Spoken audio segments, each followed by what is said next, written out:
nigga high as a motherfucker, by the way. Let me go fast for it. I am the nigga, young dog. This high ass nigga. They don't dance no more. It's all about the lean. Back in the day, crack was jumping on the scene. Now they slumped on the sidewalk. Can't talk. Golden era baby, but we still feel the rock. They used to be kings, now they lost in the scheme. Popping them bottles, throwing money, living dreams. Now they zoned out and mumbling, fumbling. No rhythm in the city, the whole shit crumbling. They used to rock the house, they was riding through the streets. Remember there was dancing, sliding to the beat. Now it's poison in their veins, ain't no pulse on the street. Guess it's over now, they accepted defeat. Back in the day, the rock had a violent freak. Different story now, they got no energy. The new drugs got them slow with the hit unload. Eyes closed and they don't dance no more. Rock used to be jumping, type shit they was on. Now it's lights out, guess the thrill is gone. I am the nigga, young dog. I bring it to your rough, rugged, and raw, nigga. They don't dance no more, it's all about the codeine. Back in the day, they was rocking on the scene. Even dancing in the rain. Now they nodding off. Shit just don't hit the same. I am the nigga, young dog.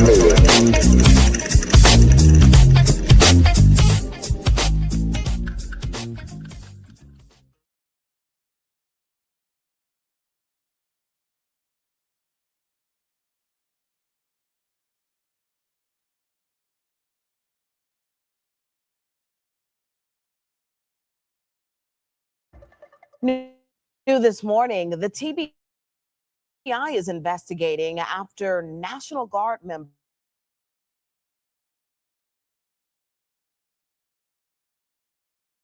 good to have you back, but in terms of what took place here at IDB Wells, in terms of this specific street now, investigators are saying that there are reports of gun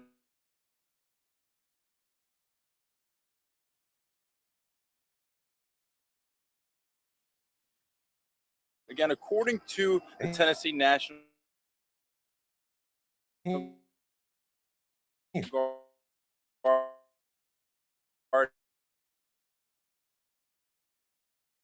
and the Memphis Police Department, officers responded to reports of shots hitting. National Guard says that two Guards medical specialists immediately provided medical aid, but Johnson was pronounced dead at the scene. No law enforcement were injured during this incident, and the TBI says that agents are now collecting evidence, conducting interviews,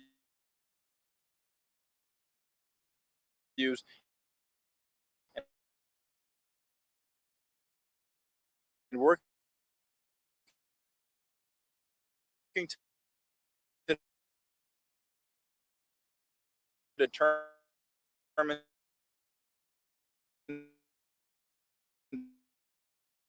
this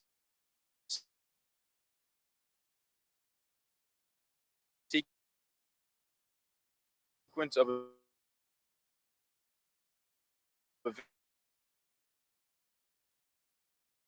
events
I don't know what happened here. I don't know. This is my internet service is really slow. I should be on the screen.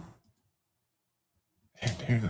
I don't know what's up with the internet connection. Anyway, so BeBrave and I, we were talking about the crime over the holiday weekend, and there were shootings and mass shootings all over the place. And BeBrave is saying this is moved beyond just regular crime, John. He says this is more like terrorism, and that these people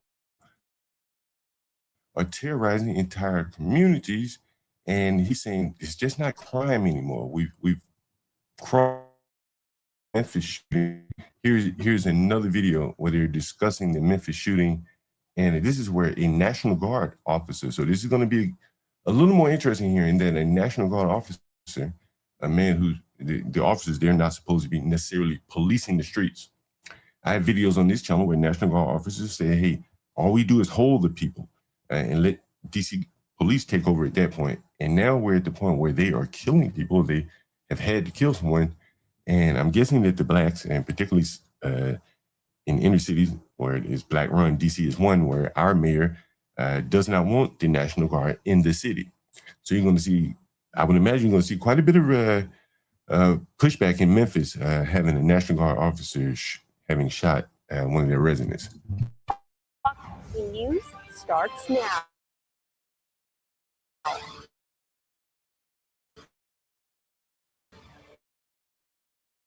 He pulled up.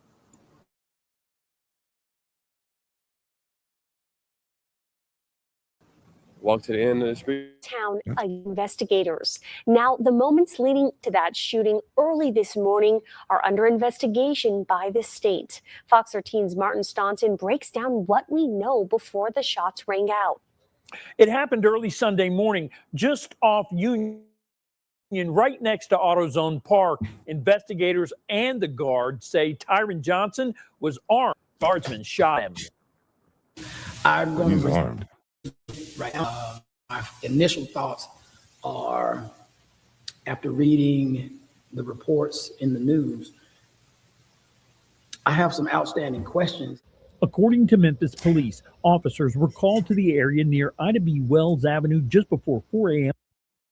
I don't know if you know this, but Ida B. Wells she's a black woman. I don't know I don't remember what she's known for. But there used to be a notorious housing project named after Ida B. Wells in Chicago. Sunday on reports of shots fired. When officers arrived, they found several people leaving the area, and police say Tyron Johnson was one of them, and he had a gun and ran. Memphis police and Tennessee National Guard military police chased him. The Tennessee Bureau of Investigation says Johnson turned towards guardsmen while armed. 2 National Guard soldiers shot and killed him. As the investigation continued into the early morning hours, Johnson's family arrived. 2 brothers whose vehicle was caught up in the crime scene witnessed the family's grief. It's really very surreal, to me.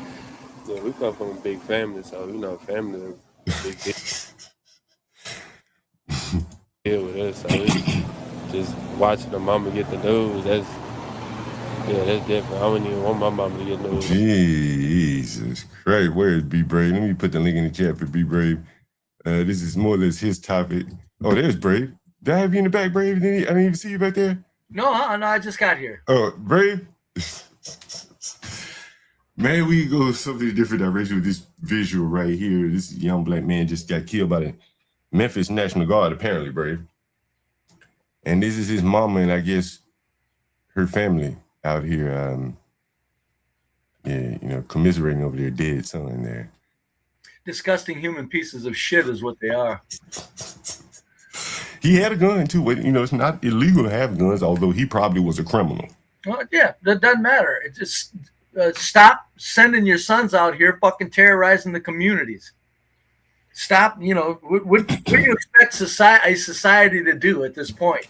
Over the weekend, there were 6 mass shootings. On July 4th, 6 mass shootings.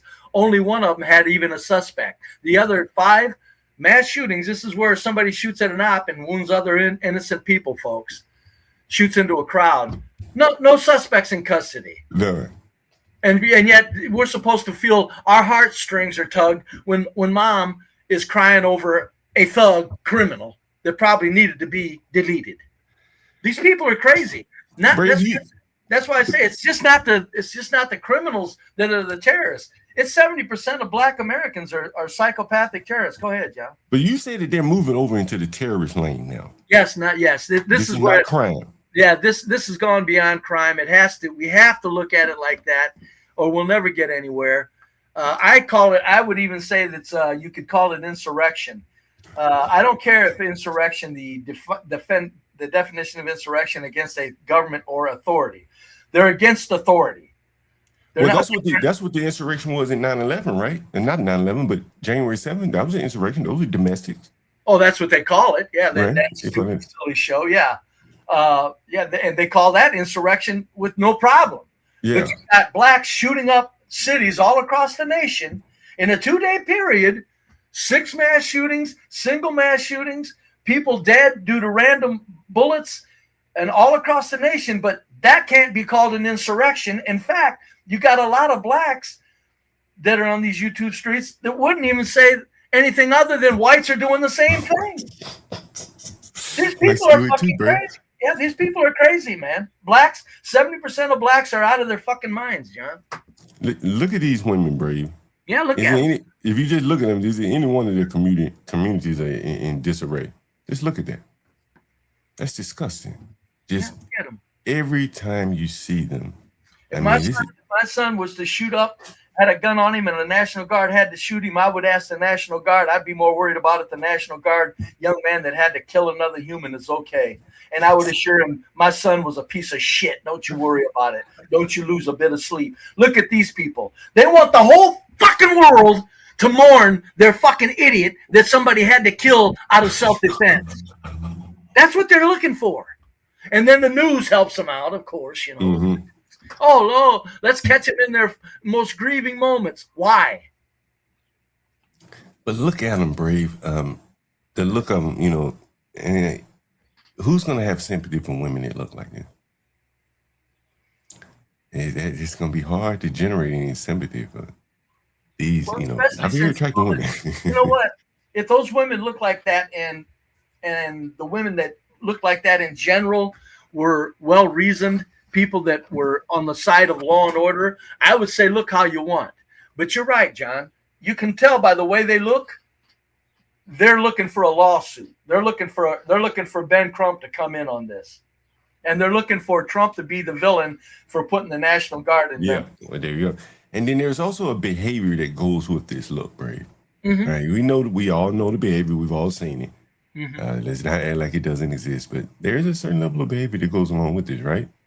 You know what you're going to hear when you see these fat Black women like that. And TBI agents are now leading the investigation into the shooting. It's at the request of Shelby County District Attorney General Steve Mulroy. His office will review the evidence they collect and decide whether the shooting was legal.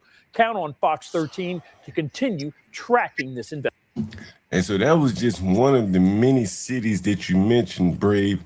And we're going to go down a list of some of these cities, the 4th of July, and just look at how much mayhem the Blacks raise. It is something unbelievable. You know, one of the things I want to show you this, Brave. Look at this. And I probably can't show much of it, but I can show you enough of it for you to get the gist. And here's the video. And the title to this video is "A Black Girl Refused to Drop the Crowbar as She Beats a Female Police Officer with it." Did you hear me? Yep, insurrection. Black girl. Yes. Beating a police. No, why do you think they didn't shoot her, Bray? Oh, she didn't have a gun. The crowbar? You hit a police officer with a crowbar? It still would. They're probably afraid to. It wasn't a gun, so the Blacks in unison would have all said she only had a crowbar. No, I'm telling you, these Blacks in this country are now insurrectionists, terrorists. Brave, I want you to look at this big black bull bent over this police officer and this white woman police officer. You see this is a white woman police officer, Brave? Yeah, sure. Hello. Could we figure out that white women don't belong as police officers? Dumb bitches. Stay out of it. Stupid white bitch. Man, she might be the police in your hometown, bro. No, there ain't no police in my fucking hometown. No fucking female police in my home fucking town. These places where I live aren't stupid enough to fall for that shit. So look at it. I want you to pay attention to the big bull, and I want you to look at the ferocity of her punches. Yeah, look at it. Attacking a police officer. That's insurrection, folks. That's insurrection. What did that police officer do? I wonder. What was the accusation? Why were they beating her? What'd she do? Anybody know? Here's another girl with a crowbar. Yeah. Crowbar. Yeah. They spot a weak. That's what I'm saying. This is why women in police forces, they don't belong there, because they're the weakest link, and these animals can spot it. Well, these look like these black women could be police officers. Look like some of these black women got some fight enough in them. That's what I'm saying. If they want to do it, fine. But I know white women don't belong there, John. They don't have the muscles. Look at how they're manhandling her. Women are manhandling her like she's no competition. Complete control of her. She's helpless. That white woman could throw the best right hook she has, even if she was trained on how to throw a right hook, and it wouldn't phase that black. You say it wouldn't phase a bird? The big black woman would be phased by the best right hook that white woman could throw. Wouldn't, no. Unless she landed a square just right on the jaw, and then it would only flinch her. But other than that, if it landed anywhere else, the black woman wouldn't even feel it. Well, you know, in that sense, then, bro, one might reason to say, like, we need to kind of change up our self-defense to account for the ferocity of black women. Some of these black women should have to go mano a mano with a man, you know, because they got the size on them. They've been fighting all their life. They shouldn't be able to go to a gun just like a woman should be able to go to a gun, bro. If they're able to fight like this. Yeah, but no, I've always said that a 130-pound weakling male has a right to a gun, protect himself. Yeah, no, I agree with that. But so I'm just saying, it's not a matter of just because they can fight. I'm as mean as a rattlesnake, but you know, when I was carrying a gun, I wasn't. If I didn't need to, things got real serious, I'm not saying I'm a good fighter. I'm going, let me get this thing out here and do this with it. You know, it's hot here in Washington, D.C., Brave, and I guess the blacks don't have air conditioning. Some of them do not have air conditioning. So this is a grocery store in Washington, D.C. This is the blacks again, Brave. Hold on. What is she doing, bro? Sit down. What is y'all doing, man? Bro, what is y'all doing, man? You feel so good. God damn! It's a new day. Damn! Man, y'all ain't in the meats, bro. Come on, man. Hold on. What is you doing, bro? Any thoughts on that, Brave? You ever seen anything like that in your grocery store? No. The whites don't do that shit, John. We just don't do that stuff.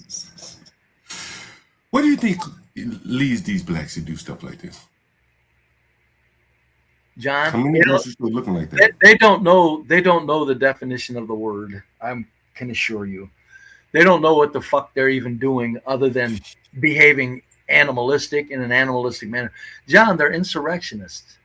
Yeah. Everything about this country they have to tear down and mock, and even though it's the very country that feeds them and gives them and dabs and wipes their asses for them, they're still tearing down the country that feeds them. These people are fucking retarded. Our word, they're low IQ, severe. Could you even imagine seeing something like this, Brave, in your neighborhood? No, because nobody would put up with it. White people would say, why is your white ass all over people's food with your dirty clothes and everything else? And the store would have to, by right, throw all that food away due to contamination from who knows where they were at. Well, the food is in packaging, bro. It doesn't matter. It's still got a hit. It's what is happening is the frost and the body heat is creating a melting process that is going to trap the bacteria that would be coming off of their skin and their clothes. Yeah, God damn, I forgot about that, Brave. Goddamn, that's disgusting, though, ain't it, Brave? That's what I say. That's why I say for blacks to defend blacks, there's no 70% of black Americans are fucking psychopaths, man. They're out of their fucking mind. You know, Brave, I was up on DJ Izzy Band's panel yesterday, and is this guy, Coach Ferg, he's mildly retarded. And he's like, most black people are doing well. They really believe that they're doing well here in America. Mm-hmm. They don't think that, you know, that no one wants to be around them. Like, it is really unbelievable, Brave, that these people don't know how what other they're doing, John, is this is why I went to the 70% 4 years ago. What they're doing is they're taking the people that are actually not directly causing the problem, and they're going, those are fine, upstanding people, rather than those are not fine, upstanding people if those people are defending what you just saw in this video. Yeah. And that's what they're doing. So they think that everybody's fucking stupid or mildly retarded like they are, and don't understand that you've got many blacks that are not directly involved in violent crime that defend it. So therefore, no, most blacks aren't doing very well. Even if they're being propped up by the system, fed and housed and employed as DEI, they're not doing very well because it's their mindset that is destroying the American culture. Money is not the solution to the black problem. No, it is not, and it's not the measure of doing well. Yeah, what you think and how you behave and what you say is, are most black people doing well? No, they're not. They're not. You know, I would say, Brady, here's my measure. If people don't mind you moving in their neighborhood, or if, and even better measure is if people are moving in your neighborhood, if Asians want to move around you, you're winning. If the Hispanics and the whites want to move around you, you're probably doing well for yourself. It doesn't matter financially. If they, you know, if you can create an environment where people want to live around you, and that's not necessarily wealthy, right? Because people don't have a problem living around these poor ass Hispanics up here. No, a lot of poor Hispanics here. They don't have a problem with it, Brady. I told you, John, I got pictures. I'm going to give you addresses and you can Google them and then go up, down, do the street scrapes. You can see $500,000 homes, and right across the streets, a motherfucker won't fucking, some white trash is too goddamn lazy to mow their yard, but nobody bothers because that white trash, even though they're lazy, they don't bother anybody. Yeah. Their kids aren't in school tearing up schools. That when they take their kids to the store, their kids behave. Their kids in the neighborhood behave. Brave, I was telling you this morning on the phone, a buddy of mine, he went down to U Street. MLB is in the audience. He knows where U Street is. It's a very popular party area. I actually do street interviews right off of U Street. If you've been watching the channel, you've seen some of the street interviews. Here is the scene on U Street from the other night. It has been basically taken over by blacks. Look at this.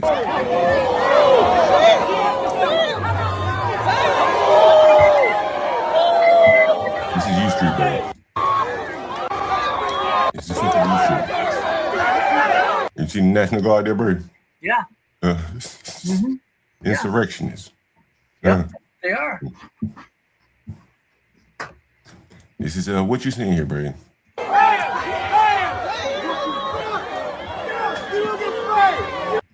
I think I saw a blade on the ground. Look, a blade right there. Probably. Look, right there at his head. That's a blade. It's a blade right there. Yeah. He grabbed it for it. Yeah, he grabbed it. He grabbed it. It's moved. He moved it. Look. This nigga moved it. Look, there it is. God damn. Well, at least he got it out of reach. Looks like getting it out of reach more than going to use it.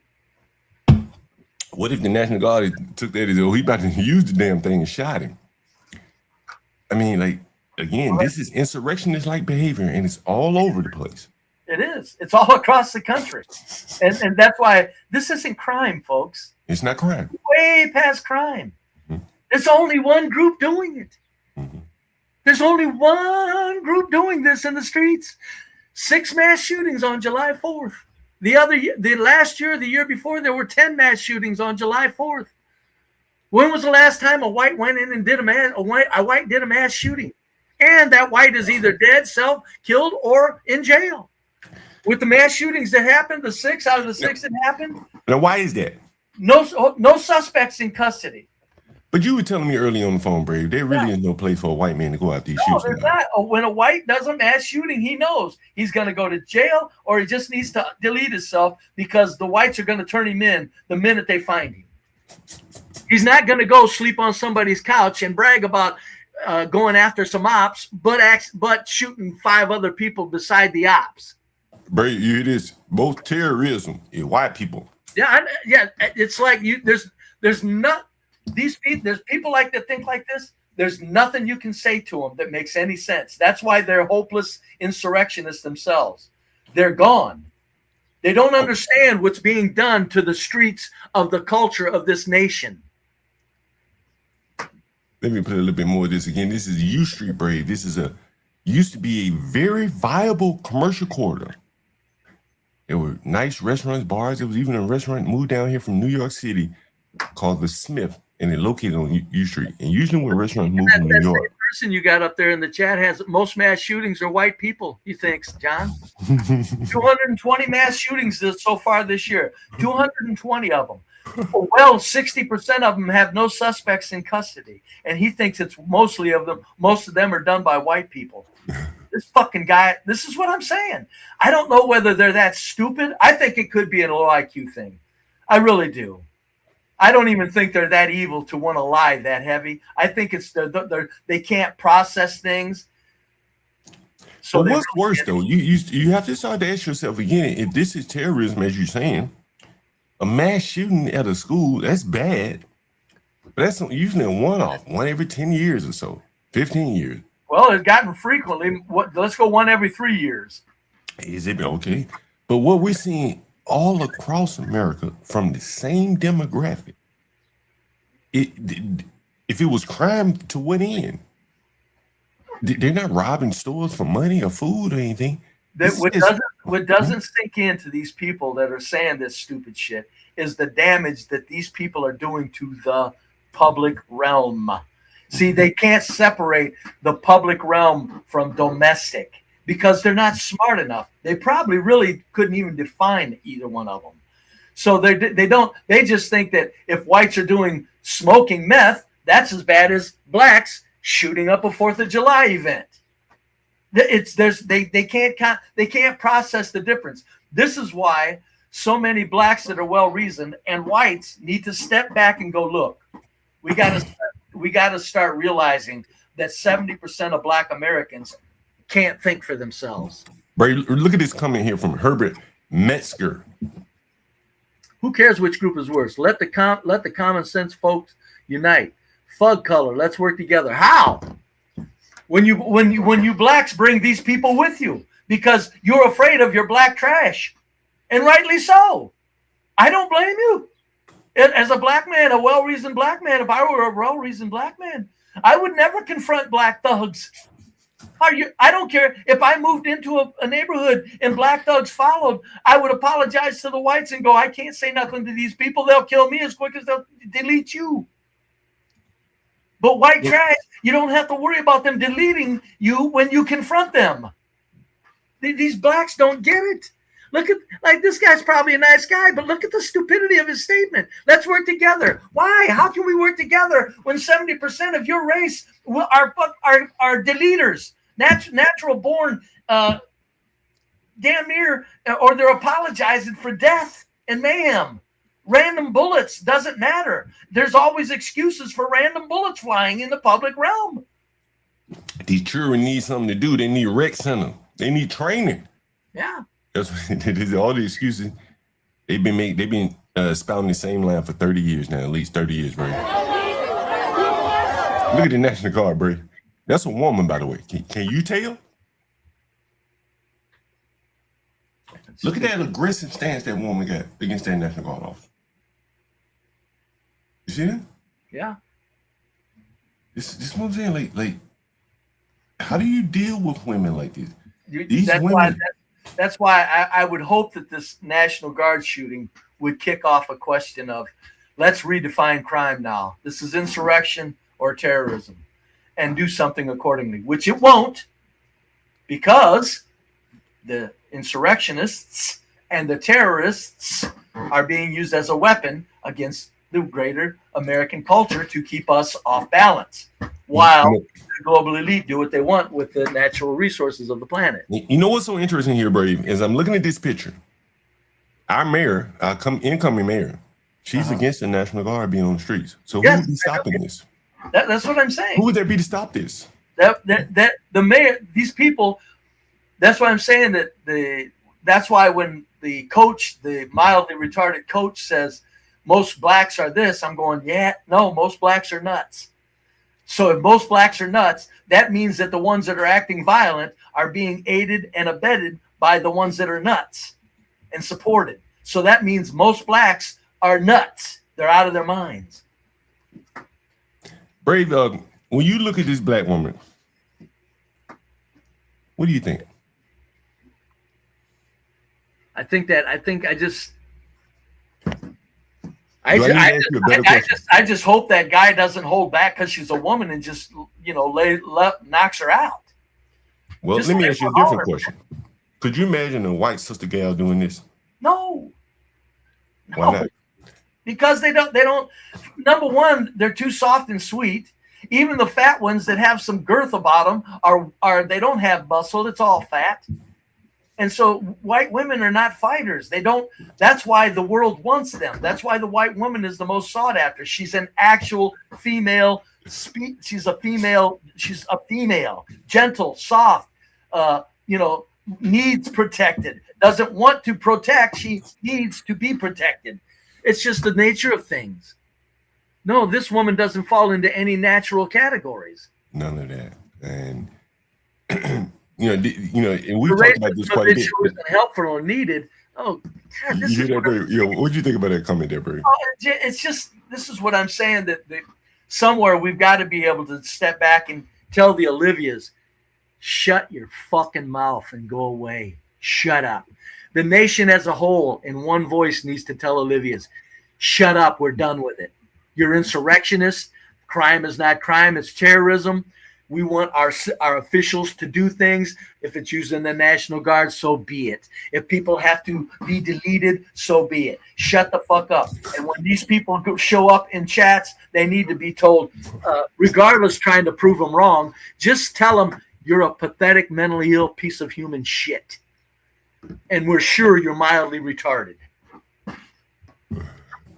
Brave, I got let me play the rest of this video, and I got another one I want you to come on.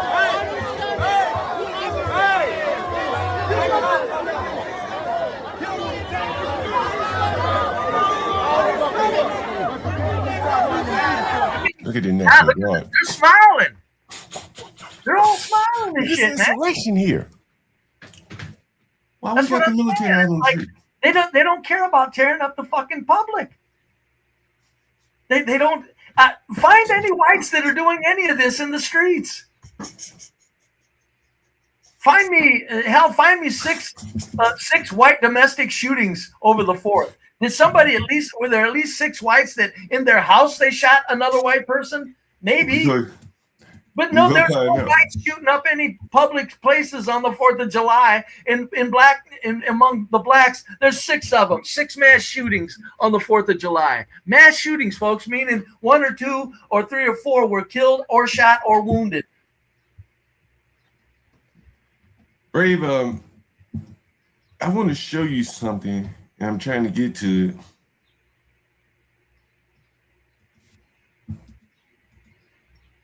See that picture there, Brave? Yeah, look at it. Remember this? Mm-hmm. Well, this happened over the weekend. See that? Yeah. Was she afraid for her life or something? Mm-hmm. Now, she's never been safer than she's ever been on that bus. That woman has never been... Is that a train or a bus? It's a train. It's a train. That woman has never been as safe on that train right now as she is ever. No matter where she used it in the morning, afternoon, daytime, whatever. I don't care if there were all blacks around or all white, whatever. She's never been safer on that train than she is right now sitting in that seat. But these white men, they got masks and shit on. And to hear her, she's afraid. That's what I'm saying. Somewhere, the people that are engineering this have to be confronted, and they're not going to be. Don't get me wrong. I know that's not going to happen. But somewhere the nation needs to step back and go, would you blacks please stop it with your distorted, fucking, sick fucking outlooks on circumstances that are occurring in these public spaces. You know, the Brave, there's another more interesting tweet about this. You know that? Yeah, what'd she say? I'll share it with you. This is just one of them. Yeah. First, Godspeed to that young woman who found herself in an extraordinary circumstance. And Godspeed to you with that fucking when I think about what I feel like I've been trying to grapple with and explain for the last 18 months since the election or however long it's been, this photo perfectly captures it. Yes, it does. And for me personally, it's the anonymity that strikes me about this photo. And the uniformity, right? Like the outfits or whatever. But I don't know who voted for who in the election that brought all of this about, or even in the last 10 years. And certainly, sure, there are people who have the sticker, have the flag. Anyway, Brave, this woman right here, the one that was on the train with the white people, the bigger point here being made is that prior to this, she had misbehaved on the train. It turns out this woman, the black woman right there, was reading the room, but not for the reason this commentator offers. She's a crackhead with a rap sheet for indecent exposure, but she pulled herself together when them white nationalists got on that train, and she rode that train civilly. You hear me, Brave? Mm-hmm. It's amazing how well they can behave themselves with the proper incentive. Here is the lady again. This is her. That's her. You understand? You get that? Yeah, look That's at her being arrested for indecent exposure in Arlington, Virginia, of all places. They have her arrest record here. Here she is, right here. Yeah.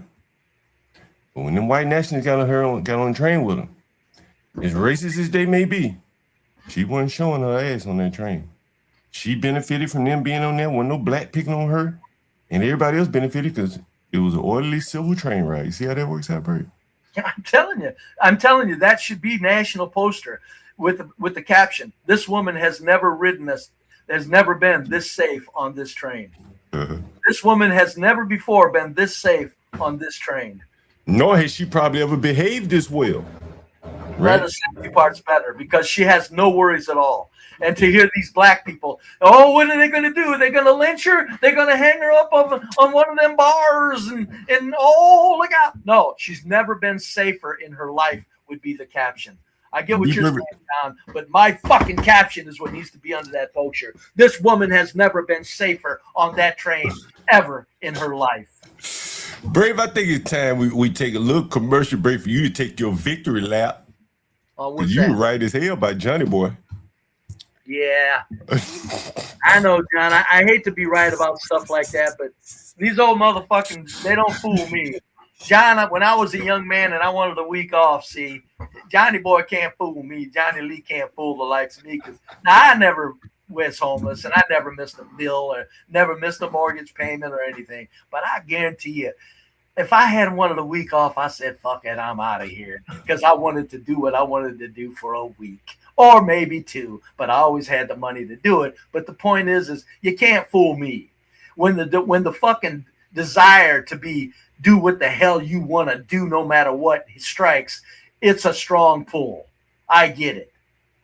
And some of you and Johnny Boy, he's got that up to his neck. He just Latino wants you to bend the knee now, Break. You time for you to bend the knee. He said, you see the comment on the stream. Who was right? Oh, no? What am I Latina saying, are you willing to say that she was right now. Oh, what? I think she's misunderstanding our disagreement. I think you're misunderstanding our disagreement, young lady. No, she said these white men don't want no damn black woman. You trying to say well, they will take one. No. I think that's what she's talking about. I know a little more about white men that can get women, my dear, than you do. And I'm telling you, if black women in larger numbers were soft and sweet and just sweethearts and slim, trust me, there would be white men that would put their arm around a black. But Brave, you're talking about the loser ass white man. No. Look, God, listen to me. I'm not going to sit here and act like that there's no fucking way that a sweet little soft heart black woman couldn't get a white man. That's crazy to say. He'd be a loser. He wouldn't be a white man to get women. No. Right. No, he'd be a loser, a white man. The problem is the reason it's so few and far between is because the white man can get the very best. That doesn't mean that a white man that can get a woman wouldn't be attracted to a little sweetheart, soft, sweet, slim, trim, pretty little black woman. No, she did not win that. She's still very wrong. Where she's thinking, where she's not calculating or processing. That ain't true, Bray. Is what I'm saying is I understand that the little sweet and soft black women are few and far between. See, she's not processing that. I understand that. She's acting like I'm talking about 30%, 40%. No, I'm talking 0.002% of black women. There are white men that can get women that would look at 0.000. Is that even worth talking about if you're talking about 0.0? Yes, it is worth talking about. Yes, it is worth talking about because it means that the racism isn't what people are claiming. It's just natural desire, natural destruction of desire between the genders. Fair enough. Very important. I'm a psychologist. It's very important. Right. Now, you explained yourself. All right. I was hoping Latina would come up here. Maybe she can see what we can clear up what she was right and you were wrong here, Brave. No, she's not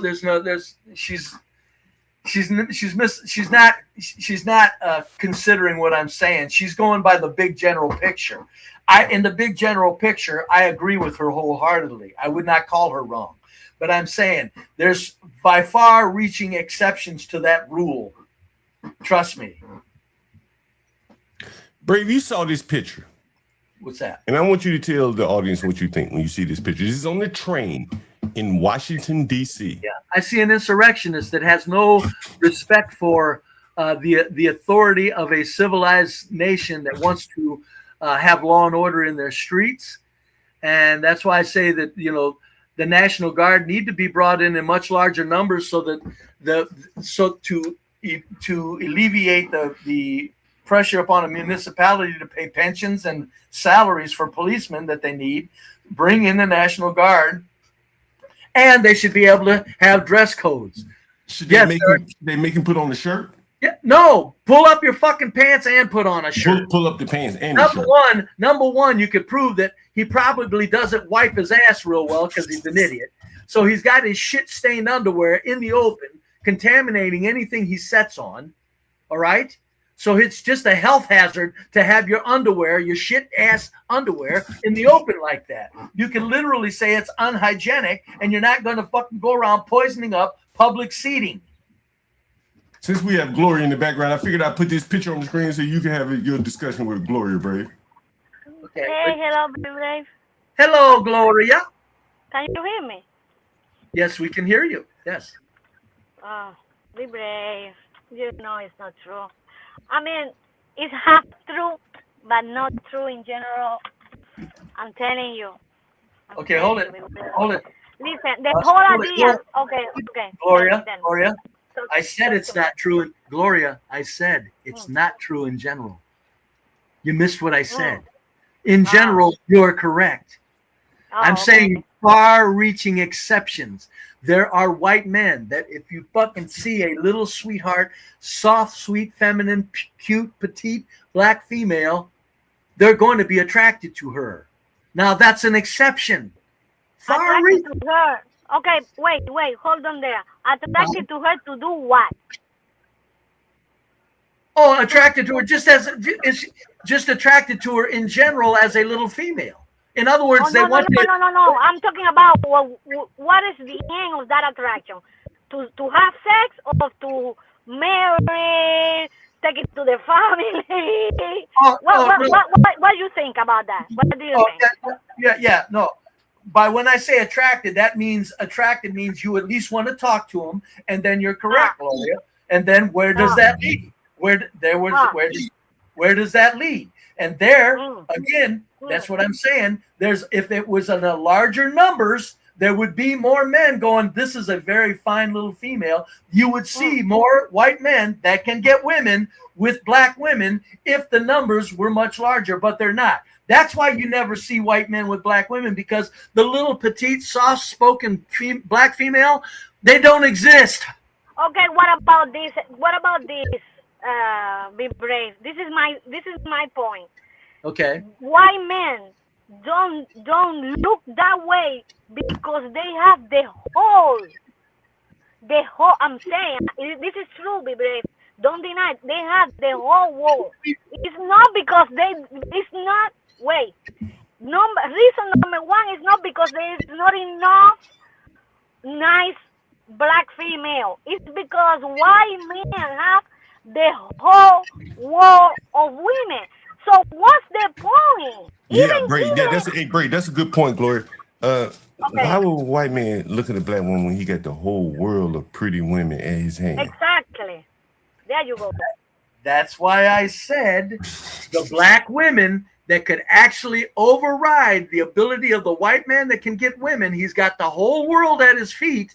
That's why the black women that's soft, sweet, and petite are so few and far between. They're very low in numbers. There's not many. Hold it. There's not many that can do it. But occasionally, if it's a complete freak occurrence, it could easily happen if there were more of these black women. But there's just not. It's just not. It's not. That is not happen. It not happen at all.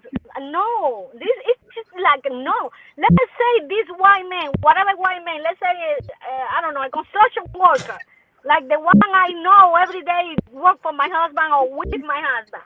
Let's say those guys have all kind of women. And they don't. How much they make? I don't know, 70,000 or they have all kind of women. They don't even look. No matter if the black female is skinny, pretty, not pretty, bull mommy, nothing. They don't even look at them. I guarantee you, they don't look at them. Brave. Bray, she said, you talking about Spanish men? Are you talking about Spanish men? No.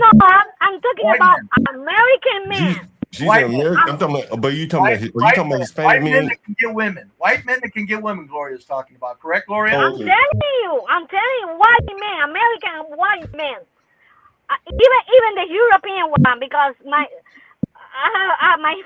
of my first boyfriend was from Barcelona. They don't even look. No, be brave. It's like black female, they don't exist for only for prostitution or something like that, you know? That's the only thing they think about black women.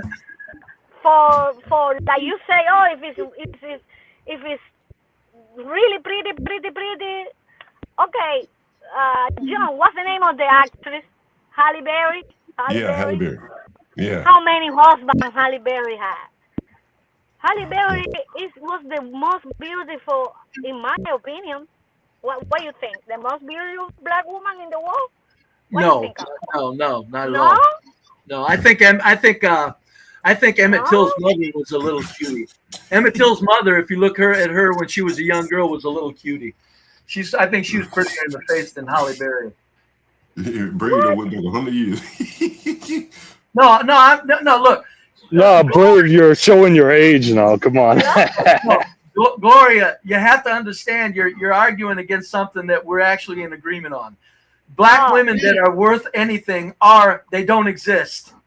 I said if they did, I'm telling you, white men would be more open to it than what's given credit to them. It's just that white men that can get women, you're correct. There's no reason to try to scour through the piles of black females that are not unattractive and ratchet. There's no reason to scour through them. We've got the whole world at our fingertips as white men that can get women. There's no reason. You are correct. But the point is it's all I'm saying is it's not completely an impossibility like you're trying to say it is.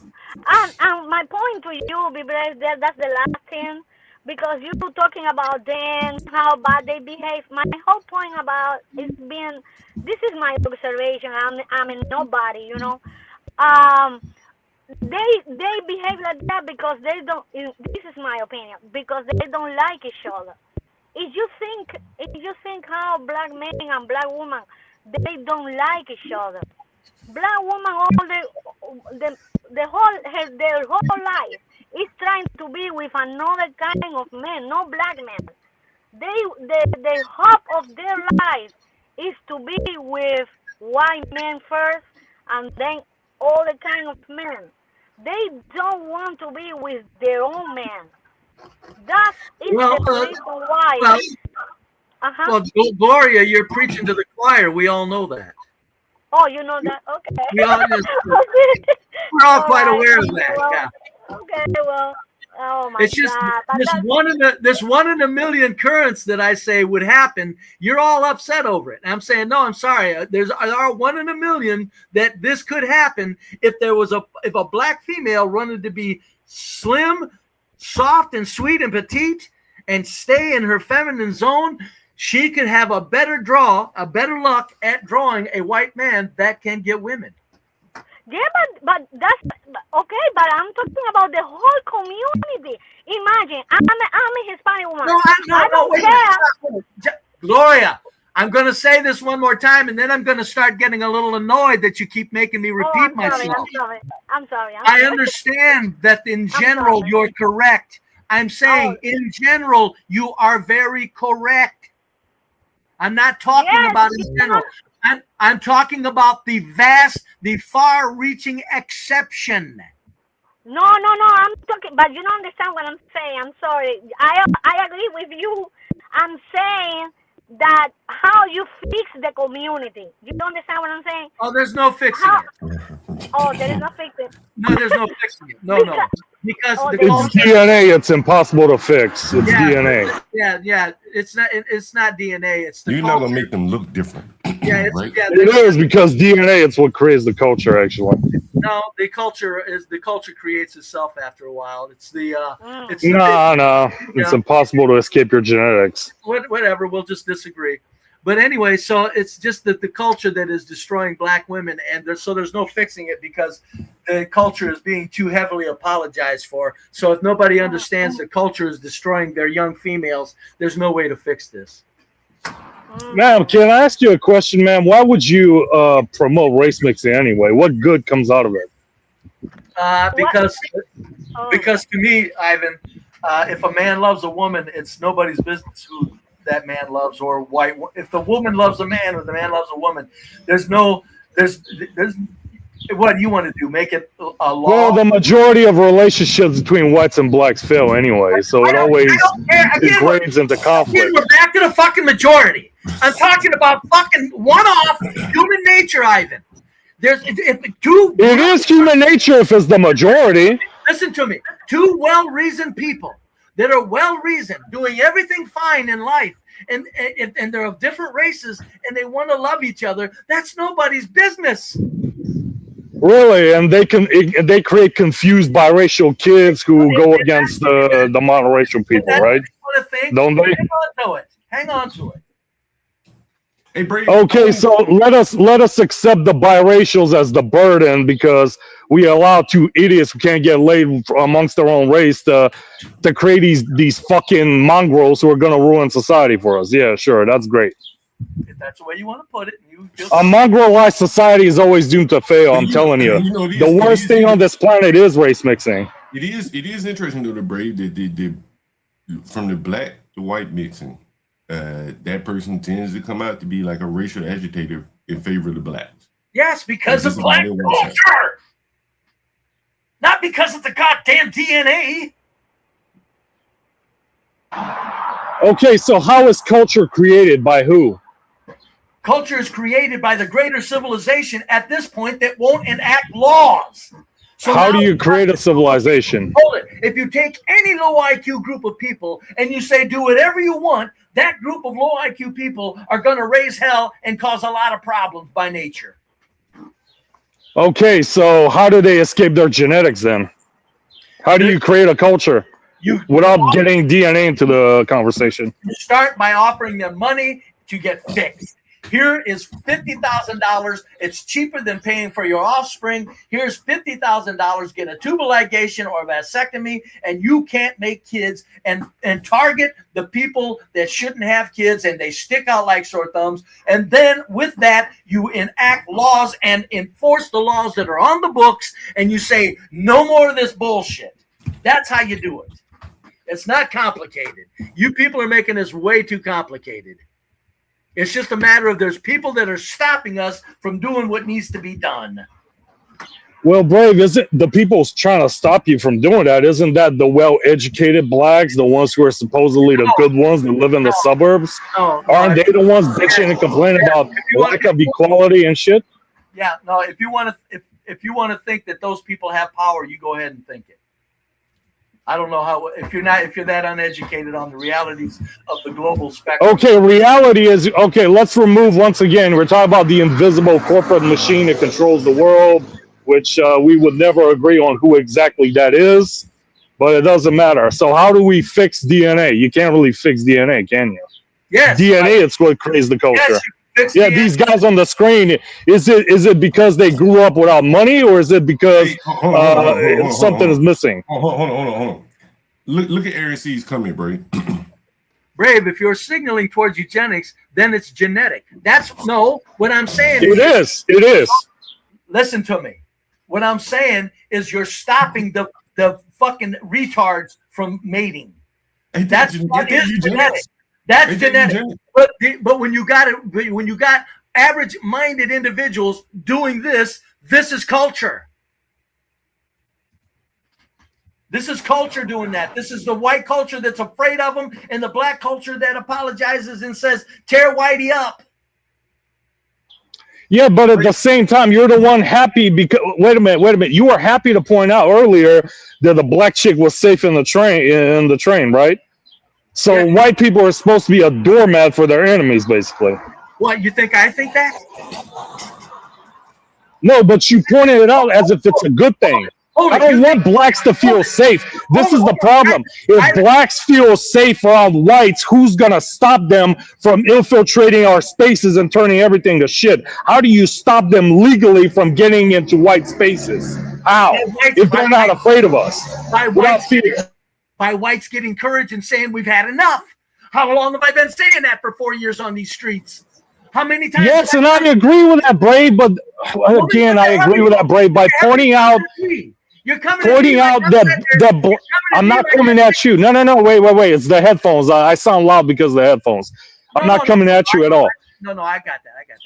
No, what you're saying. I'm telling you. What you're saying is you're implying that I'm not in favor of whites getting some courage about themselves as a group and saying, we've had enough of you black fucking retards. We've had enough. It's over. I'm all for it.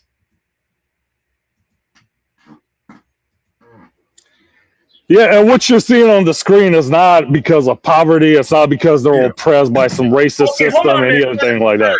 John, hold on. John, I'm asking you a question. On these streets, since you've known anybody saying it, when you hear somebody say crime ain't due to poverty, who's the motherfucker you think of that says that? Yeah, it's Brave. Yeah, I'll give you that, Brave. What are you trying to say? I'm telling this to the chat. Stop, Ivan. What the hell you bringing up? Who says this is because of poverty? Because the niggas in the chat say it. Come on. Listen to me. You brought up this is not about poverty. Who are you telling that to? Like I don't know that. Wait, let me get I never said I was talking about you. I know you said it's not for poverty. You said this ain't about poverty, and you're saying it to me as if I'm thinking it's about poverty. Hey, Brave, Ivan.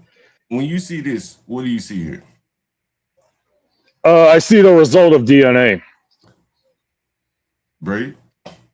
I see a fucking culture that defends these motherfuckers that won't let the rest of society enact law and order like we could if we had the ability to keep a certain group's hands off of the fucking law and order, keep off the DAs and the prosecutors and the fucking goings on in these fucking black inner cities. But I'm gonna ask you, why do you think they're attacking this thing right here? They're attacking anything they get their hands on because it just why this thing in particular? What is it? I don't know. What is it? You don't know what it is. No, I don't. Transporting food. Ivy, you want to tell me what it is? Tell me what it is, Ivy. I mean, it's transporting food. We use it in my city too, but yeah, it's something you order online and get transported to you, right? As long as it's a short distance. Inside of that box, it's like a cooler, probably. Right. Right, and Amazon and companies like that are able to roll out these robot-like machines. It was a food, or if not food, it was just a safe way of transport. I don't know. No, they're attacking it because they're insurrectionists. I'm telling you, these people are now. It's not crime. It's insurrection. Look at them. What are they crazy? Look, what's the problem here? This is one to tear down a culture, tear down a civilization. That's what they're doing.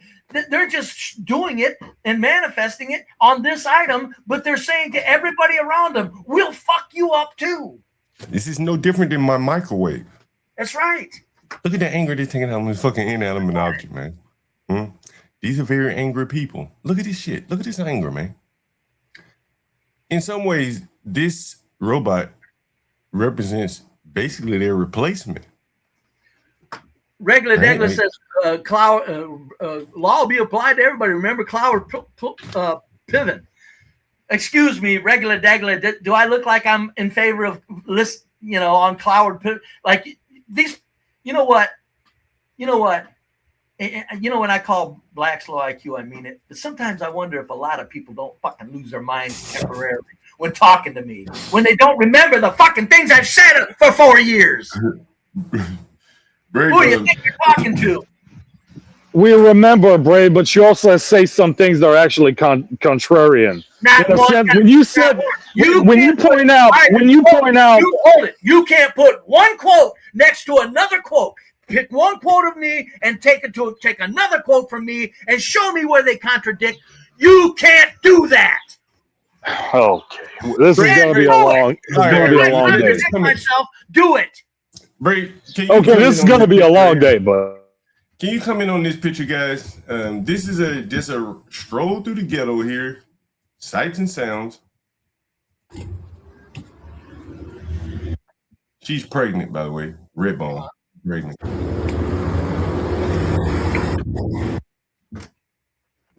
Single woman there, Brave, out on the streets. I know it. Rough sledding out here, Brave. I'm shutting my room down. I gotta. What do you think about that, Ivan? Well, Brave, I had to close my window and turn on the air conditioner. Well, the damage is already done. She's pregnant, so she's gonna give birth to a future criminal. No. This one ain't pregnant right here. The other one was pregnant. Oh, the other one? The one in the pink shorts right here, in the white shirt. Yeah, she's the one who's pregnant, right? No. The other one was pregnant. I'm on the phone. I can't see well. Oh, this one is pregnant. In the orange shorts. She's pregnant. This one is just ugly. Where is it? Well, the ugly one can't get pregnant, but she probably wants to be. I bet she has children, and this is what Brave is talking about. I guarantee you she has children. Oh, I guarantee it. Oh, without a doubt. Without a doubt. Somebody said she wait on you, Brave. Would you have any use for her, Brave? That's why it was sad. I always told my older brother, I said, you know what? I said, let's look at some of these girls. I said, ain't that a shame? Even a couple of old dudes wouldn't even want them to touch him. Even a couple of old men wouldn't want that woman to touch him. Nasty. And this is what the black man has to look forward to. Like, look at this woman. Jeez. But John, just a quick question: is it more common to see someone like her than somebody attractive? Yeah. Yeah. Yes, it is. Yes, Yeah. it is. Yeah. Yeah. Yeah. Gloria, Yeah, are you listening to me saying, agreeing with Yeah. Well, there you go. There you go. There you go. Well, there you go. What? Have I ever said anything? Oh, I said again, DNA. We go back to the problem with DNA. Bad DNA creates more bad DNA. No. Okay, physically, I'm not arguing with DNA physically. I never have. Never have. Never have. I argued with it. I've often said that it's a shame and that it's just a fact of life that the black women is left out at the bottom on the beauty, on the genetics of beauty. Got it. I've never said anything different. I'm talking about violent behavior and stupid fucking complete goddamn statements in public is what I'm talking about. But the question is, why would she not be violent? If she can't compete with the rest, why would she not be violent? She has to stand out somehow, right? There's a lot of very ugly black people, Ivan, that are not violent people. But Brave, I think though. Yeah, but the majority actually agree with the violence, don't they? They defend criminals all the time. The ugly bitches who are defending Carmelo Anthony, those are some ugly, nasty bitches, right? Yes. Yeah, well, there you go. They don't have to commit the violence; they just have to defend it. I don't know what you're getting at, Ivan. I don't know what you know. We disagree on the DNA, and you're never gonna. No, it's just part of the conversation. We're not disagreeing here. It's just part of the conversation. That's what I'm saying. But you're talking to me, and I'm going, hey, look, I don't know what to, I don't know what to tell you. Brave, I want you to comment on this right here, Brave and Ivan, Gloria. Here it is. Let me see if I can find it here. I have it here.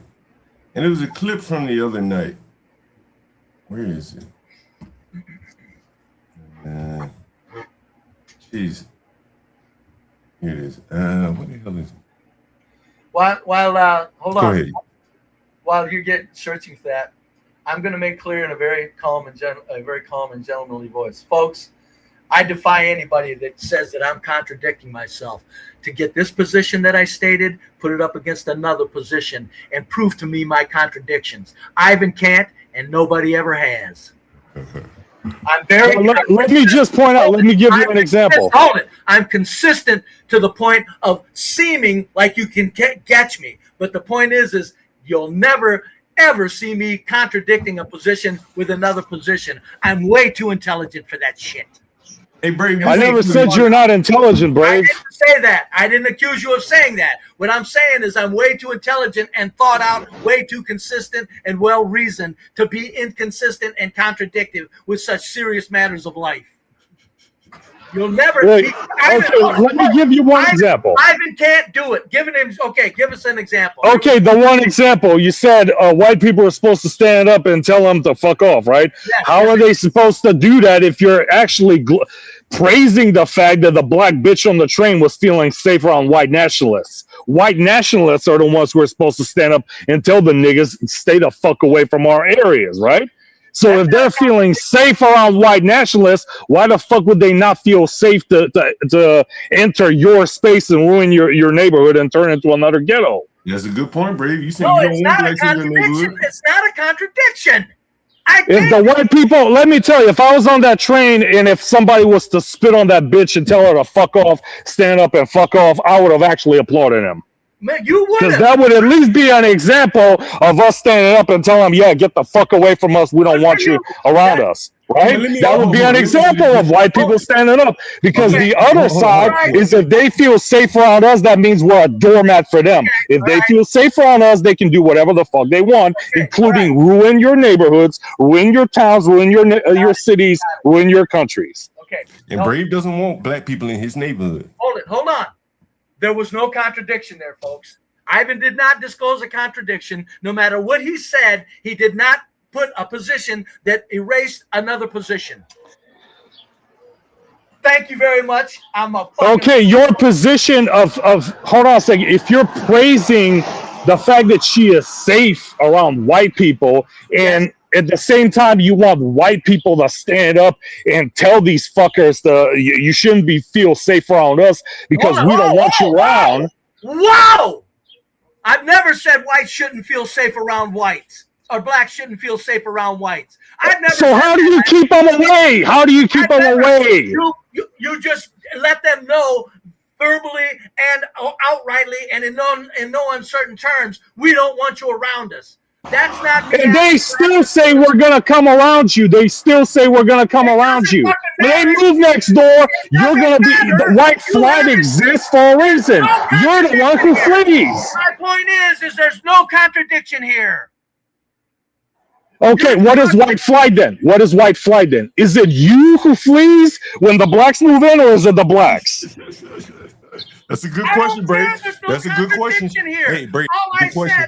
Nah, hold on, Bray. Why don't you answer what Ivan just asked you there? Who flees, Bray? What I'm going back to is what I said is that woman, that black woman has never been safer on that train than she is right now around all those white people. Yeah, that's true. That's true. That's all I said. There's nothing contradictory about that. To anything I've ever said. In fact, it props up everything I've ever said, that white people are the phenomenal ones that can really keep civilization intact and in order, and this proves it. Contradiction. Okay, here's the problem. You can have an intact civilization, or you can have blacks in your civilization. But you can't have both.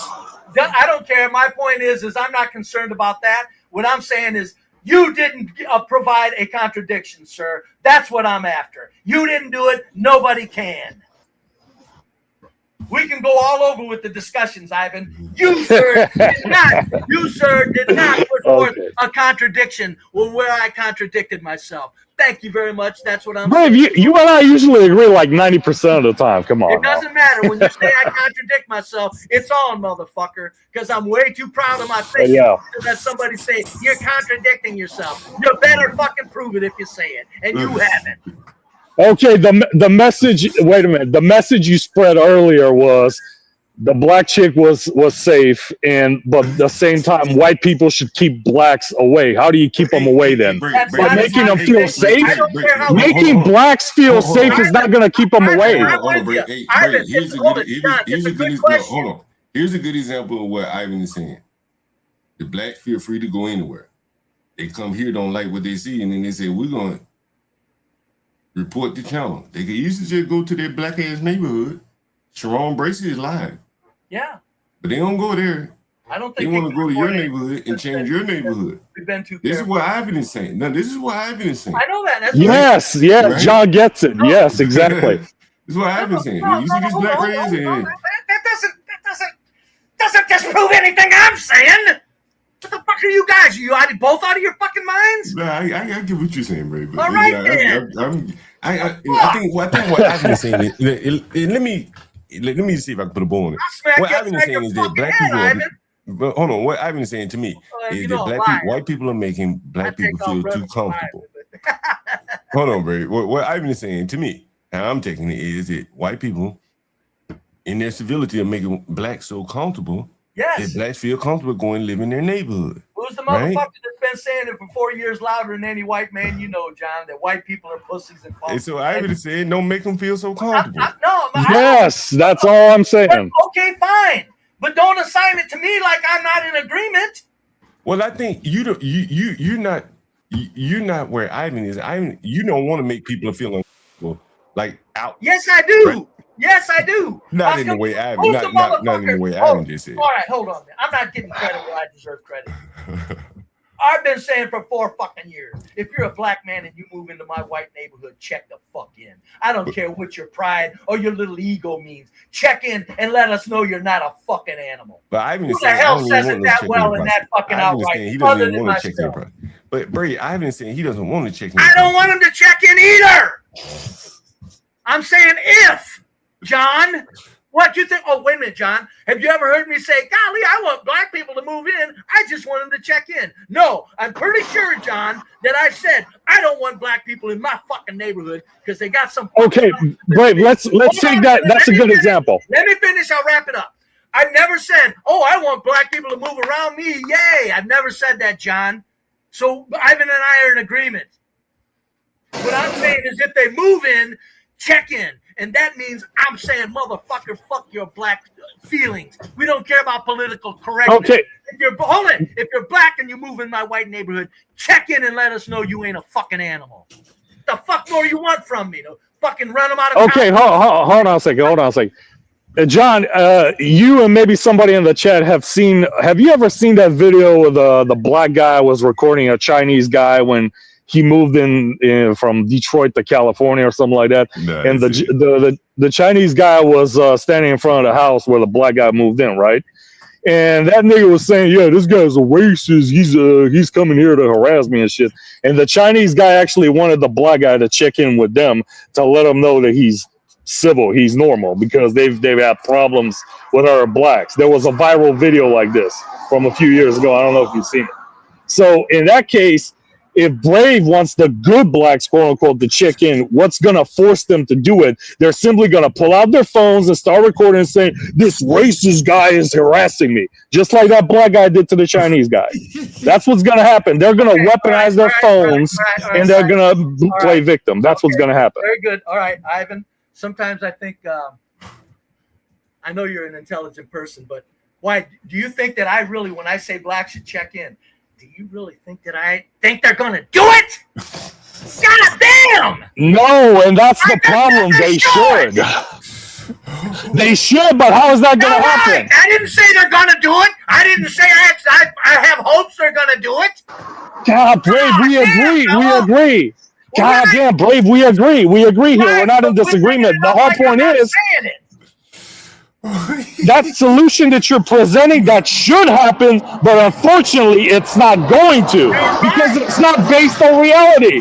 These motherfuckers are going to play victim until the end of times. That's why for 4 years I've been saying, folks, the white race is over because we don't have any courage. You're going the civil route about it, Brave, honestly. No. And you know that the civil route ain't going to work. I haven't seen it. Listen, hold it, John. Listen to me, motherfucker. And you listen to me, man. I understand that I'm going the civil route. But did you see me on CT's the other day? He gave me the whole fucking screen and I said, yeah, bring it on, you motherfuckers. Bring it the fuck on. Quit fucking talking about it and be about it. So you see, I get both avenues, John. God damn. I know, Brave. Have you ever seen a white Jesus, man? Brave, we're not it. Hold it. What I did on CT's the other day, there's no other white man that did that. No other white man made it that clear for that long of a time. I said, bring it on, you motherfuckers. Fuck all this talking and pissing and moaning. Do what the fuck you got to do. God damn it, do it.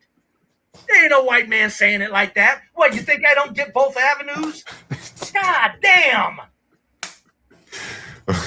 Because I talk of the civil route doesn't mean I'm not aware of that in the future there only may be the other route. I get it. My nigga be brave. How far is that future, though? What's that? How far is that future? You think it's close? No, I don't, Ivan. I think we're done. There's too many. We live too high on the hog. We're being paid too much hush money to shut up. People are afraid of losing income. People have it made in this country. Everybody, blacks, all groups everybody has it made. Even the poor in this country have it made. We're a big old nation of fucking hush money. So people won't rock their income or their standard of living to do anything out of the ordinary. So it's not going to happen. I think here's the thing, Brave. You and I actually agree on a lot on this, and I'm agreeing with you because I've said this before. White people, and the difference between us and the other races, there's a gigantic gap when it comes to in-group preference. We're willing to be individuals and give everybody a chance, unless it's somebody white, because what we do is we take a spot from white people and give it to non-whites all the fucking time, all the time. And that's never reciprocated. So where do we draw the line here? When do we say, hey, you know what? This is too much because we got to stop doing this. We got to prioritize ourselves because this is going to be our doom. Ivan, when exactly is that going to happen? Ivan, I've said for 4 years, it'll happen when whites are sick of it. And right now, they're still not sick of it. Listen to how that's just the way it is. Don't ask me, Ivan. Hell, I'm I'm the fucking white man on these streets for 4 years that have been telling blacks, stay the fuck away from us, would you fucking Yes, please? and I agree. I'm not accusing so then you I'll of get it. I'm behind not it. accusing you of it. So my point is this. So I get what you're saying, but I'm still saying the other whites ain't tapping into that spirit. And I don't think they will. Yeah, I agree. They won't. Not anytime soon. So that's what I'm saying. That's why people say, you're obsessed, Brave. I say, no, I'm not. I'm focused because there's not enough people saying what needs to be said. So I'm focused and I'm having a damn good time saying it. You black motherfucker. Let me say this. Be careful since somebody's wanting to tag you, John. There's a group of you people that are out of your fucking minds. You're sick. You're twisted. You're fucking, and you're making a lot of low IQ children by the hundreds of thousands that the society has to absorb. You human pieces of shit. Okay, let me bring this question. Maybe John will can answer this better.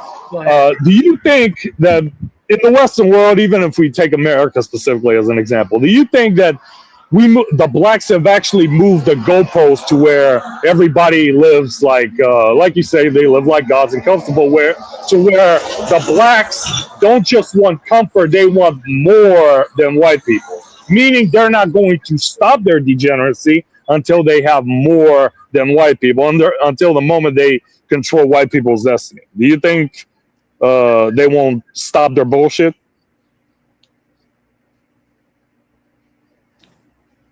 Meaning to them, no, what I mean is to them, they don't have enough comfort. Their version of comfort has changed. Their version of comfort is, I want more than what white people have.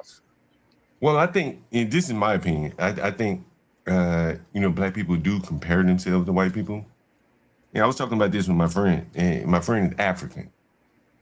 And he was saying to me, man, it really blows my mind to see how poorly blacks are doing here as long as they've been here. This is an African guy.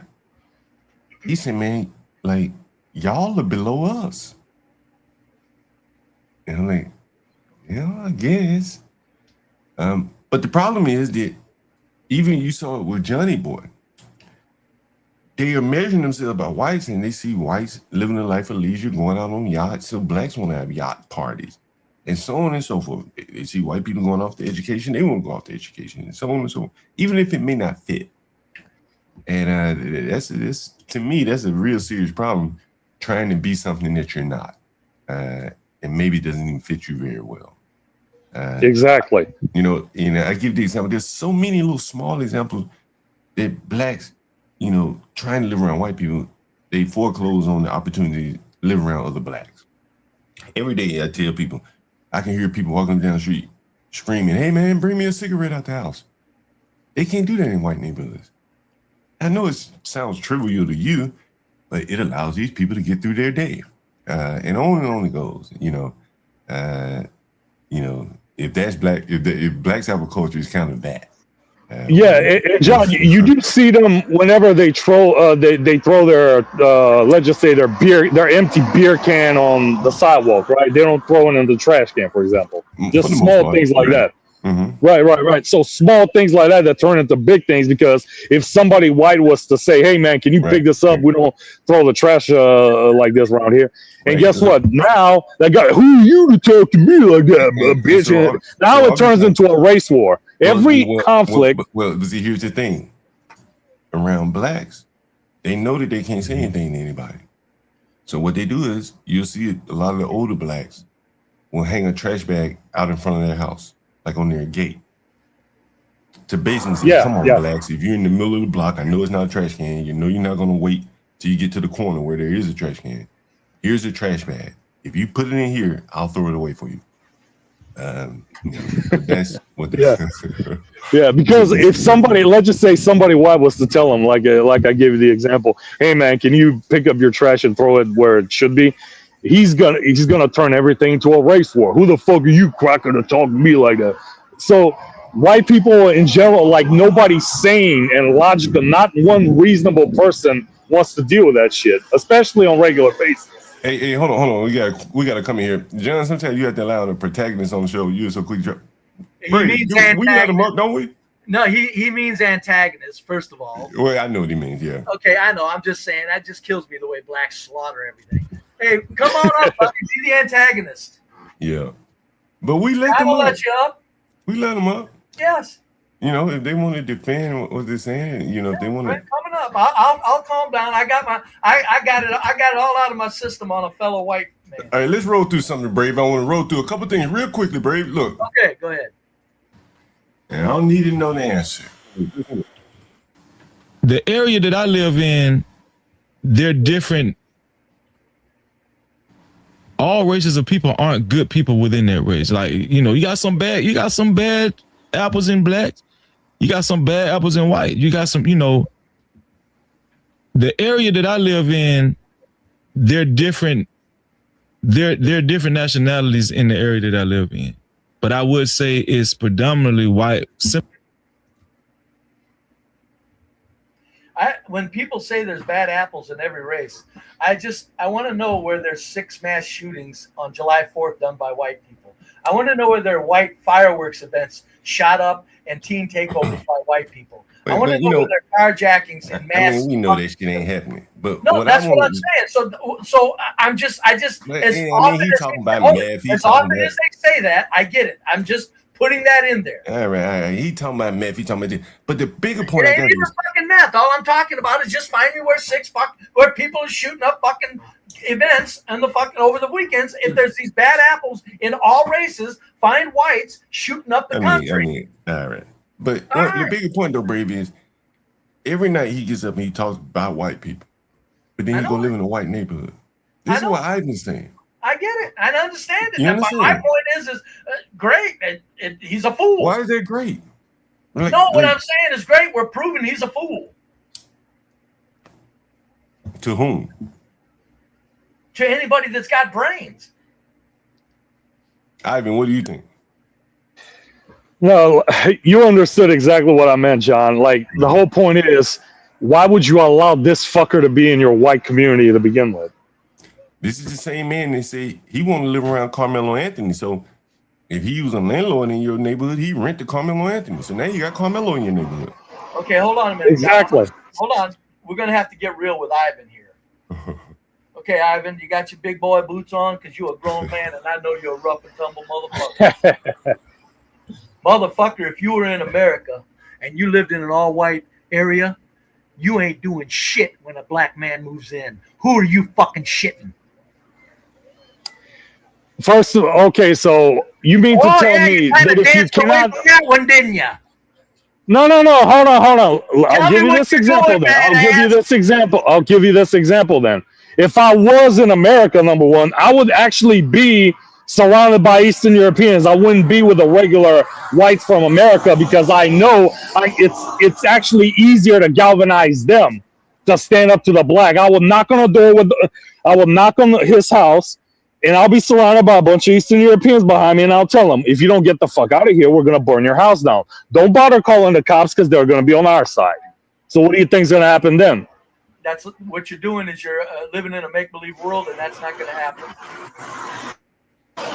It's not going to happen it's not going to happen in America, maybe in this question, but again, Ivan, I said if you were here in an all-white area, you wouldn't do shit. And I'm telling you, the white area that I would go to would not be where the Anglos are at, because the Anglos have been too brainwashed to be soft when the blacks show up. That's the problem. I would be surrounded by my fellow Eastern Europeans, and I would galvanize them to keep the shit for ourselves and not include the blacks or the brownoids. That's the whole point. It's bad behavior freezing.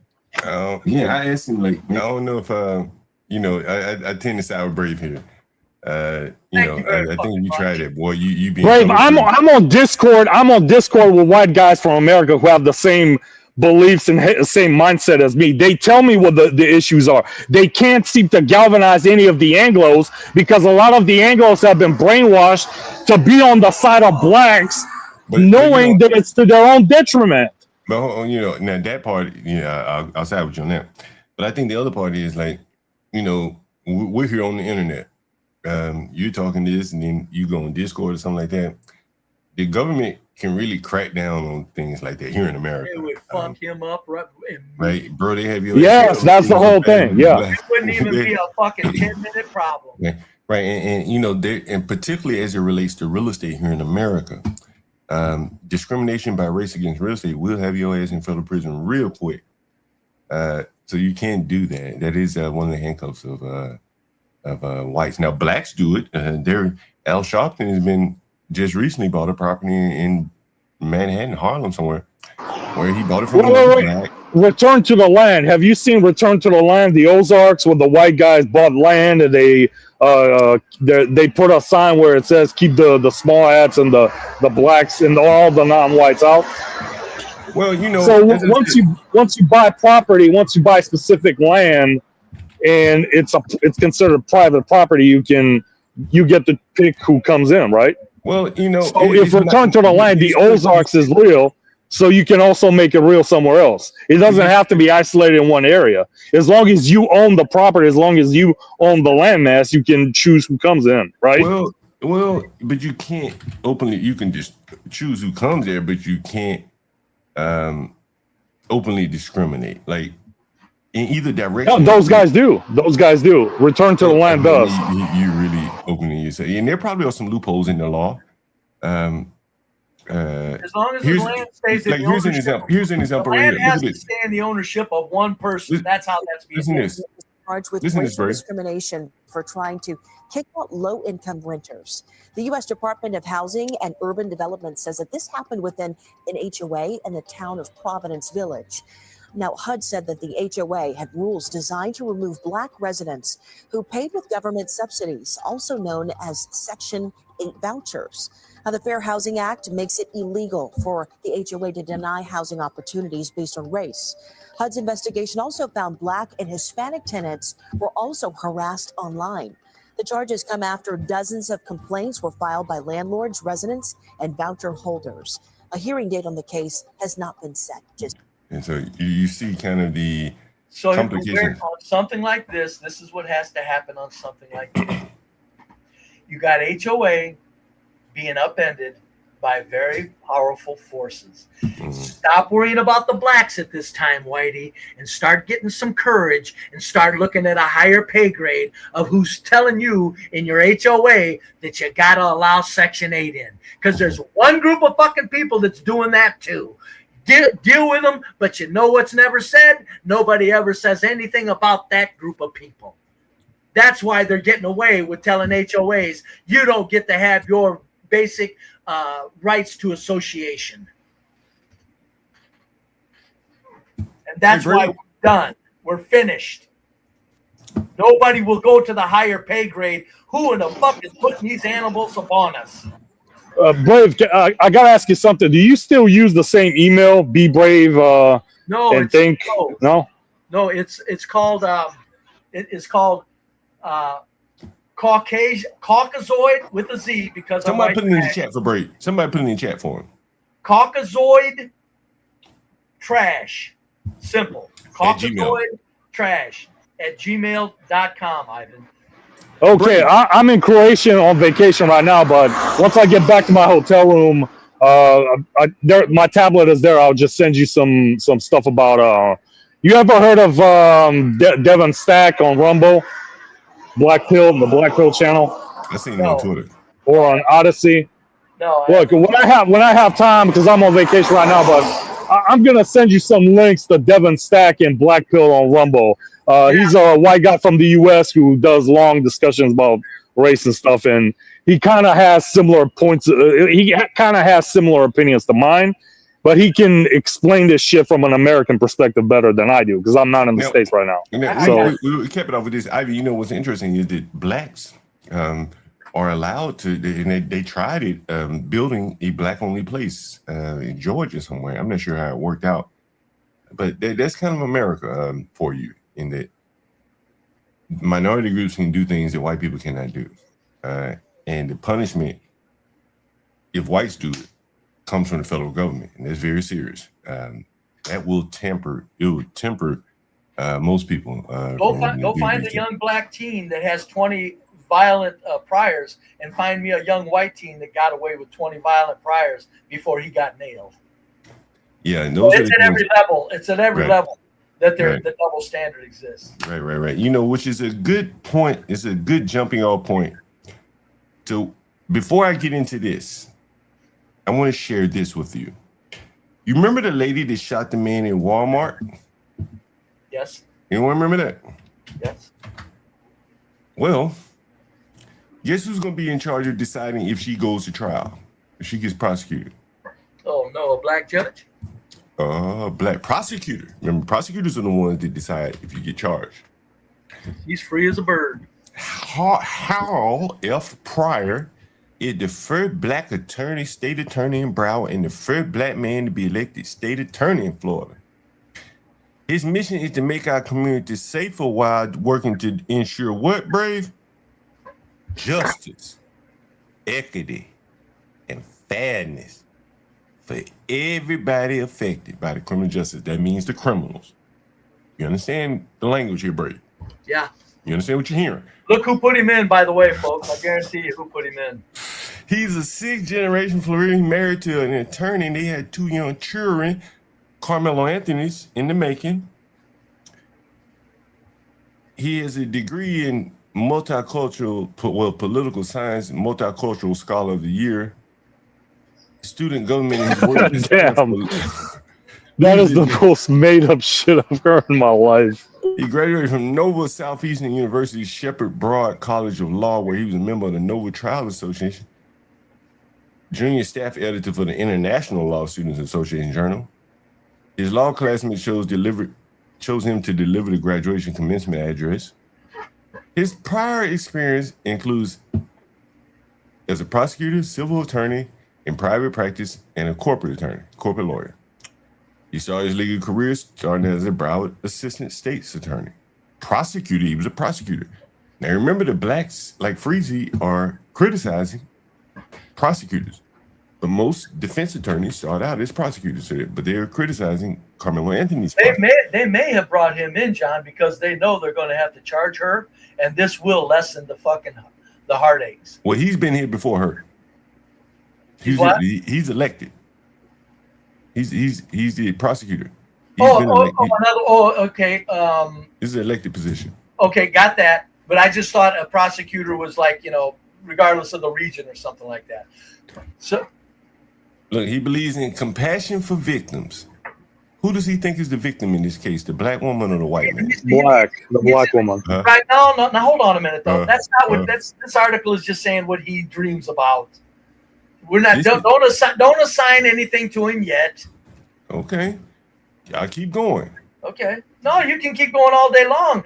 Of course he's going to have pie in the sky what he wants. The point is let's see if he's got any brains. You know what else is in the police report that nobody's talking about, John? What?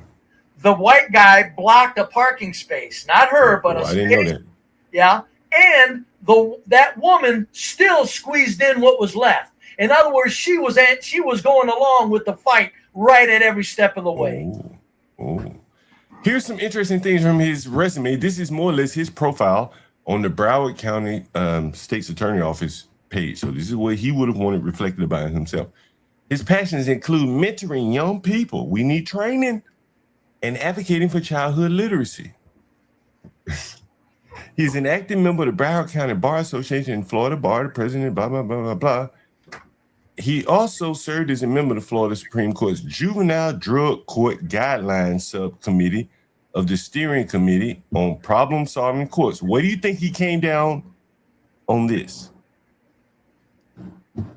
Where do you think he was oriented? I'm asking you. It wasn't on the side of lock him up. Right, he was not on the side of lock him up. He's been recognized as the Florida Bar Young Lawyers Division Government Lawyer of the Year, the Virgil Hawkins, blah, blah, blah, of the National Bar Association Young Lawyer of the Year, the National Bar Association Nation's Best Advocates, 40 under 40, the Zeta Chi chapter of Omega Psi Phi. Do you know what Omega Psi Phi is, Ivan? Brave? No, I don't know. It's a sorority. That's a black fraternity. Yeah, they brand themselves. Sorority. Sorry about that. Fraternity. They brand themselves. Got it. Yeah. These are Divine, typically is that the Divine Nine, one of the Divine Nine? right. These are typically very, very Democrat organizations, right? The judge that lowered Carmelo's bail, she was a Delta. It's like the sister to this fraternity. Does that make sense? Yeah. So this is the prosecutor who will be deciding if this woman is going to be charged or not. If that white man pulled up and blocked a space from, not blocked her, but took up the space and blocked the space from being two cars, turn it in, you know how people take two spaces, turn it in one, and she squeezed in, that means that woman was down for the fight. And then got out of the car with a gun in her hand talking shit. He's going to let her off because of the one little mishap that dumb fucker made facing her while she was backing up. He is committed to making sensible reforms to our criminal justice system. What do you think those reforms will be, Brave? He is committed to making sensible reforms to our criminal justice. Leniency. Insane leniency. Insane leniency. Mm-hmm. He's very much in favor of you just put a gun in somebody's face and stole their car. Put on a bracelet and go home, don't even need a bail. That's what he's about. This is why I'm saying this is an insurrection. This is not crime anymore, folks. You got insurrectionists on the street levels with guns, and you got the other insurrectionists that are apologizing and making excuses for them. This is a black insurrection of the American. It's not crime anymore. No, it's gone past it. It's terrorism and insurrection. They've seated people that in higher power positions of government that will let them off for their what we call crime. Right? For the record, in case Ivan's still listening, have you heard any other white people call it insurrection yet, John? Yeah, you the first, Brave. I know. That's what I'm trying to tell you. They hear me talking soft because in some areas, and then all of a sudden everything I said previously is out the door. Brave, here's a guy that is kind of quoting your numbers, but I think he goes a little higher than you, fortunately or unfortunately, Brave. Mm-hmm. This is Dennis. Have you ever heard of DennisSpurling before? Yes, I have. Not much, but just lately I'm looking for somebody I'm looking for Andrew Ranaka. I think he's the one that's going to say, look, I think Andrew's going to say the guy pulled up and blocked the space and she still squeezed in. That means she's down for the fight, and then gets out of the car with a gun in her hand talking shit. I'm pretty sure Andrew Branca can make sense past this prosecutor that's going to let her off. He can point out to where folks there are insurrectionists in our midst now. That this woman got off with this is insurrection behavior. There will be proof. There will be very good proof. Yes. Brave, I want you to listen to this. This is a DennisSpurling. 17% of black people live below the poverty line. Okay, that means the rest, working, middle class, upper middle class, are rich. That's who I'm talking to. The 83% of you snooty black people. We are no longer 60% of people below the poverty line like we were in 1965. We're different people. We are not helpless like that. We don't need communism and social. Capitalism has worked for us. Okay? Capitalism has worked for us very well. All this complaining about what we don't have, et cetera, et cetera. We don't need to do that anymore. We don't need the government. Okay? However, okay, we have a degeneracy problem. And I'm not talking about. Bray. You heard that? Mm-hmm. Ooh. About just poor black people. I'm not talking about. Hold it, stop. I'm talking. See how they got to throw that in, John? What? Okay, he said I'm not just talking about poor black people. Hopefully, when he's taking that word degeneracy, he's going to apply it to the blacks that are not criminal blacks, but he's not. He's got to. This is his whites do it too bullshit. I don't Maybe know, I'm wrong. I Go haven't ahead, heard this video. We'll see. I'm sorry. Go ahead. He's been commenting that you blacks are ruining the reputation of your grandchildren. Yes, he has. Yes, he is. Right, so I'm sorry. Maybe I misunderstood. Maybe he was. I don't know where he's going here, but let's see. Okay, about people who come from hard circumstances because poverty and degeneracy are not the same thing. I want you to think about that. Our people have been poor for most of the time we've been in this country, and many of our poorest people had dignity and discipline and manners and shame and respect for the elders and respect for family and respect for work and respect for themselves. So you can be poor and still be honorable. You can be poor and still be clean. You can be. That's what you're saying, right, Brave? Well, the point is, John, yes, and I have to say I jumped too quick just a minute ago. I thought he was going to go somewhere. Okay, silly me. I think he's putting it all together, Brave. I think he's putting it, except he's leaving out when he's talking about poor blacks that have been dignified. This is where what I'm saying now, that this is what needs to come out. It ain't about used to be. White trash are still dignified, upstanding, civil people. Yeah. That's what he needs to be saying right here. Well, I don't. He won't. I don't expect him to, but that would be so valuable if he would include that in with what he's saying. Well, put me in his shoes, Brave. I can't speak for white people. I don't know. Other than after talking to you, I can probably give some secondhand. Anybody can see. Anybody knows whites aren't doing what blacks are doing because you get around all the whites you want, and none of them are crazy, John. But clearly, I don't think there's a that's how you make a conclusion. You can deduce it. No, that's true. No, I don't disagree with you. That's all I'm saying. But it's so out of sight, out of glaring. I would say if there was a little bit of some gray area, I get what you're saying, but it's too glaring. Whites just aren't causing any problems. Let me play some more. People want to hear some more. Let's go. Poor and still have standards. You can be poor and still raise your children with structure. You can be poor and still carry yourself like somebody who understands your conduct affects more than just you. So let's not get cute and pretend this is about class. It's degeneracy. See, degeneracy doesn't have a wealth gap. What am I saying? There are black people with degrees who have degenerate traits. They behave like degenerate. You tell them the truth.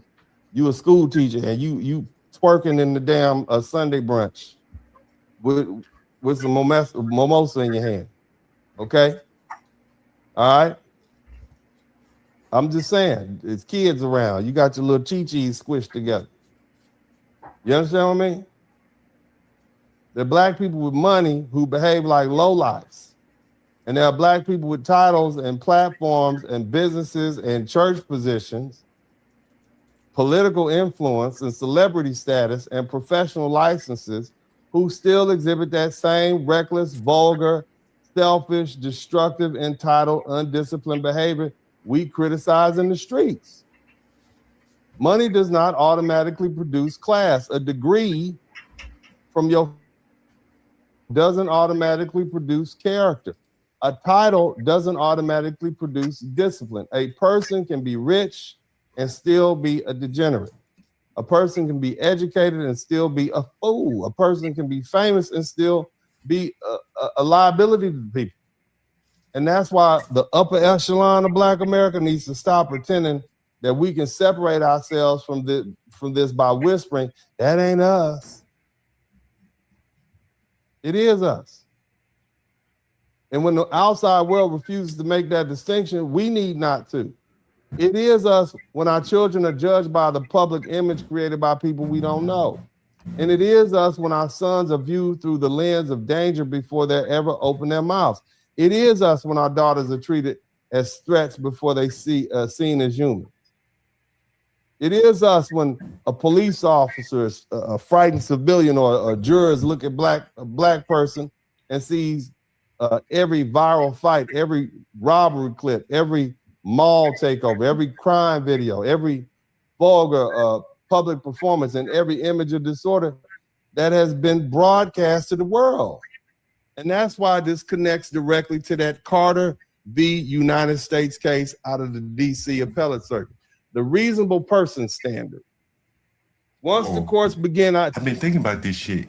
Is he about to go where I've been thinking? I allowing identity and race and lived experience and perception to enter the analysis of what a reasonable person would believe. Black people better understand the danger. Okay. the law may not stop with the reasonable black man doing a police encounter. Somebody is going to try to flip that. Somebody is going to argue that the reasonable white man, somebody's going to say the reasonable white woman, the reasonable police officer, the reasonable immigrant who's looked at these nonstop videos of black people fighting and robbing and looting. Oh shit! Do you know where he's going with this break? Well, I would. Sounds like to me he's saying that whites are very well justified in not wanting to be around fucking black people. But I don't know, where's he going? What he's saying, it sounds like what he's saying. We're gonna listen to more. He's saying, is it there's some court case, DC versus someone, where basically you may say, hey, I saw these videos about black people robbing people, and I exercised my self-defense because of my state of mind around these people. This is what he's saying. Listen, I'm gonna replay back. This is very interesting case law. Listen. Doing a police encounter, somebody is in perception to enter the analysis of what the reasonable person standard. It's in the DC appellate court. In every image of disorder that has been broadcast to the world. And that's why this connects directly to that Carter v. United States case out of the DC appellate circuit. The reasonable person standard. Once the courts begin to allowing identity and race and lived experience and perception to enter the analysis of what a reasonable person would believe, black people better understand the danger. Okay? The law may not stop with the reasonable black man doing a police encounter. Somebody is going to try to flip that. Somebody is going to argue that the reasonable white man, somebody's going to say the reasonable white woman, the reasonable police officer, the reasonable immigrant who's looked at these nonstop videos of black people fighting and robbing and looting and attacking and acting wild online. And then the question becomes whether that person's fear of black people was reasonable. Uh-oh. You see?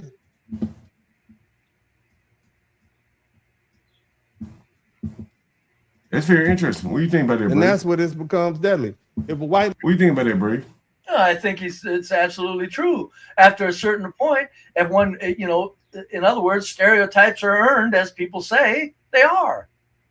And the problem is with blacks, nobody gets to process stereotypes. You gotta somehow convince yourself that, white people do the same amount of stuff at the same crazy rate. That's what people literally do to themselves, as opposed to saying this group of people are fucking crazy, and they're not allowed. So the point is he's talking nice, but John, what I'm saying is it ain't gonna happen, because the minute white people start doing that, they're going to be attacked, not physically, just attacked. Well, that very well could be true, but if the laws are starting to allow you to say, hey, man, I've been watching videos of these black people online. I ain't ever going to do. Who in the fuck is making them fucking laws? What laws are you talking about? This is in the appellate court, what he's talking about. Listen. Man kills an unarmed black man and says, I was afraid. His lawyer may not say my client is racist. He'll dress it up. He'll say, my client had these lived experiences. My client saw every episode of First 48. He looked at all the videos on Instagram. My client saw what happened in America. My client believed he was in danger. My client didn't have time to investigate whether the black man was a lawyer or a doctor or a student or a father or a business owner or a student minding his business. He only had seconds to react. And once that argument reaches the jury, the public image of blackness becomes illegal ammunition. That's the as if this is ever going to happen. Pie in the sky bullshit. Say something a little more goddamn realistic. No. Break. Hold on. Listen. I don't care, man. I don't like pie in the sky shit. Argument reaches the jury, the public image of blackness becomes illegal ammunition. That's the danger. Bro, what he's saying is, and I think it very well could happen in Carmelo Anthony's case, the public image of blacks is not hardworking, not peaceful, quiet. Most people are sick and tired of these people. Yes, they are. Does their reputation, once it goes to the jury, do they get the benefit of the doubt? This is what he's saying. Yeah, Right. they will. It's not going to happen like that. You're not going to have whites being allowed to be any sort of prejudice. Whites are going to have to stick very close to the exact letter of the circumstance. And when he's talking about, well, then he gets to say get to. Ain't no white's going to get to do anything. Our hands are tied. I get what you're saying, John. God damn it, I get what he's saying. What I'm saying is just pie in the sky, silly shit. Let me see. He said something about jobs that I think the reputation, will affect you if you're looking for a job and you got a bad reputation. People aren't going to hire you, Brave. That's fair. That's fair. He's talking about in the court of law, and as far as I think. But was he? No, I've heard him mention. Oh no! That's already there. People are already going, oh yeah, well, we just don't have any openings. Fuck, that's been happening already, man. Shit, are you kidding me? And this is one of the few guys that I've heard really approach the issue, right? Because I've heard him mention jobs. You don't hear the DJ Hamps of the world. None of these people even thinking that far ahead. Say, damn, well, how is this going to affect us in the job market? Housing. Danger. The stereotypes walks into the courtroom wearing a suit and calling himself reasonable fear. So the upper echelon of Black America has to stop being soft about this public degeneracy. We have to. And he's saying what you're saying? Yes, but the point is, he is saying what I'm saying, but the point is he's not saying it realistically. When he talks about what could happen that will never happen, that's not good. He just needs to stick with the fucking insult. He's saying that the good blacks need to police the bad blacks. That's what stop acting like every standard is oppression. We have to stop acting like every correction is betrayal. We have to stop acting like every criticism of public disorder is respectability politics. Respectability alone won't save us, but the absence of standards will continue to destroy us. There's a difference between loving our people and making excuses for conduct that gets our people harmed and stereotyped and policed and feared and prosecuted and killed. Let me tell you what we need to do. Somebody type solutions. We got money now. That's not the issue. That's not the issue. We're not poor people on the... We need to shame people back into conformity. Okay, I want y'all to break out. You see, I tell you, get the way you are, bro. No, I know, but this is a little more earthy. This I can deal with. Now, how many people criticize you for being rough with Johnny Boy and all that? It's never ending. Yeah, it's never ending. You understand? You shout y'all Twitter fingers. You understand? We need to shame them. You need to roast them like a Thanksgiving Day ham. You hear me? We're not shaming people because they're poor. We're not shaming people because they're struggling. Okay? We're not shaming people because they're doing their best. But we do need to shame this destructive behavior. And anybody who calls you a sellout, a coon, a boule, or wannabe white, for shaming these people for this public lawlessness, for shaming folk for this criminality, for shaming folk for glorification of murder or trying to protect criminals and crooks. You understand? We need to shame this fatherless lifestyle. We need to shame vulgarity, which is being sold to our culture through rap songs or whatever. We need to shame entitlement that was been sold to us as justice. We need to shame all this begging being done and sold to us as politics. We need to shame people who have nothing to offer Black people except grievance, disorder, and excuses. Because the people with the microphone are not always the people building anything. Some of the loudest voices are not building schools and banks and businesses and families and churches and farms and trade programs and law firms and medical networks and media institutions of political power. They're building followings of Black pain. Look at the internet right now. If you get on the internet and lie to people and tell them what they want to hear and tell them they're oppressed, they will follow you by the million. That's why I ain't got but 100,000. Yeah, but that's enough for him. He's saying that the blacks need to shame their low class. That's all that's left. Yeah, it's all that's left because the courts are going to continue to let the animals back out on the streets with and lower offenses and with repeat offenses. No matter how serious, they're going to put the animals out on the street because this is what I'm saying. That this is what there comes a time when, folks, even if we can't change it, pretty soon we got to describe what the fuck is going on. Mm-hmm. That means there's a group of people that are fucking paying billions of dollars to empower black culture to be as destructive as it is. Blacks don't have billions of dollars. Somebody's putting that cash in where it needs to be put to bring about circumstances that need to be brought about so as to create a black culture that is destructive. Nobody's talking about them people in any numbers. And that's all I'm saying. That's why it's, to me, after a while, it's like he even brought it up. Who's doing what? Well, did he say who's doing what? Mm-hmm. No, he couldn't. What do you mean? Who's doing? He didn't talk about who's letting the criminals back out on the street. He didn't talk about who's enabling people with huge, vast sums of money to be enabled in silly jerks. He's not talking about who's doing it. Well, this was a 10-minute clip. I'm sure John, I get what you're saying, John. What I'm saying is, John, I don't expect him to. What I'm saying, John, is until we really get down to the brass tacks of who in the fuck is engineering this into existence, we can just keep pissing in the wind. It's called engineering into existence. This is social engineering. He said nothing about social engineering. I'm just tired of hearing people talk around that reality. It's like I don't disagree. There's a 8-year-old kid that keeps burning down houses. So we're just going to chase that 8-year-old kid around saying, stop it, stop it, stop it. Let's go get the fucking dad. This is right here in DC, Brave. And we'll end it on this one. Well, I got a phone call to make, but we'll end the stream on the Brave and John segment on this one. Listen to this, Brave.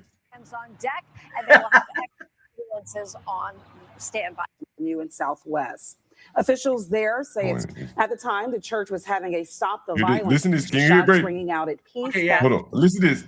And a shooting in the church left 2 men injured in Northeast DC. Shots ringing out at Peace Baptist Church on 18th Street. At the time, the church was having a stop the violence campaign. That's when a pair of men who were affiliated with the church were shot. Those men are expected to recover. All right, in just a couple of hours. Hear that? Any suspects in custody? No. That's what I'm saying, John. You know why there's not? Because police don't even fucking have the manpower that they need to pursue the shit. The people won't talk. The police don't have the manpower. And gee, guess who controls the fucking purse strings of this fucking country's judicial system, folks? Brave, do they have stop the violence campaigns in your neighborhood? Fuck no, they don't. Nowhere where I've ever been around all white trash, there's never been anything close to a stop the violence segment. You don't need no stop the violence. No, stop the violence. No, nothing. No, we need more programs for kids. None of that stupid shit. None of it. Brave, did I tell you what I'm gonna do with my kids this summer before I let you go? Yeah, you said I heard you earlier. All I'm saying, John, is like you said, keep them very protected with rubber gloves and things, buddy. Because you're running to the dregs of society, my friend. Well, what we're gonna do is first thing we're gonna do is we're gonna print up little flyers with little QR codes, and we're gonna go up and down little city blocks in the ghetto, and just. Now, how are you gonna pick up the trash? I got trash picker uppers. What they call the little trash picker uppers? Okay. Right? And you I got thousands of. What I want you to do, John, is what I want you to do, and I bet you're going to do this anyway. Inform your children that when you put your hands in them gloves, that and I would hope that you have bottles of water, not for drinking, but for washing. Yeah. And inform your children not to touch their eyes or their mouth or itch anything because of the germs that they could be coming in contact with. Yeah. And as I say, I got that trash picker up, so they won't have to touch anything physical. I got you. Still, children get careless. It's just you got to inform them. True. Yeah, these are some very serious germs, and keep an eye on them. How old are they? 10 and 8. 10 and 8. They can understand. Don't touch your eyes and those because of bacteria. And they're enthusiastic about doing it. And so, what I want to do is prove that how people say these children have nothing to do. We need training. We need rec centers to go play basketball and shit in. The city need to come on some programs, play some music for them. I've shown you all these things. In front of the DC Public Library, they got DJs out there spinning music, and the homeless people are just laying about. So I said, well, I'm going to try something productive. I'm going to pick up trash, put flyers on every house that on the block that would pick up trash. Hey, we cleaning up your neighborhood. We're not charging you anything, but any donation is appreciated. And I think it'll prove a point to my children, not to throw down trash. Well, not only that, but it's going to prove to them that hopefully don't expect payment for doing good deeds, because you're not. If they don't get anything, or they do get anything, either way it goes, they would have done something valuable, right? Oh, absolutely. That's all. But just make damn sure that you pick very well, and don't let them get too into too. There are areas that are just toxic because of people that have pissed and shit all over everything. I wouldn't even. We got it that bad. No, I know. You might see a piss bottle, but you ain't gonna see any poop on the corner. That's So. very good. I'm just saying, I got you, John. Yeah, I'm just saying 10 and 8. Yeah, no. And but how many of these 15-year-old blacks? How many blacks are shown standing around the corner? Oh, I know. Oh, it's amazing. I don't even know how they don't do it naturally. If I would never stand around all litter. If that was my place to stand because I was a bum, I would clean my bum stance up. I just would. Yeah. It amazes me that they don't. It's like you stand there every day. Can't you at least just keep this area clean? Yeah. It is very interesting, Brady. There's a trash can right over there. You just see that idiot throw a pop bottle on the ground. Yeah. You can't go pick that up? Yeah. They won't do it. You know, my buddy saw a black dude drop a glass bottle on the ground, similar to what I saw. And he was with his mother. And he said, he thought about telling him, hey, man, you ought to pick that up because it could cut somebody. But he said, I'm with my mother, so I better not. And, that's how the things, perpetuate themselves right there. Just that one example, multiplied over thousands of people, Oh, that's why I say it. That's why I say what the blacks are doing. And I'm gonna get off here and let John let the public, because the public wants to talk to John. But John, we have to look at this as an insurrection. Yeah, terrorism, insurrection, take your pick. But this has gone past crime. Blacks, the blacks in America have now been engineered into such a destructive force that this weekend you've had mass shootings, 6 of them in one day. Last year on July 4th, there were 10. There's 220 mass shootings. All over the country, there were shootings where no suspects are in custody, folks. You got to let this sink in before I get off of here. All of these shootings all across the country that happened this weekend, of all of these family situations, no suspects are in custody. That means that all of these people that do this are out just continuously doing it. Meaning, that means this could be stopped easier than we're thinking, because it's the fucking people that will do it that are let loose that keep doing it. If they would actually round up the people doing it with any real effort, that would lessen the occurrence dramatically. So therefore, there's an insurrection taking place, and the blacks are the operatives, the soldiers, but folks, there's people in high places paying billions of dollars to bring this country down, and you people aren't catching on to it. John, kick ass, bring them up and let them get it off their chest, buddy, because folks, when John is up here, you got a place to talk a little more real than any place else you want. John, I'll talk to you later, buddy. My man, be brave. Woo! Hey, be brave, John in the morning. What time is it? 2:09. I gotta make a couple phone calls, try to make a little money here. There's one thing I wanted to talk about from a rental standpoint, and I'll see if I have that.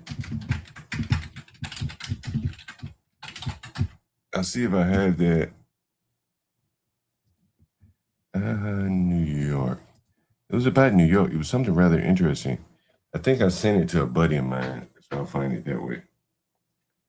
Before I call this guy.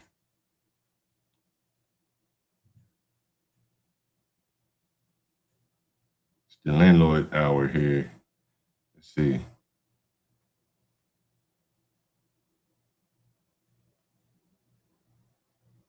think this is it. So it is it. All right. Put this on Twitter. All right. Twitter.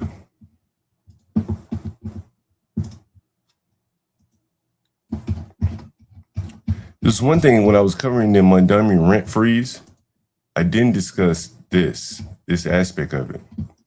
And this is a very dangerous for the tenants, well, for the landlords.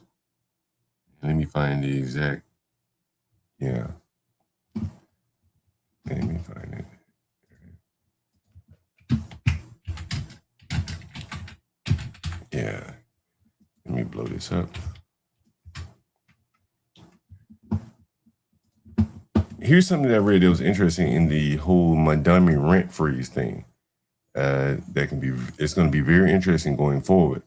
These people are more or less forming movements within these housing buildings. You've heard them. I've covered how they try to organize against their landlords within the buildings a lot of times, and the landlord will try to prevent them from organizing to address grievances, many of the grievances that the tenants cause themselves. Well, deep down in some of the regulation, people are looking at what the possible loopholes in Montgomery's rent freeze could be, and here is one that is very, very important. For buildings with a mix of rent-stabilized and free market units, often the result of successful deregulation efforts prior to 2019, a different, more insidious risk has emerged. Now, we covered rent-stabilized and free market units. Landlords, if they get a rent-stabilized unit become vacant, they may combine it with another apartment, and now it's a market rate apartment, or they can charge more as a bigger rent-stabilized apartment. Depends on the laws. All these loopholes, policy. Anyway, the subsequent court rulings have created a default rent formula, a punitive framework that can be triggered if a landlord is unable to produce meticulous records justifying the deregulation of a unit. So what they're saying is, for a landlord to deregulate a unit and make it market rate, he has to have meticulous records on renovations and stuff like that for it to become market rate, and he's able to command more in rent. If a tenant successfully challenges the legal status of their apartment and the landlord cannot provide the necessary documentation, the rent can be forcibly reset to the lowest rent of a comparable unit in the building. Here's where it gets very interesting. A coordinated challenge by tenants in a building could, in a realistic worst-case scenario, revert all deregulated units back to regulated status at drastically reduced rents, wiping out a building's net operating income overnight. While most owners maintain sufficient rent records, lenders often are not in direct possession of this documentation, complicating potential foreclosure considerations. This creates binary risk for lenders and investors. And I'll explain later in probably a private video, just a video, but this is a very difficult situation because many tenants in New York City can and will organize. They're in one big building, they all in the front door together. There are some common areas. And if they were to organize against a landlord that was vulnerable to this, they would basically make the building, uninvestable from a landlord's perspective. Someone says, and that is when people start to burn down buildings. If you really want to know, if you really want to be honest. There's one more example of that. I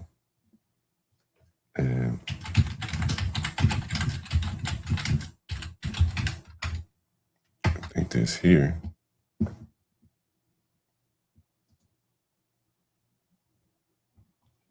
Here. Yeah, here it is right here.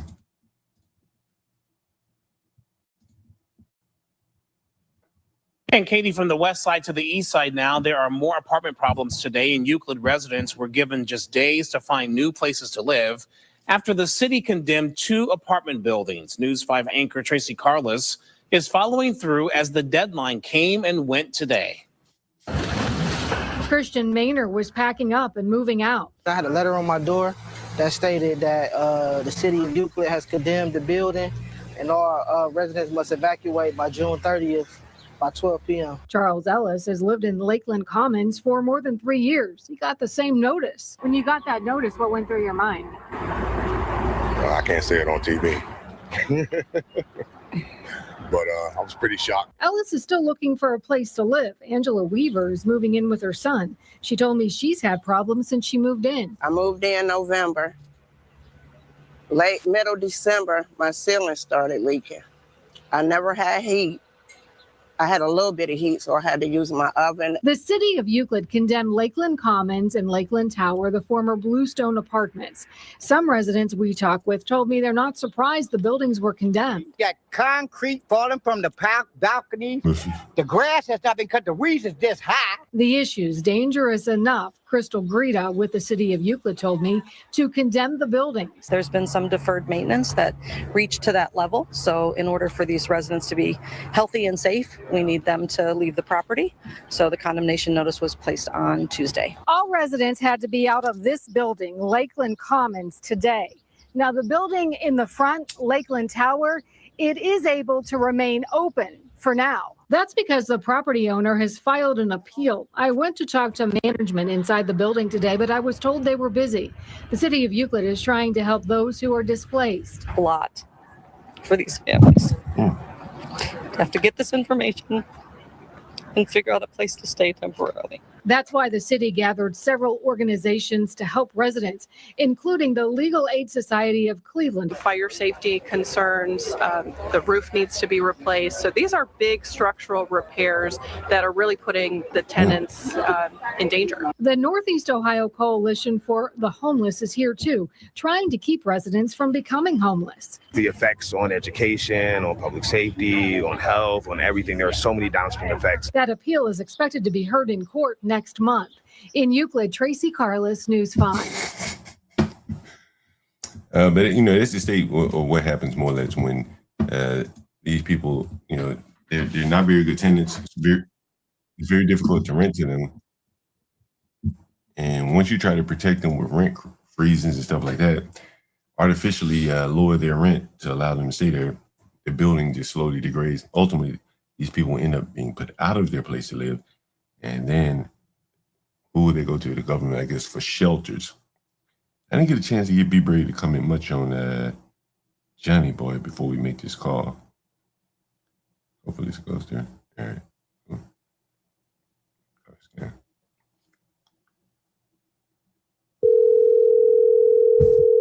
You guys hearing an echo on your side? Hey, I'm ready to go. Hey, I'm going today. What time? My family.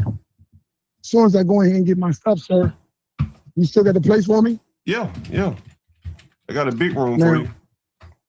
I'm ready to go. What time you think? So they said they went to get my dad's death certificate yesterday. And now your dad just died? Died on the 12th. Oh of shit. June. Oh shit. Sorry to hear that, man. And and I told him I'm ready to get my stuff out of here, but I'm not going there because my sister, anything can happen. Say what? I don't know what kind of booby traps and shit they got in there. Motherfucker been there ready to shoot me and they say I trespassed it. What? Or somebody was already in there. Pick up some bullshit. What you talking about? Who got a booby trap? We're not getting. Me and my brother and sister haven't been getting along. Oh. So they come up with all kinds of ways since my dad died. Fucking me around, but I don't care nothing about fucking around. I just want to get more shit and they know it. So you got your things in there. Huh? You got your things in the house where your dad died. My things? Yeah. Yeah, your I possessions. live here. Oh, you live there. Here. Yo, you live there. Okay. But it's time to go. They told me they wanted me to go for a while because they had things to do with their house. And I kind of played around with them. And they serious now. And I made the move with you, which is a blessing. Now it's time to go. I'm not going over there. That would be ludicrous. That's like Michael Jordan playing the Boston Celtics by itself. The 85 Celtics. You think they will fuck you up? This your brother. This your brother and sister, though. Of course. Of course. How old is your sister? How old is she? Yeah. She old enough to do some fuck shit. Damn. Hey, want the key? She already got the key. Hello? Yeah. They told me to find your place and get the hell out of there. Damn, y'all must have really fell out. Now it's time to go and they don't want me to go. Now they don't want you to go? Now, it seemed like it, because they said it would be here to watch me get my shit out of here. And now I got this place to get my shit out. Now it's a problem. You think they're trying to keep your shit? Not trying to keep it. You know, it's almost like, okay, yeah, they got something for me to do now. Probably want me to sit on it now. But I'm not going to be here and be miserable, because then next thing you know, they'll come back again. It's like, if you ever seen a retarded baby or a retarded person that has to have a caretaker 24/7? Yeah. So they play each caretaker against each other. Well, he might tell me, the one told him he could go outside. The other one might say he told him he could cook. Neither one of us told him any of that. But because we thought so, those are the end results. And they usually don't end well for the employee, because the employee listens to the client. But they're the client. Do they own the house or what? They own the house? No, my mother owns it, but they kind of got her ran in the ground. Or your mother ain't in good health? There you go. And if she's in good health, if she was in good health, she wouldn't just talk to me like a piece of shit. Oh, that's right. So your mother lived there and she allowing them to put you out? Man, they took my mother. They're in a 2-bedroom house. Oh no, apartment with 11 people in it. Right now? Yes, and she got a house with 2 bedrooms with me and her. But because they need that money, oh man, they're gonna run that in the ground. What money they need? Mother getting salary money, and if certain people not working. Your mama get a check every. You say your mama get a check every month? Yeah, and she gets her retirement. Oh, that's why they need that money. Oh, I see what you're saying. They need that money. And see, I don't have an army like them. And see, because I've cursed and screamed, the people think that I'm lying. So if I walk in there now, even with a key, I might as well consider myself dead. Because they could say anything. He owed people some drugs, or he stole something. They could just make up shit. It don't even have to be true. But as long as they said it, I did it. Yeah. And guess what? It kind of makes sense, because if people catch me on the side that they said I'm acting, who you gonna believe? And so it don't matter if I got an MBA. It don't matter if anything good I've done. Oh, that's right. Because you got an MBA, right? Huh? Didn't you say you had an MBA? I do. I got it from American Intercontinental University. 3.8 grade point average. I have a bachelor's in human resources. I graduated cum laude because of the work. It's about putting in the work like my father taught us to do. It ain't because me or osmosis. It's about hard work, perseverance, and hope. He used to say, if a man with hope is a dangerous man. But that's the times I spent with him, man, when kids didn't have those opportunities. My dad gave them to me. Yeah, that's important. And that's what makes me who I am. And yeah, I scream and yell sometimes. I might get a little emotional. When it comes to tenacity, heart, and determination and will, I'm going to make it happen. So when I get my stuff, and I can get to myself and I can regroup, he ain't got to worry about no house for Joe. I might have the biggest house on the block. Come on, Tom. Let's go watch Super Bowl at my house. It's coming. Yeah. All you gotta do is work toward it, man. You'll get there.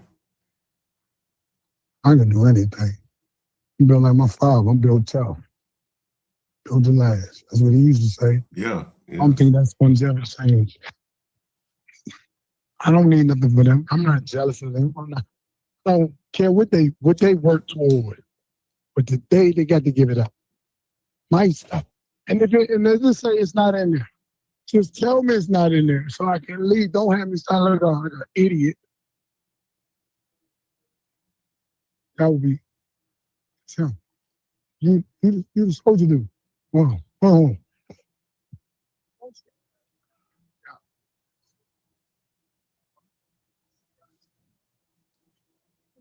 Yeah, it's just these soldiers, they be parked, they like ex-Marines or something. You could tell because they had a super fire thing on the truck. Where you at? You by Navy Yard or something? No, man, I'm over here by Brookville, the old Walter Reed, when it's the annex, where they used to do. Oh, the old George. My mom retired from Walter Reed. Where the president used to go to the hospital. Up on you on George Avenue. She retired. You know, like George Avenue? No, she retired. Yes, she did.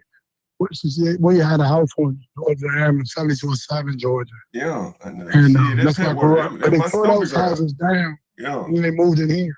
Yeah, that's my stomach ground, Petworth. Oh, yeah. Yeah. 7207 is where I grew up. That way up, though. That way, you damn near Silver Spring where you are. Yes. Yeah. Yes, but that's DC. Don't dock me to Silver Spring. I'm born in Northwest DC. You know, went to Tacoma, went to Shepherd. You're native. Huh? What they say, like native. You're native Washingtonian. Naked? What you talking about? What are you talking about? You know, you never heard the term native? I'm a native Washingtonian. I'm a Washingtonian. Yeah, I'm a native. I'm probably one of the last of the giant breed of natives. That was the best time of our lives, huh? Man, Chocolate City in the 80s and 90s had to be wild as hell. I got here on the tail end of it. Well, it was. It had to be wild. Right now, Jesus Christ. let me say something. I could be barbaric and go in that zone out of control, talking about I'm going to get my shit. That ain't what this going to take is what I'm thinking.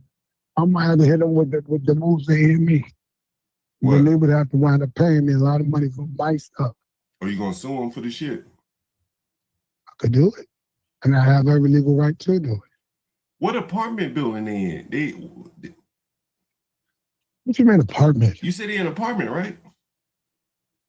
They out Columbia. My brother still has an apartment. My brother's smart. Man. He's going to always make sure he has a place to stay. But I'm saying, where's your intelligence? But the people where your stuff is in an apartment with 11 people, right? My brother has a place. My sister has been staying with them, with her kids and her family. And he has a family. Okay. Now Joseph, they left me here and took my mother with them. Okay. Yesterday I was here and I left because I got tired of the harassment. My head is hurting. I'm tired. I haven't been sleeping because every 2 seconds they have made me feel like shit. My mother goes in and out of this thing. 1 minute I'm worried about you. The next minute, get away from me. I hate you. You're the worst. You're evil. Then my sister say you're the devil. She chant it. You're the devil. You're the devil. You're the devil. There you go. The super. So you gonna leave? Yeah, this guy, I'm thinking he's a military guy. I gotta get in there. They sit up here and watch this shit. It's almost like they want me to go in there and see when I go in there. Anything could be in there. I'm in. And you can get in from the windows. You see what I'm saying? Yeah. Well, you gonna have to climb through the window? You gonna have to climb through the window? Got a key. Okay. Say I go in there. And I ain't been in there. I walk my black ass in there. I'm subject to any dumbass thing that could occur. And it would be my fault. You had to think, man, sometimes smart. Yeah. But what do you think could happen? Okay, so we haven't been getting along. And let's say if somebody homeless is in there. They can say, "Damn, what you call it? Hoarding, boarding, or whatever." Somebody What you homeless doing? in there. What do you say? Somebody homeless in there. Let's say if some. I'm giving you an example. Do you think that's possible though? Is it possible that somebody homeless could be in there? My sister said my nephew was in there watching the house. Okay. Let's say I go in the house and my nephew could say anything. I came in there wild, out of control, all that. Because I'm going to close the door. Once the door closed, yeah. Because I used to do security. You go into a place like that in this situation without any kind of extra presence and you just go in, regardless if you got the authority to go in or not, you have to think safety first. Yeah. You can't just do something because of an impulse control. In this situation, we have siblings who don't get along. I usually call for disastrous situations.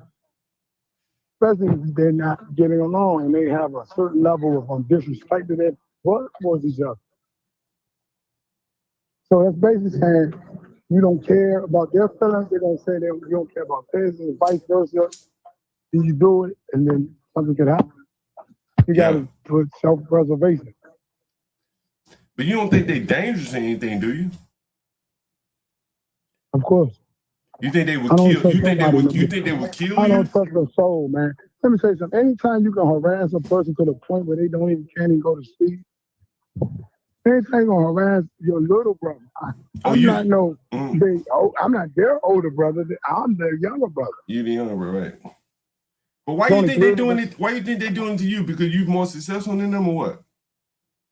I'm not successful because of degree. They brag about the shit more than me.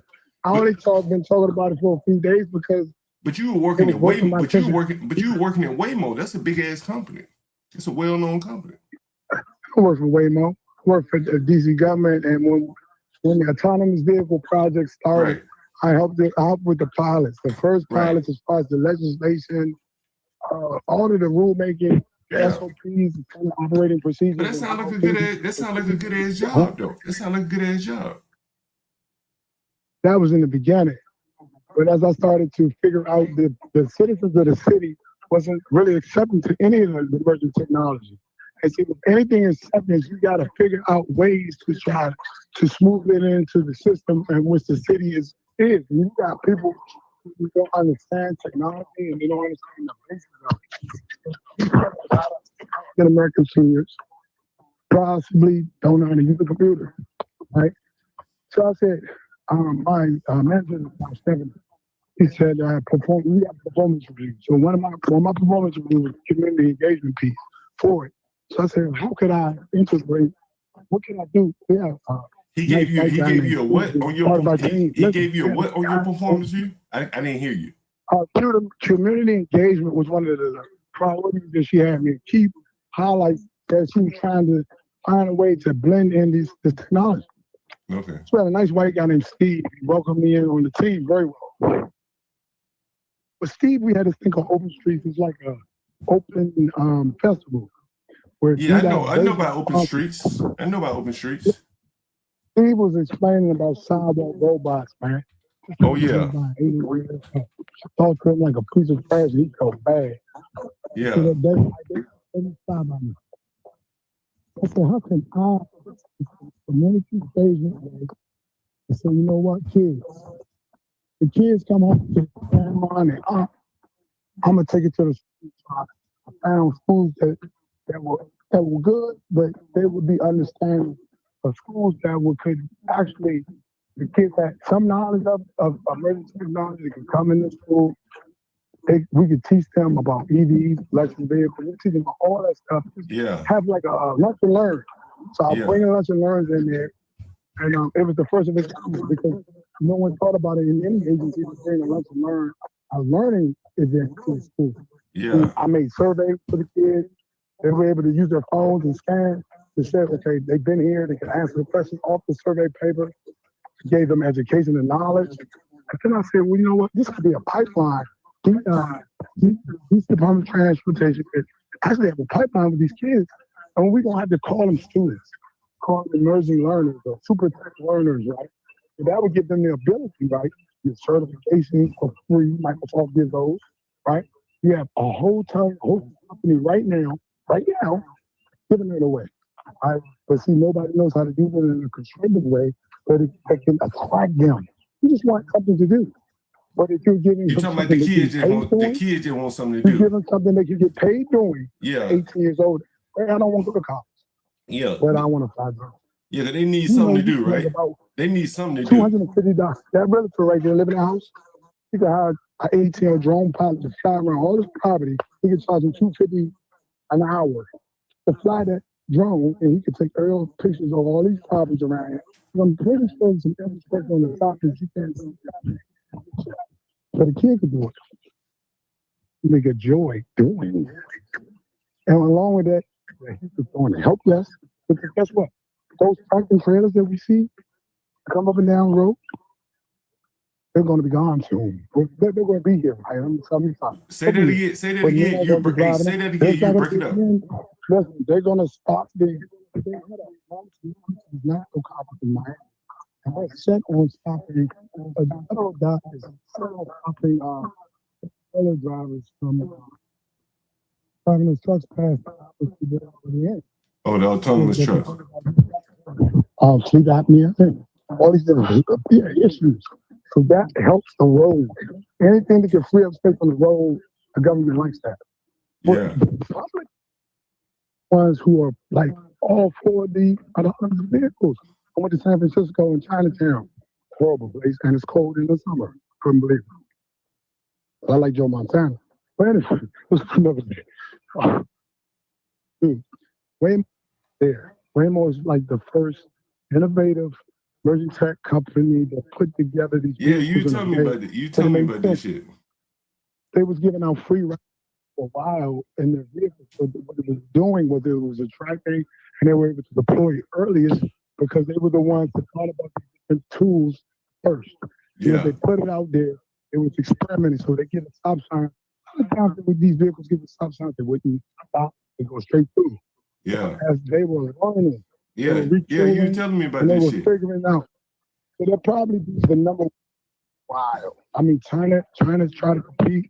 No matter how, let me go back. China is the leading all the world in autonomous vehicles. One thing I was to give the Republicans, the fact that they've been trying to push that technology for a while, it hasn't really again. That is their way of greasing the United States. It's through the emerging technology piece. You get the kids involved now, we're unstoppable. But if you play these games like, these children ain't gonna do it, that's their jobs. That's what their jobs to sit at a desk and operate. There's no all that going on in the field. It's about to be it's over. If you can't sit at a desk and can see the information and read it as a data analyst, what are you good for? Yeah. And I'm an analyst.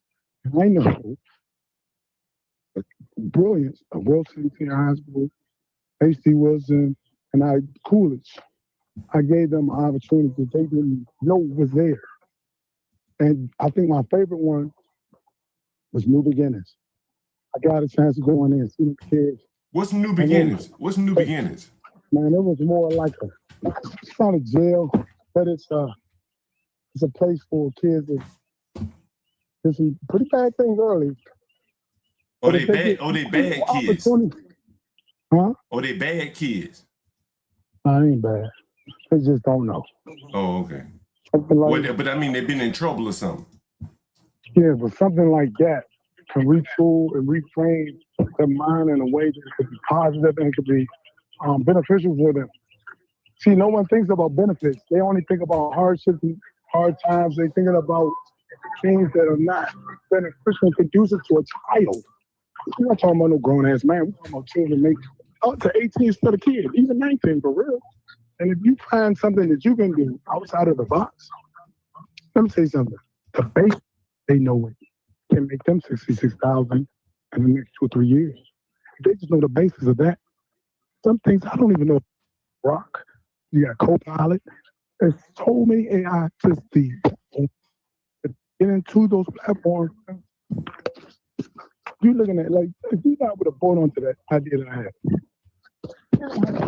worry about an employee or new employee because they would just be coming. Yeah. Oh, I'm going to get in this program, in that program, and it just goes step up a ladder. It could be a career ladder thing from middle school all the way up to college, bro. And go all the way into your job. And they can just pick the best of the best all the way down the line. That's what I was trying to do because information is universal. But what better way to get that information about what's getting ready to happen, the exposure is real, but from your grandson, your niece, the people you around every day.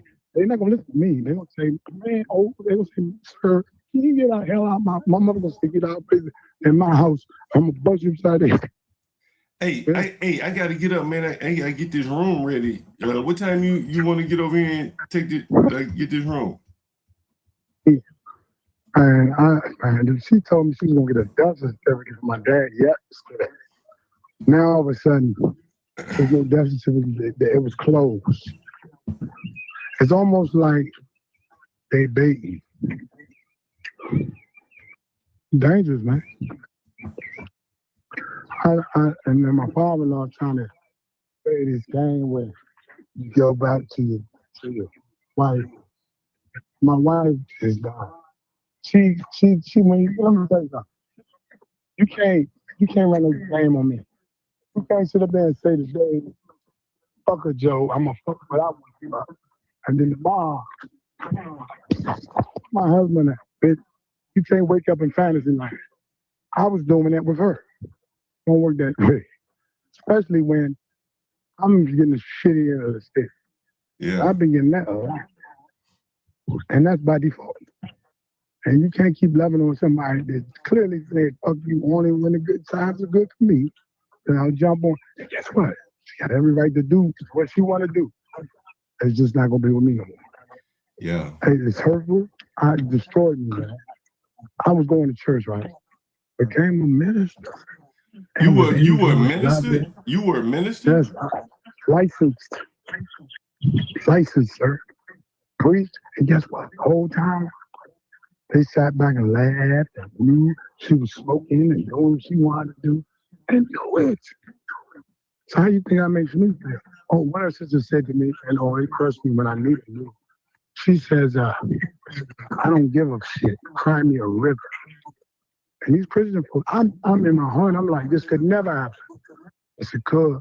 I said, she doesn't look like she would do it. Guess what? What the looks got to do with it? I probably look like Paul President. Yeah, right. I mean, my spirit is broken from all of my family. This was total disrespect.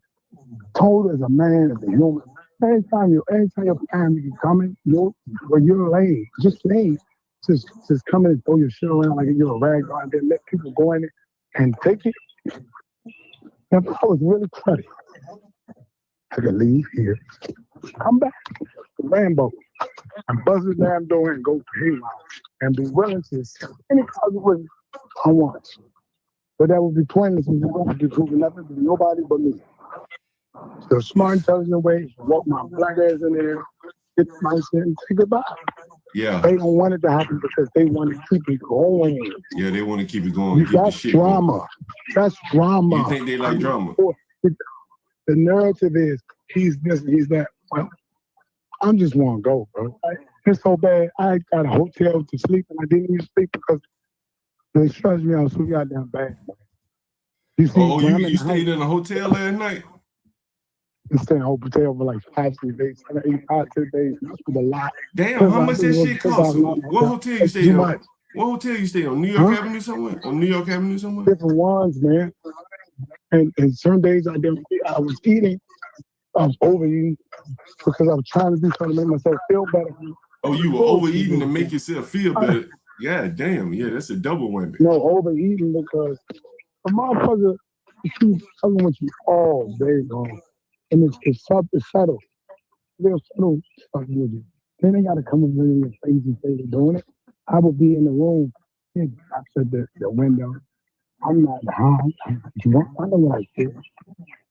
The only reason, listen, that last time I had hip surgery. I had to get this Hey, you whole have to left speak hip up a little bit. I can hardly hear you talking to the phone. I got my whole left hip replaced here. Mom, somebody breaking in her truck, or somebody rattling on the door in the back. First, I said, I came up there once. Until I started. I walked around the house like I'm the police. Only to see there was nothing. I did it. A couple more times, then she was there. I said, man, I'm not going up there, man. She's tripping. She's tripping. She's just messing with me. She's out of blue. She fucking, you know what I'm saying? So when we was going through, when I was going through what she was going, it wasn't me. Some said, go up there. I went up there one day. And that's when I ran that kind of nerve and crazy. So started therapy sessions in my psychiatric sessions. I did that for my protection. Because if they're going to use that, I have to have a backup to counteract them, which is truthful. Because if I'm going to a doctor, he can evaluate that and he can say yes. Yeah, no. Oh, so you thought they would use your psychiatric treatment against they you? They did. I'll get to that. Oh, they use okay. They use it against you. Hold on. So this one particular day, I come up here, they didn't know it. I said, I'm gonna come over there, I'm gonna go get something to eat. Sit at the table. I said, I did. I said, I'm gonna tell her I need to stop. Look for them in the shower. Mother ain't gonna get out of that. Went in there, shower. And I put 200 lines down nowhere. I think I'm not lying. Some dudes was coming out, the steps on the right and pouring out. Dudes was coming and ran and looking. You have to speak into the phone. You have to speak into the phone. I'm having a hard time hearing you. 3 yards, they had no clue. And the African was standing up. It was so simultaneous. My mother said, go over there and check that. What? Are you on a headphone or something? Because I'm having a hard time hearing you. But I looked out the window, I seen these guys running on the side, on the left side of the house. And I looked, I said, that can't be. No, sir. No, sir. What was it? You said somebody was running naked? Yes. Who? Who was running naked? I'm trying to tell you. So I'm looking at this shit like, I didn't use no drugs. Am I tripping? Am I just tripping? I seen a guy like he was looking into another area. And I said, no way, I'm tripping. That day I finished in the shower, put my clothes on, and I said, man, what is really going on? She said, hold on. Like, what you see? I said, hold on. She said, it ain't happen. I said, but you've been saying things that happen now. I kind of, it ain't happen. I said, man, oh, you know what? Coming over this motherfucker more. Because now somebody's lying. I know what I saw. I'm not inebriated. There's something wrong. Oh, she thought you were lying about seeing the naked man.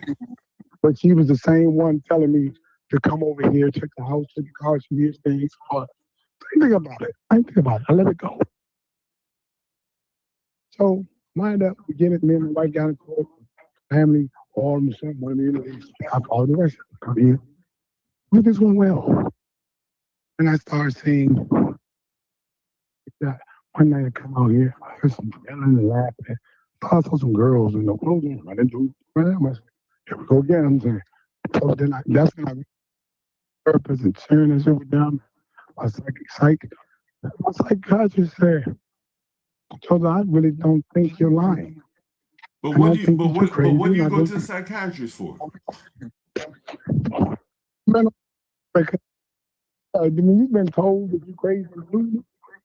Oh, I see what you're saying. I mean, I always dealt with some kind of fight, but that shit was out of control now because they kept saying it. And it was weird shit that I was seeing. I thought, at least I thought, it wasn't weird, it was really happening. Yeah. See, my mom had gotten older. My dad was completely sick and could not figure himself at all. They needed a 24-hour aid service. Yeah. And I seen it happen. And like I'm there, I'm seeing this shit, and weird things were happening throughout 2 weeks. The police was tired of coming up here. Because she kept calling somebody violent. Oh, the police, they kept calling the police on you?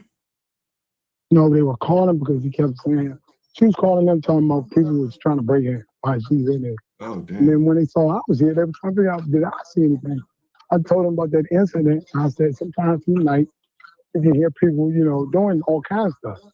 And it kind of throws me off because at first I didn't believe her, and now I kind of believe it, but I don't. And they was like, what makes you believe it? I said, well, the only thing I have is proof in my mind is when I see two guys. Damn, damn, man. Hold your thought, man. I gotta call my mother. I got my mother calling. I'll call you right back, all right? Hey, let me know what time you coming. Do you know? Whenever they come, I gotta come. But what time? Can you give me a time? Can you give me a time, though? You can't have me waiting on you all day. The time I would like to be there, 12:34. Trying to be there about 3. All right. If not, I gotta go in there. You know what? I'm gonna call the police. Yeah, but what time you think you're gonna make it to me though? Bro, I gotta get a truck. I got a lot of shit to do to get to you. And the people I call, it's almost like it's a fucking game. Everybody was trusting me. Nobody's willing to help me get there. I will figure it out. If not, I might as well hurt myself, man, because it's so hard. Fucking with them. I'm about to call the police to see if I call them, that's when they'll show up. And if they do that, and the police start talking that wild shit, it's almost going to be like they want me to leave. They're going to say something like, he can't fit nothing out here. All that type of shit. Yeah, but look, man, I got to take this call. My mother calling. I'm going to call you right back, all right? I'll call you right back.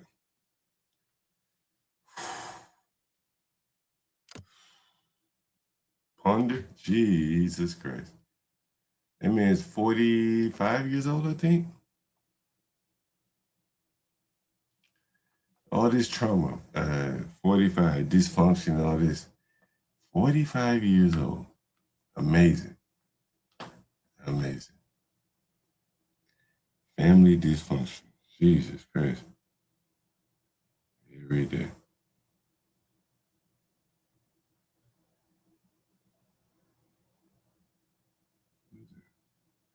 Ponder, you there?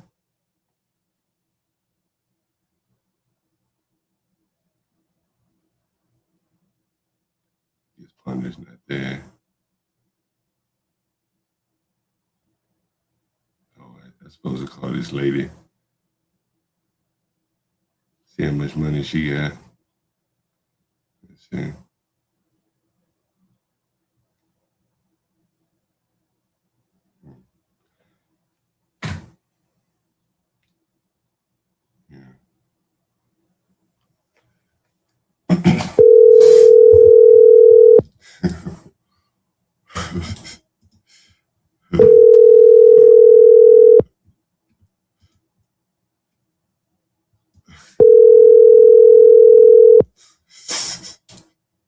Your call has been forwarded to voicemail.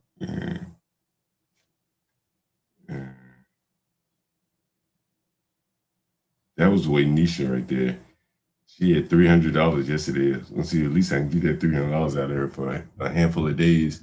She's having a problem where she lives too. So hopefully she'll call me right back. Let me call her back again. Trying to get this $300 out of the ghetto here. This is how you do it every day. $300 out of the ghetto.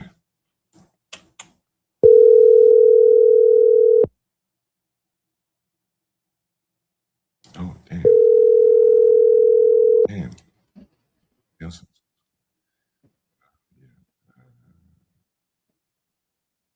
Hello, John, you're done with that? Oh, one more. This person. Okay. I had to call him around lunchtime. That's 45. Yeah.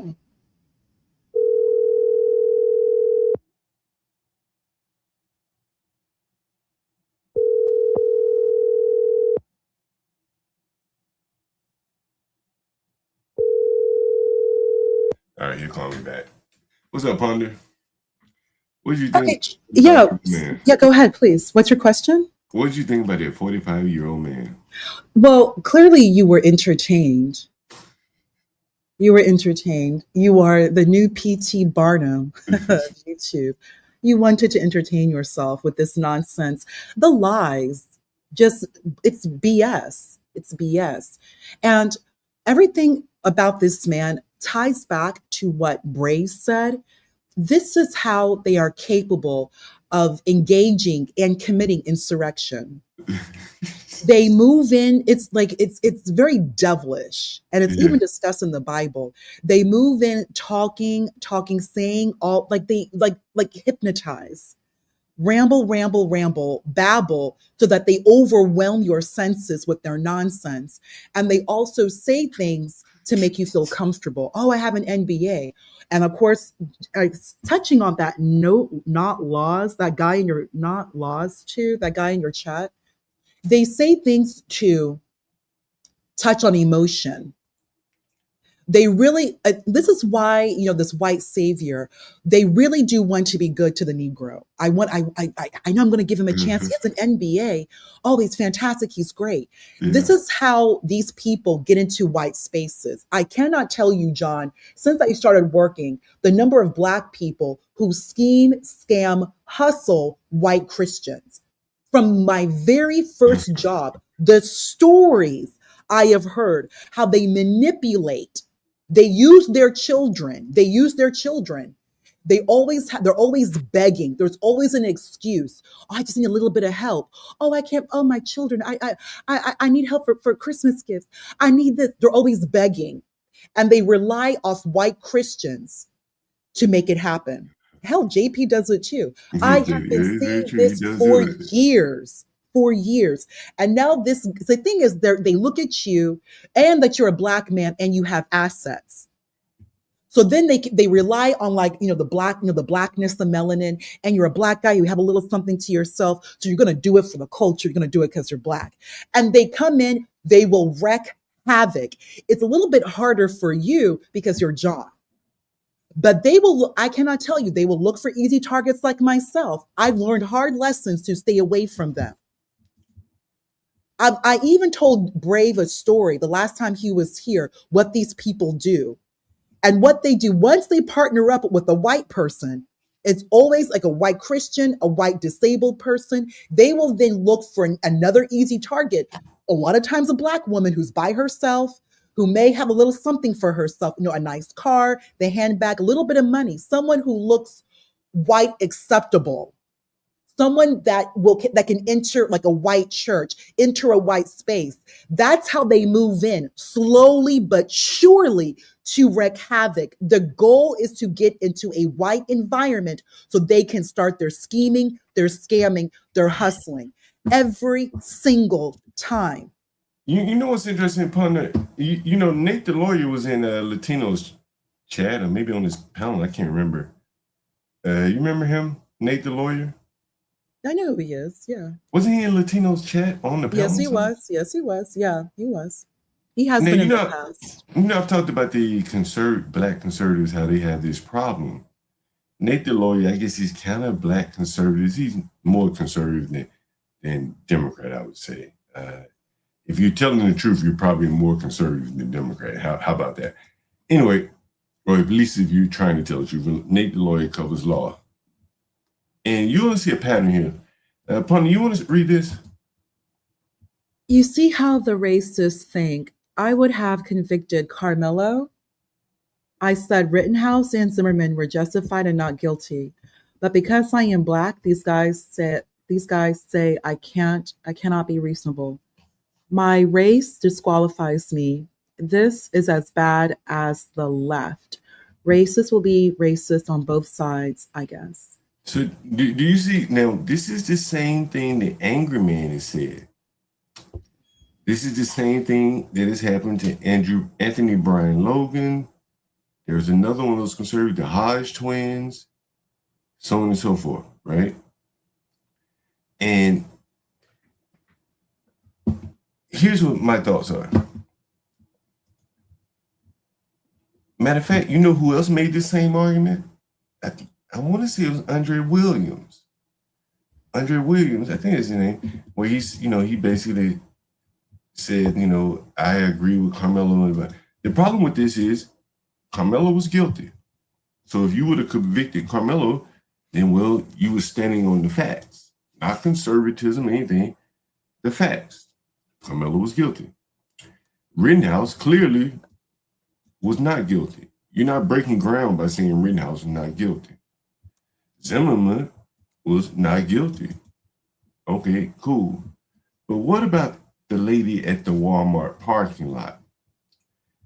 This is where he feels like, and what anger made him says, my race disqualifies me. And here's someone saying this MF right here is exactly why 90% of Black people should never serve on a jury. And so this is Nate, the lawyer, responding about the Black lady at Walmart, where he says it looks like clear self-defense to him. She draws a firearm and retreats. But the part that he doesn't point out is that she got out of the car with the gun. He conveniently overlooks that part and said it looks 100% justified to him. That's very interesting. And I think that's the glass ceiling that Nate finds himself in right there.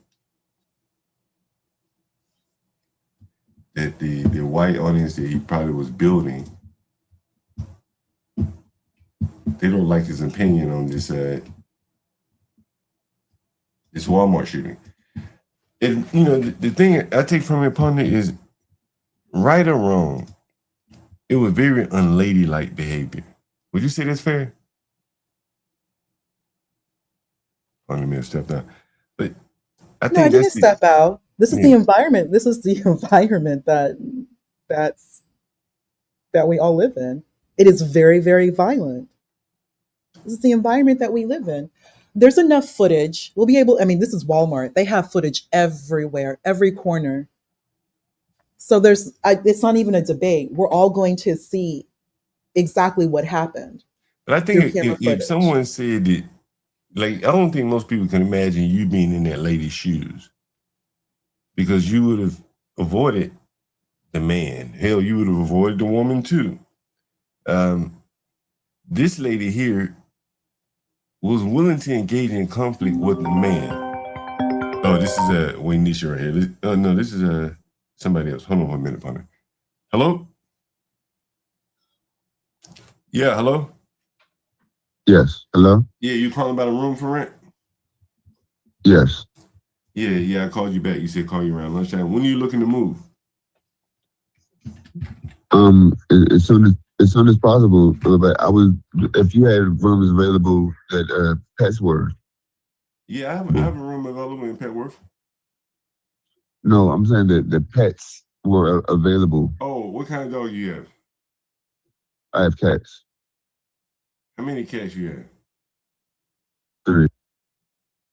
3 cats. They're gonna charge you a little bit more for the 3 cats. You clean up after your cats? Yeah. I don't want the whole house smelling like piss. No. Not at all. How you end up with 3 cats, by the way? 2 of them were brother and sister, and another one somebody had gave to me. Okay. And let me ask you a couple questions. I know you say you're working. Where you working right now? I'm a bartender. I have 2 different jobs. Where you bartending, by the way? I bartend at Atlas Brewery and this place called Moss Market. Oh, I think I heard of Atlas. That's that brew pub, right? I know it's in Navy Yard. I'm saying it's like a brew pub, like a brewery. Right. Yeah. And you saying what's the other place? It's called Moss Market. Where's that? Noma? No, it's in Capitol Hill. Oh, okay, cool. All right. They pay you pretty good? Yeah. All right. And you say you're looking to move ASAP? Yes, like within like the next week. Oh, next week. So it's not ASAP for me. Okay, next week. All right. So look, just give me a call back when you're ready. Closer to the date, and that way, I can tell you what we have available at that time. Okay, thank you. All right, sounds good. 3 cats. What in the hell? He got 3 cats for? You heard that, Ponder? 3 cats. Okay. Yeah, that's okay. I don't I know mean, like, to begin with that. But like, why that's would just, you have 3 cats, man? Like, well, what is the point of that? let's, I mean, I wanted to living in a just, room. it's gross. That's really gross. What Brave mentioned, there's nowhere else to say but how correct he is, because it is insurrection. These people are anti-society. No one wants to be very honest. And the real question is, how is such an environment allowed where you can exert this level of violence and it's always rationalized? Yeah, that It's is the crazy always part. rationalized. And nothing is going to change. Hey, Ponder, hold it down for me for a second. I'll be right back, okay? Hold it down for me. Okay, let's see. So, not Lowe's. Oh, boy, do I have some things to share with you. Not Lowe's. You need to stay away from these people. So, not Lowe's. So, you guys are saying my coworker, Leah, who was a young girl going to university to be a teacher, and James, another coworker whose wife is having a baby and who is highly intelligent, are going to rob me. Okay, not Lowe's. So, let me break this down for you. These people that you work for, at no time should they ever pour their personal business to you. So you made it clear these are your coworkers. There has to be a very clear respect for boundaries. You don't need to know Leah's personal life. You don't need to know her personal struggles and her obstacles. I'm going to assume maybe Leah's a young Black woman. That's great. She's going to university. She's studying to be a teacher. Super awesome. You don't need to know the ups and downs that she's going through. Maybe she needs you to cover a shift. I don't know the type of work that you do. That's the further extent that you really should go with Leah, outside of work, actual work, like work production. That's it. You don't need to know these people's personal lives. Even the fact that you know that she's university studying to be a teacher, that's a little bit much. That's a little bit much. I don't know. I'm guessing maybe she told you. I don't know if you asked her personal business. Stop doing that. Like, I don't know why you people cannot just keep things work, surface, you go to work, you leave. There's always this need to keep pouring personal business. It's so inappropriate. This is your job. That's it. You don't need to know people's personal lives and their business. It's getting too much now. And people start pushing boundaries and not respecting boundaries. It's very boomer, by the way. It is all this gossiping, personal business. Just stop all of that. You don't need to know these people. Coworkers having a baby. Okay. I mean, this guy's going to file paternity leave. That's cool. Like, then that's enough. Like, even, oh God, even like baby showers, that's pushing it. It's just too much. Just stay surface level. These facts are coming out about that case. What facts about that case? If Praxology, the man who lives down by the river, the only facts we need to know, I don't like all this back and forth debate. Whatever happened at that Walmart parking lot, if that's what you're referring to, we're going to see it on camera. No, we don't need to know everything about Ponder. You all know more than enough. We don't need to know everything about Ponder. No, like I live in a wonderful HOA in the wealthiest zip code in my state. I live by a beautiful lake that is owned, operated, and administrated by the Army Corps of Engineers. What is it? My home is now valued at over $500,000. Ponder works. That's what Ponder does. Ponder works. I don't like people. And most of these people, most of this little chaotic universe people, I would call the sheriff's office if they were ever near my HOA. Don't come where I live. Go away, stay away. You're just nothing but trouble. You do not know how to behave. Do not know how to behave. And I 100%, it's not just these Black people. There is no way they would be able to behave the way they do if there wasn't other white people co-signing their behavior. There are groups of people who are not Black who benefit off the intense and unmitigated destruction that these Black people do. There are people who really want this to continue and to happen. They don't want quiet, productive Black people. There are Black people who are just quiet, who mind their business, go about their day, work out, go home. Not everyone wants to know other people's personal lives. But there's just some who do not know how to leave people alone. And that's why it's so wonderful, the progression we are making towards the future and AI. You're not going to know anything about anyone, and everybody is about to be recorded. Look at what just happened in Walmart. Walmart has excellent security. Excellent, some of the best, because they prosecute all thievery, and they actually follow you to the parking lot and they take a picture of your license plate. They've been doing that since the early 2000s. Walmart, and I'm talking camera, lens, the best.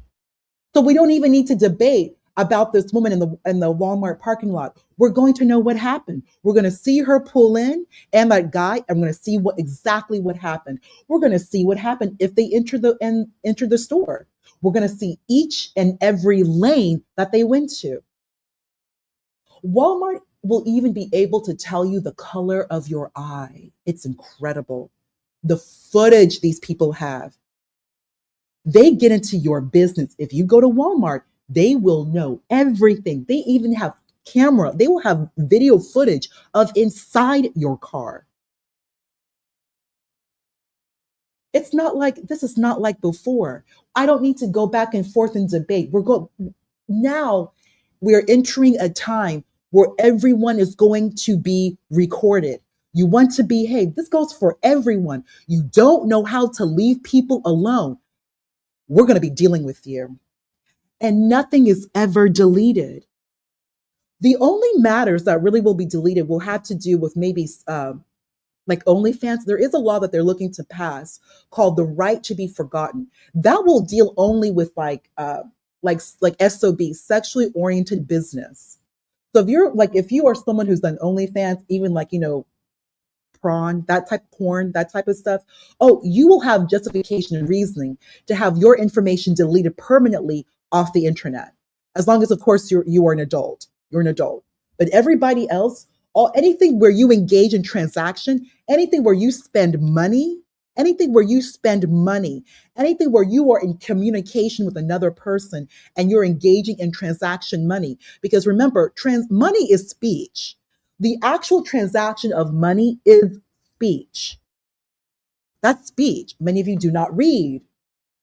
When they were discussing, corporations are people too. When these whole PACs, money, when they were saying money is speech, and you had, what's his name?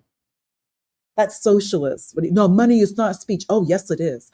What they were referring to is not currency in and of itself. It's the transaction of money and currency and the US dollar, which have similarities, but there are differences. Money is not necessary. Money and currency are not one-to-one. There are some differences, but at the end of the day, it is transaction and it is speech. It is speech. You're engaging in transaction. Therefore, it will be recorded. So all this little behavior that you all like to engage in, many of you do not know how to leave people alone. You really don't know how to leave people alone. They are going to be able to use this grand analytics, which is Palantir. Palantir knows how to process and analyze the data. They are a data collection agency. That's what they really are. They just data collection. TikTok, one of the reasons why the United States had to get TikTok from China is because it's American data.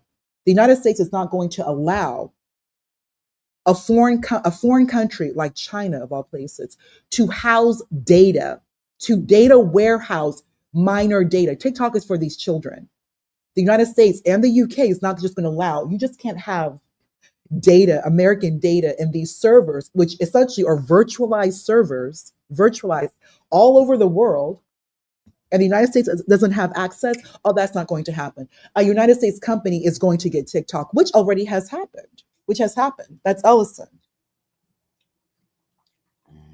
Because now the United States has more Americans' data. And what do they do with this data? It's a resource. They're going to analyze it. That's Palantir. And even Google to a lesser extent. Y'all, we're living in very, very, very different times. Money is not backed by gold. Technology, you're an idiot. Phoenix Fish, he says, how many not. times? Be quiet. It's not backed Phoenix by Fish gold. says, how many times do you argue with an armed person to the point you walk them in the face? I mean, I agree with you, but I think if you take it out of the court, let them handle that. I've already shown you that the prosecutor is black, so he's going to be pressured to probably not charge her, and definitely not charge her with a severe charge. But it's the lack of femininity. Her whole behavior, waving that gun around, did not seem like how a woman would behave. Would you agree with that, partner? John, you live in the hood. This is how these women are going to behave. There's no environment for them to be safe. If men create an environment that is not safe, you're going to have a reaction of women behaving like this. Because who else is going to protect her? She can't rely on men. She cannot even rely on the police. That's not what the police were for. They made that very clear. But now you have a woman driving around with a weapon. But and she's going to get off, probably. But that lack of femininity, no one cares, John. Will lead to you looking for a fight. Really, John? Most women, like when most people couldn't see you behaving like that, jumping out your car, gun. I would never go to Walmart. Walmart's gross. I wouldn't. If you were there, if it was Target, like the store doesn't matter if it was Target. Most people couldn't see you waving a gun over the damn windshield of the car. See, this is why women, okay, I'm glad you bring this up. This is why there are a lot of men on these YouTube streets who are very angry at me because I made it clear I moved to a sundown town. And why did I do that? I have said this multiple times, I moved to the sundown town so I can be a lady, a very pretty girl, so I can wear pretty girl dresses and wave at other women, especially elder women, and just be a lady. And I spent a lot of money to do that. I worked exceptionally hard. I put down over $50,000 to buy a home so that I can be a lady. Well, I can be a lady in a sundown town. And there's no Walmart. Who would this lady been carrying a gun for? To protect herself because she doesn't live where I live. But protect herself from whom? I'm talking about this lady. Because it's violent, John. Right, like it's violent towards women. When she bought the gun, she probably thought she was protecting herself from Carmelos. Oh yeah, right? Of course, yeah. But here she was with the opportunity to use it against a white man, and she didn't hesitate. She jumped right into battle, which is not why she bought the gun. Oh right? yeah, she could have easily avoided that. Right? She could have easily avoided that. John, we haven't seen the footage. And John, the fact of the matter is, it's a violent society. Unless you are a woman who is married to a man who will protect you, unless you are a woman who can afford on your own to move into a community that does not tolerate violence, a community where old women, young women with families can easily stroll through. I have said more than enough about certain areas that are clearly safe for women and children. If there is an environment that is not safe for women and children, women are going to protect themselves. The last thing she cares about is being feminine. She's just trying to. Yeah. Let me ask you this question. Do you think she has children? I have no idea, probably. I mean, I know you don't know, but I'm saying, do you think she has children? John, maybe. I don't know. Because that would be interesting because, again, if she has children, she's likely, you can see she was taunting the man toward the end. She likely went home that day and told her children she did the right thing. I stood my ground. It's likely what she went home and told her children, if she has children. Would you say that's fair? John, I don't do hypotheticals. I just know that this woman did not feel safe where she lives. And more than likely, she had the pew-pew because of the Carmelos, because that's number one problem, is the Carmelos. But at that situation, at a Walmart parking lot, that happened. But I'm not going to assume anything because we're going to get the footage. That's what's going to happen. Yeah, it's Walmart. I mean, I think we've seen enough footage. We've seen enough footage of her getting out of the car with the gun drawn. Okay. No, that was kind of, swagger of a man drawing a gun. That's the situation. You know what I'm saying? Like, or a police officer, man or woman. But a civilian woman getting out the car with a gun drawn, it looked kind of ghetto and shit. No, John, it's her defending herself because that's just how it is right now. It's violent. What is she supposed to do? I think if she had gotten out of the, I don't know why she got out of the car, but let's say you're going to look past that. If the gun had been in her purse, in a holster maybe, but it just looks so gangster looking. Just not befitting a woman. Who's going to defend her? But she may not have needed to defend herself. She may have had an out to not to defend herself. But I'm saying once she did it, right or wrong, indifferent, you have to look at it and say, that's a manly acting woman. What did Metcalf say? What did Austin say? Austin said, this is Frisco.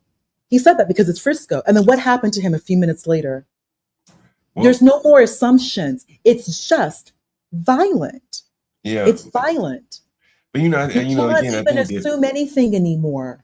But I guess in this situation, you're really asking men to look at women in a very different way, at least black women. They already do. Right. They already do. But now you almost codifying it in law. No, it's already codified in law. It That's already what DennisSpurling was talking about. John, maybe you're like 20, 30 years too late, but the police do not have a duty to like serve and protect. That's not their duty. And that was already established in a court case, I believe happened in the 80s when a woman repeatedly kept calling the police about her violent husband. The police did nothing.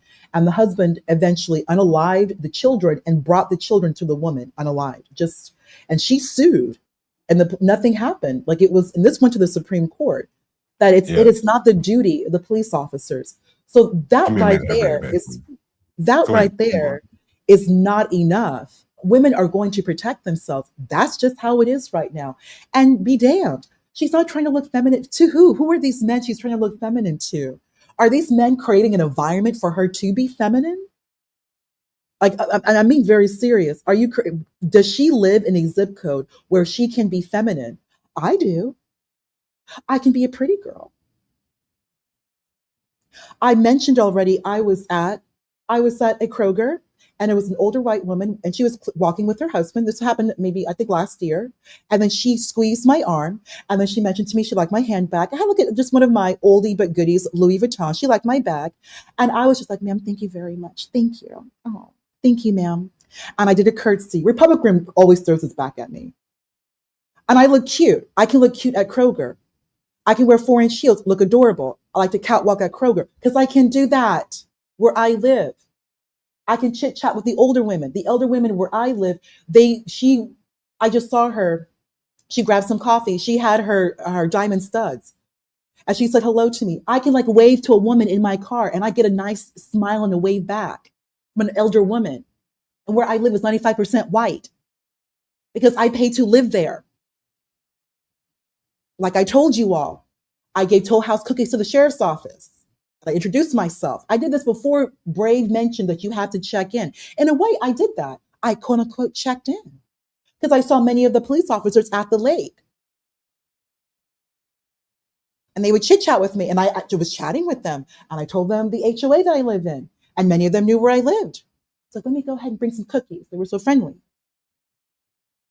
I want to be a lady. I want to be a pretty girl.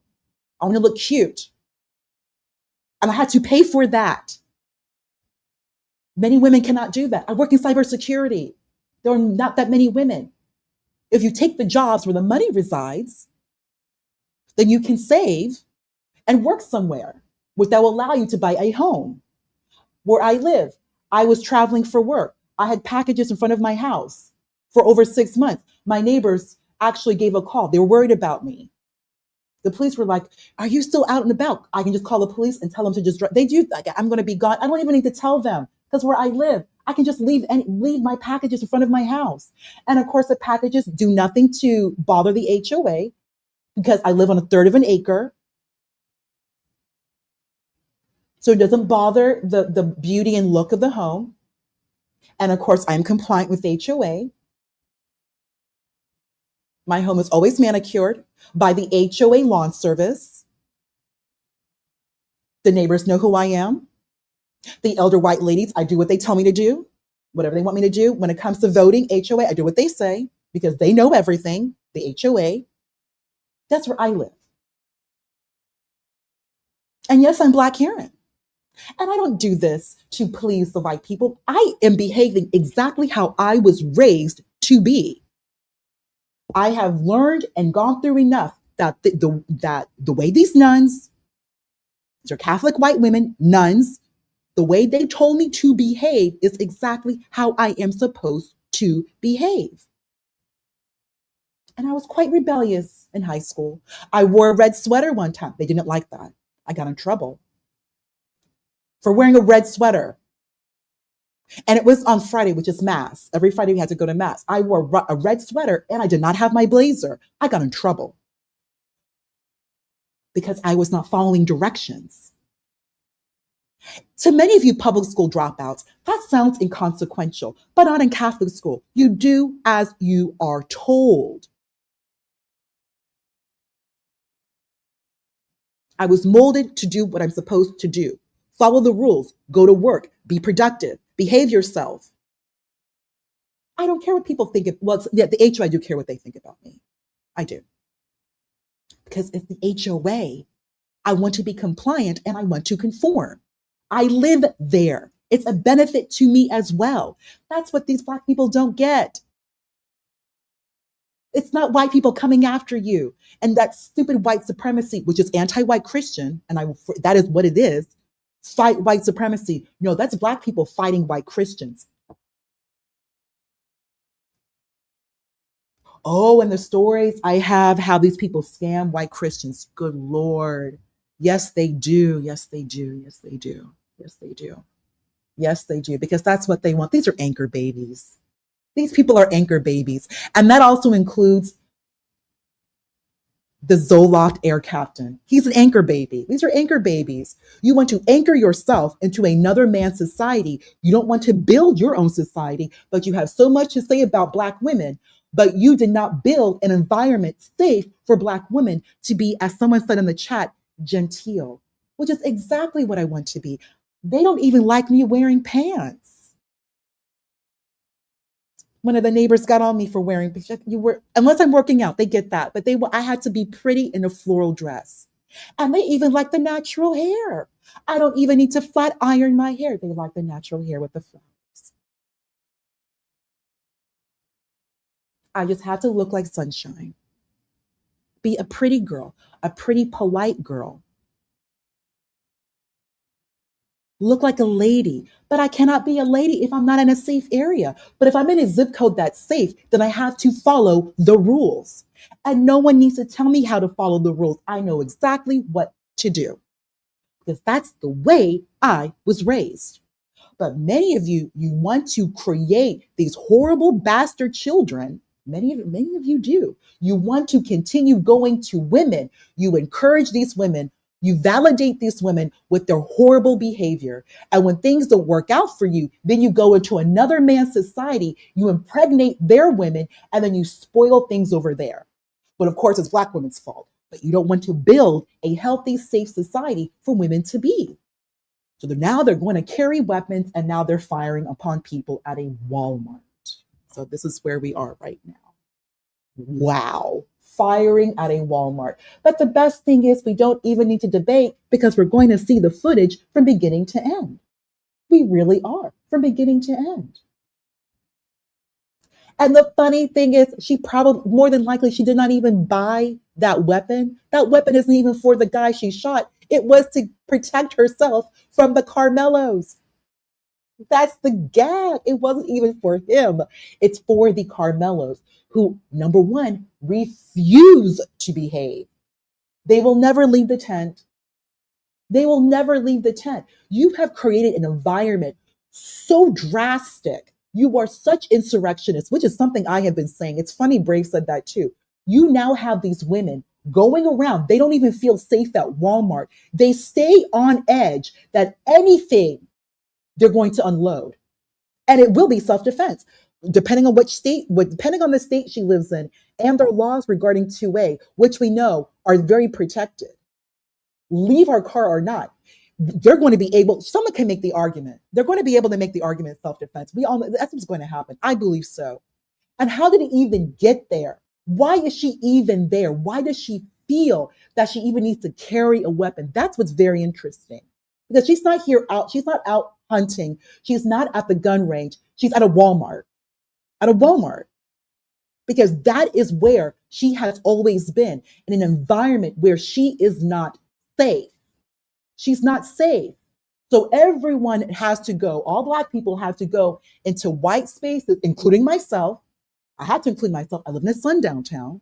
You had to go in everybody else's space to feel safe.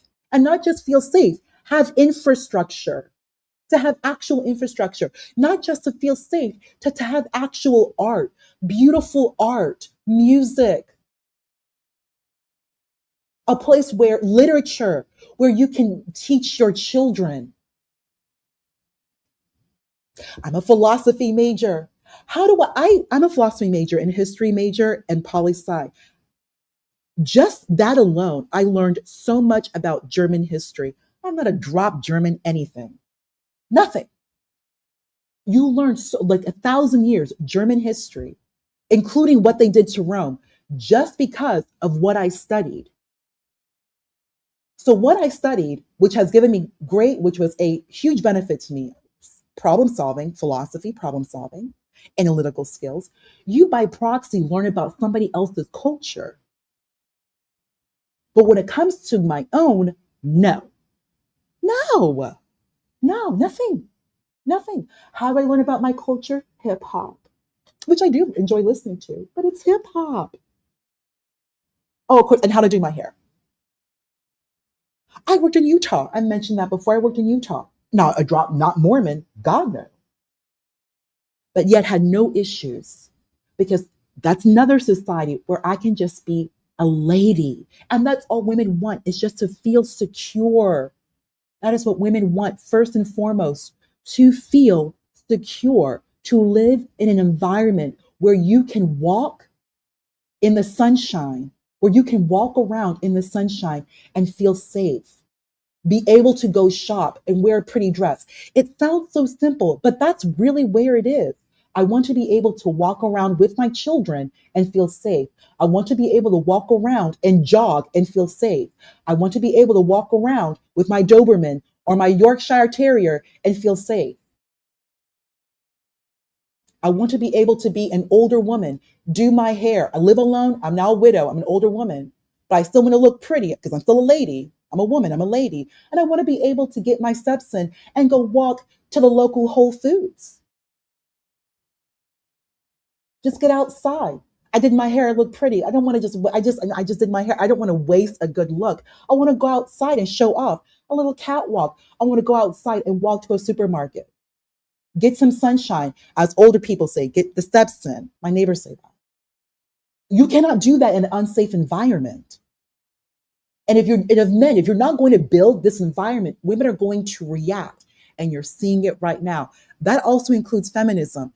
Derelict of duty. If you're not going to be a man and provide security and stability in an environment where women can thrive, you're going to get these situations. And it's only going to happen more and more.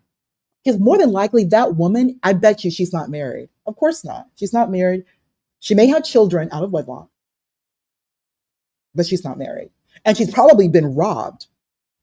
She probably lives somewhere where she's been robbed. Something bad has happened to her, where she has now responded to now carrying a weapon to protect herself.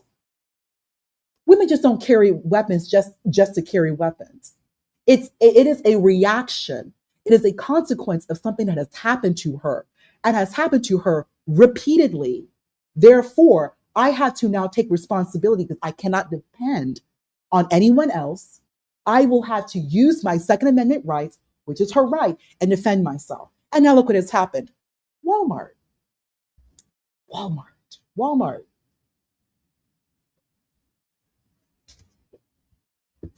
Speaking about Walmart, the woman who used her child, it's real odd. Why would a woman with a small child, that story that happened, I think it was Mississippi, how is she even stealing diapers? How is she even in that situation where she would even have to steal diapers? It's so funny because her family came out of the woodwork to talk about what happened to that baby boy. How is that baby boy how is that child without Pampers? How is that child without Pampers? What family would even allow a young woman and the young woman's baby, to be without Pampers to the point that she's going to Walmart to steal Pampers? How low of the family, how low of a household? This is not society. This is the household. What kind of household is she in? What kind of men are part of her household that would even allow something like that to happen? But when it comes to a camera and a news station, all of you come out, oh my God, it's such a sad, I can't believe it, the baby, the baby, the baby. Where were you when this baby was needing Pampers? When it comes to attention, you all come out when it comes to attention. When it comes to attention, but when it comes to protecting the family, you don't do it. You rely off government, you rely off the benefit of white Christians, and you rely off attention and begging and begging and begging. You can't hustle at these jobs anymore. So Johnny Boy in this BS, this lying that he has an MBA. So this guy, and John was clearly enjoying his time rambling. This guy has an MBA. You're 45 years old. You have an MBA, and you are this downtrodden. First off, he does not have an MBA. He does not. Secondly, there comes to a point where you have scammed, you have burnt so many bridges that you have nobody else you can target.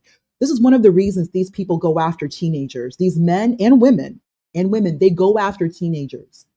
They look for 16, 17, 18, 19, 20, 21. It's not just men, it's men and women. You will have these women, I'll be your play mommy. I'll be your play mommy. Umar mentioned something when Umar, that character, when he was rationalizing what happened to Carmelo, he said that the boy in the tent, the one that testified and said he does not know Carmelo, Umar said, oh, no, he's lying. He's perjuring himself. He's lying. That is Carmelo's girl, that Hispanic girlfriend, that's the play cousin. Listen to that. So this young kid, a teenager, who said in court that he does not know Carmelo, but then the defense wants to use, oh, well, there's pictures of you and Carmelo. You all are friends. You're friends. So trying to force friendship, because of course, everybody you take a picture with, you're friends with them. Everyone. That's very Black anyway. That's a setup, by the way. That's a setup. That's actually a known tactic that they use. It very much is. So they will purposely target you, and they go to young people, because you don't have that defense yet. You're young, you're coming out of high school. You have not lived in the adult world. They know this, and they use it against you as a weapon.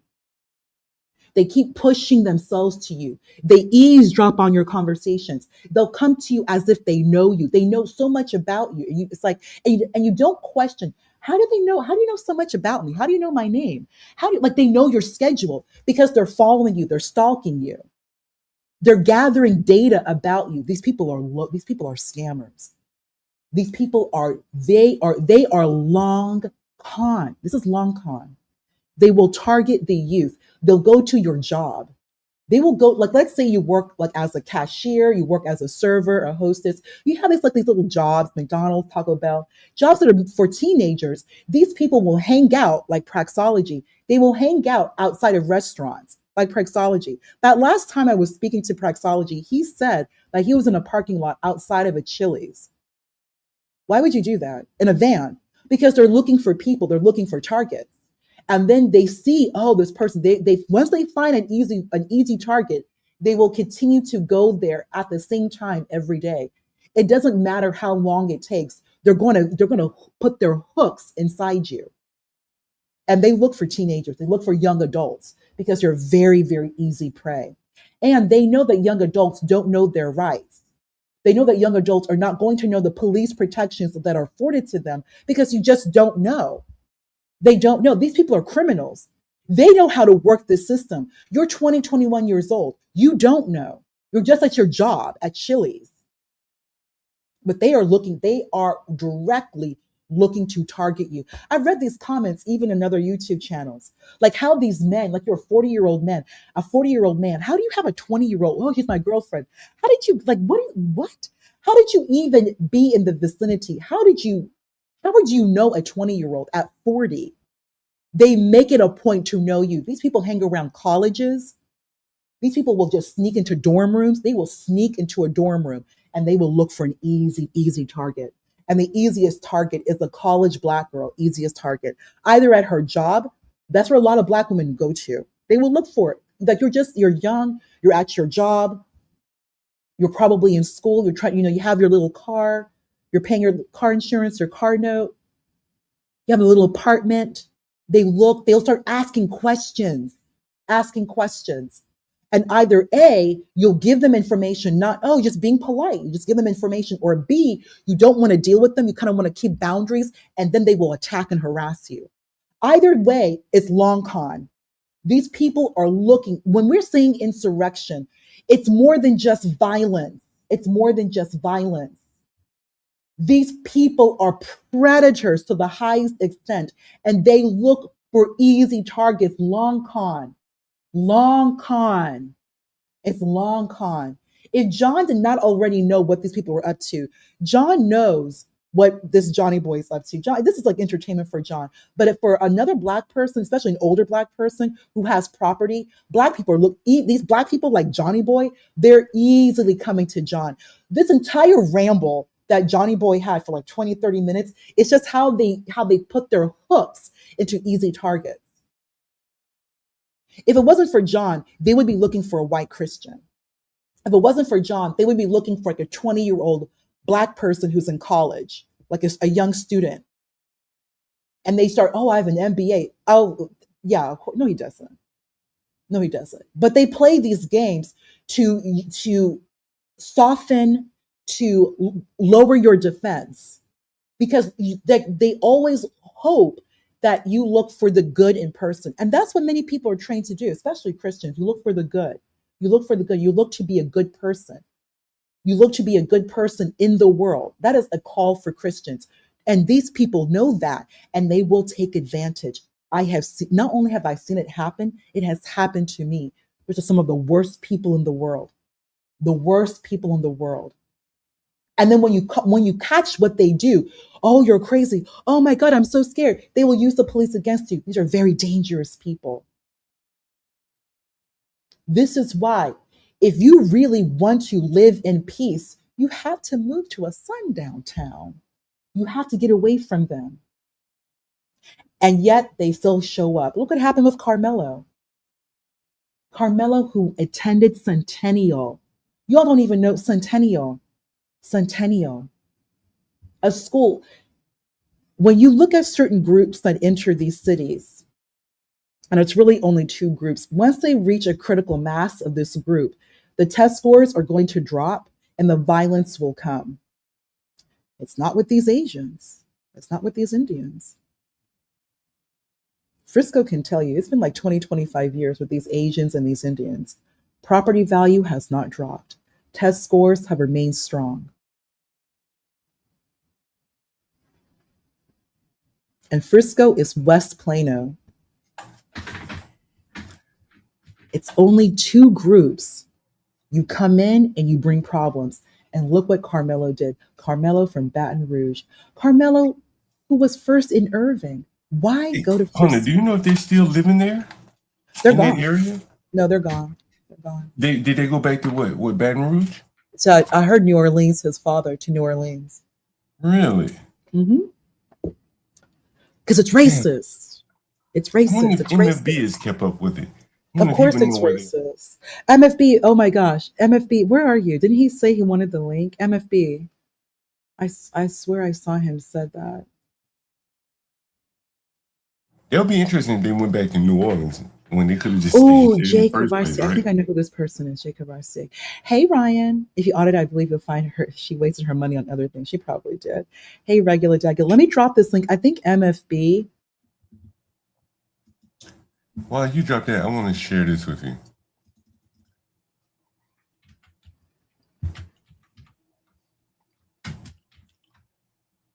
Oh, he did. MFB, come up. MFB, come up.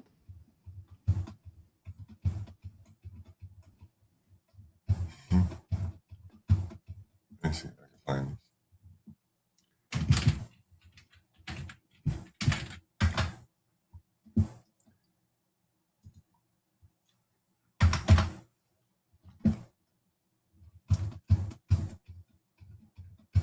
I'm looking for this video upon it. I'm gonna pull it up in 1 second.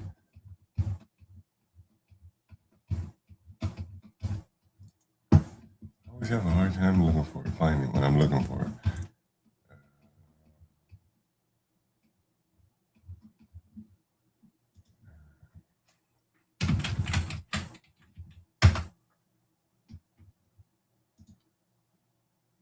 Okay, I think I found it.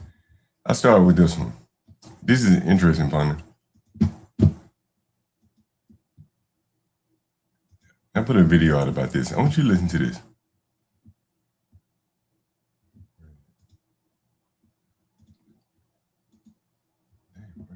Oh, it's here.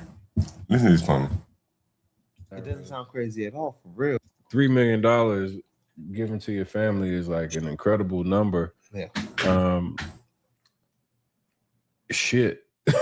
Like that's just like, you know, bro, this is what I'll tell you. I look at it too, like if I sign for 50, when you look at it as a big picture, you say you got $50 million and your parents take 3, does that sound crazy at the time? No, it doesn't really. sound crazy at all, for real. But if you really think about it and you know what numbers are, you know what money is, that's a lot of fucking money. And that's at a time where you don't really have $50 million to touch. You have maximum after everything 23, you know what I'm saying? 25. But then like, you know what I'm saying? It really starts to snap into it. But like rookie year, 21 years old. I got 50 million. Big mom and dad, what y'all need? I need 3. Boom, 3 for y'all. I didn't buy y'all crib. You know what I'm saying? Like easy. Like nigga, I got 50. I got easy by my parents just join do. So that's the first player. And Paul, there's so many videos like this of football players, basketball players, with no concept of money, walking into millions and millions of dollars. And just blowing the money, just insane ways of spending the money. Let me see. It was Miles Garrett. He told his story.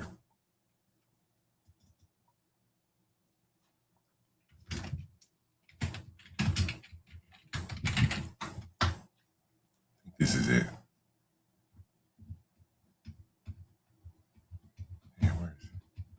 You know, I did a video about it, but this guy spent millions and millions of dollars.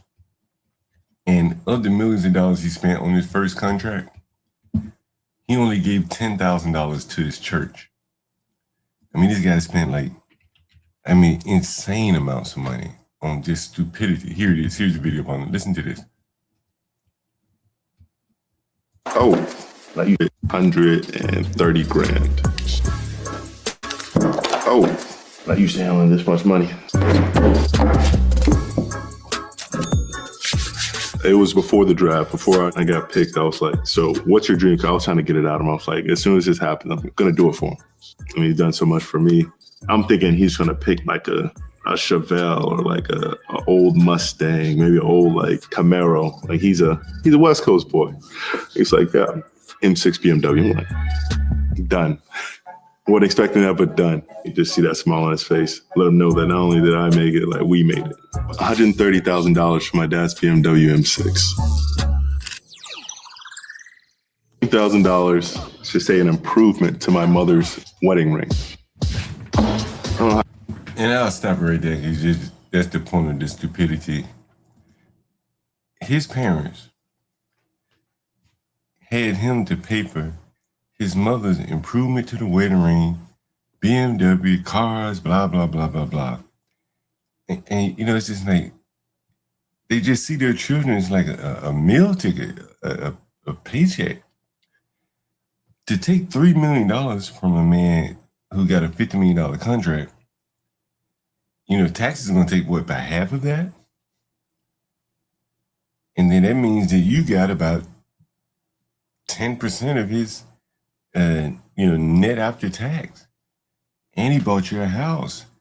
Is it any wonder how these men are going, these players are going broke, being bullied by their mothers, seemingly, and the dad's going along with it, for large chunks of their wealth early on in their careers when they could get hurt or anything, and the money would just drop immediately. Anyway, I just found it to be very interesting for me. What did you think? It kind of touches on like that son-husband phenomenon. Yeah. You are unable to like create a household. You don't have a household. You don't, because there's no husband. So no husband, no household. So that structure that comes from the husband, which is the household, you then push that onto the son. And it also returns back to how a lot of women, like, you're so angry at the child's father for not being a man, for not being a husband, for not being the father, you start blaming the child. So what the expectations that you have for a husband, you put on the child. And this is what they do to the sons. It's 10 times worse what they do to a daughter. It's 10 times worse what they do to a daughter. You know, it is really sad because most of these players end up broke. Yeah, because they're taking care of their family. They take that. It seems here that they're taking care of the family early on in their careers. Yeah. And then when they go broke, no one wants to be around them. No one. Yeah. Yeah. And there's, so if I may share with you an example, John. So I know some people in the chat know who I'm talking about. There's a guy, a white guy. He did Jackass, Bam Margera. I know many of you in the chat, many of you listening, you know who I'm talking about, Bam Margera. Bam made a ton of money. He was working, with Johnny Knoxville, Steve-O, Wee Man, like they made a ton of money doing Jackass in like the early mid 2000s. Bam would have gone broke if it wasn't for his family, because he was spending so much of his money on a lot of it on drugs and just BS women, just fooling around his money. But his parents made sure to pull his money out and engage in investment. And Bam trusted his family. He knew that it's interesting that you say that on it. Aaron C. Aaron C. But you know what I'm talking about, Bam? April, Bam's mother, did a lot for Bam, peak whiteness. It's interesting you say that, Aaron C., it was peak whiteness because they also took care of Bam's mother, and the father took care of Bam's money. That's why Bam has money. It wasn't just blown away because they did the appropriate investment, which white parents do. Just like the Olsen twins, their parents invested their money early on. That's why they're billionaires. But we don't have that. Black people don't have that. Sorry, John, I'll go on mute. Yeah, no, as I was going through the Myles Garrett and the Hayden guy, there were two of the players, none of them invested in anything. Their first $1 million, and it was all like spent on trinkets, like guitars, a signed Prince guitar, a Jurassic Park mirror. It was just $10,000 for a pair of Air Jordans. It was amazing to see how they could spend all of this money on trivial matters and not not spend anything in something that will, keep them from being in the poorhouse when your career's over. They've seen all these guys. Look, listen, Pundit, did you hear about Shadul Sanders? Oh God, what happened to Primetime Junior? I don't know. Let me show you this. And this is what I'm saying, like,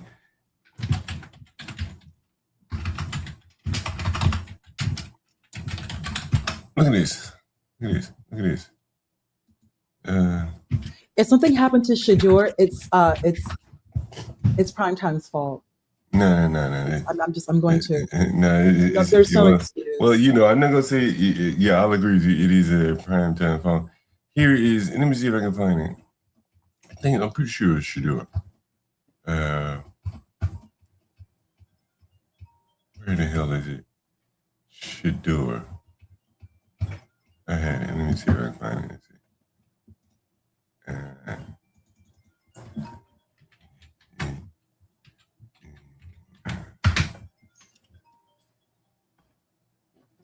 Damn. All right, hold on. Shadua. Damn. Well, anyway, Shadua Sanders Ponder, in his first year in the league, spent $2.2 million at Cheesecake Factory. Did you hear me, folks? Jesus Christ. Shadua Sanders. I'm pretty sure it's Cheesecake Factory.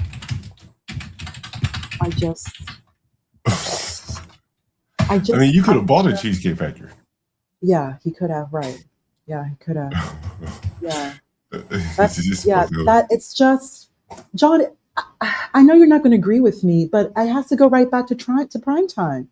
Yeah, no, I agree with you on this one. There is zero reason. Shador grew up privileged. Yeah. I know where Shador went to school. He never once touched inside a public school. Nowhere. Yeah. You come from Prosper. Do you understand? Prosper is Frisco times 10. Prosper is north of Frisco. Yeah, and they lived on beautiful property, John. Here it is right here, look at this. It is unacceptable. Look at this. He spent $2.2 million at the Cheesecake Factory.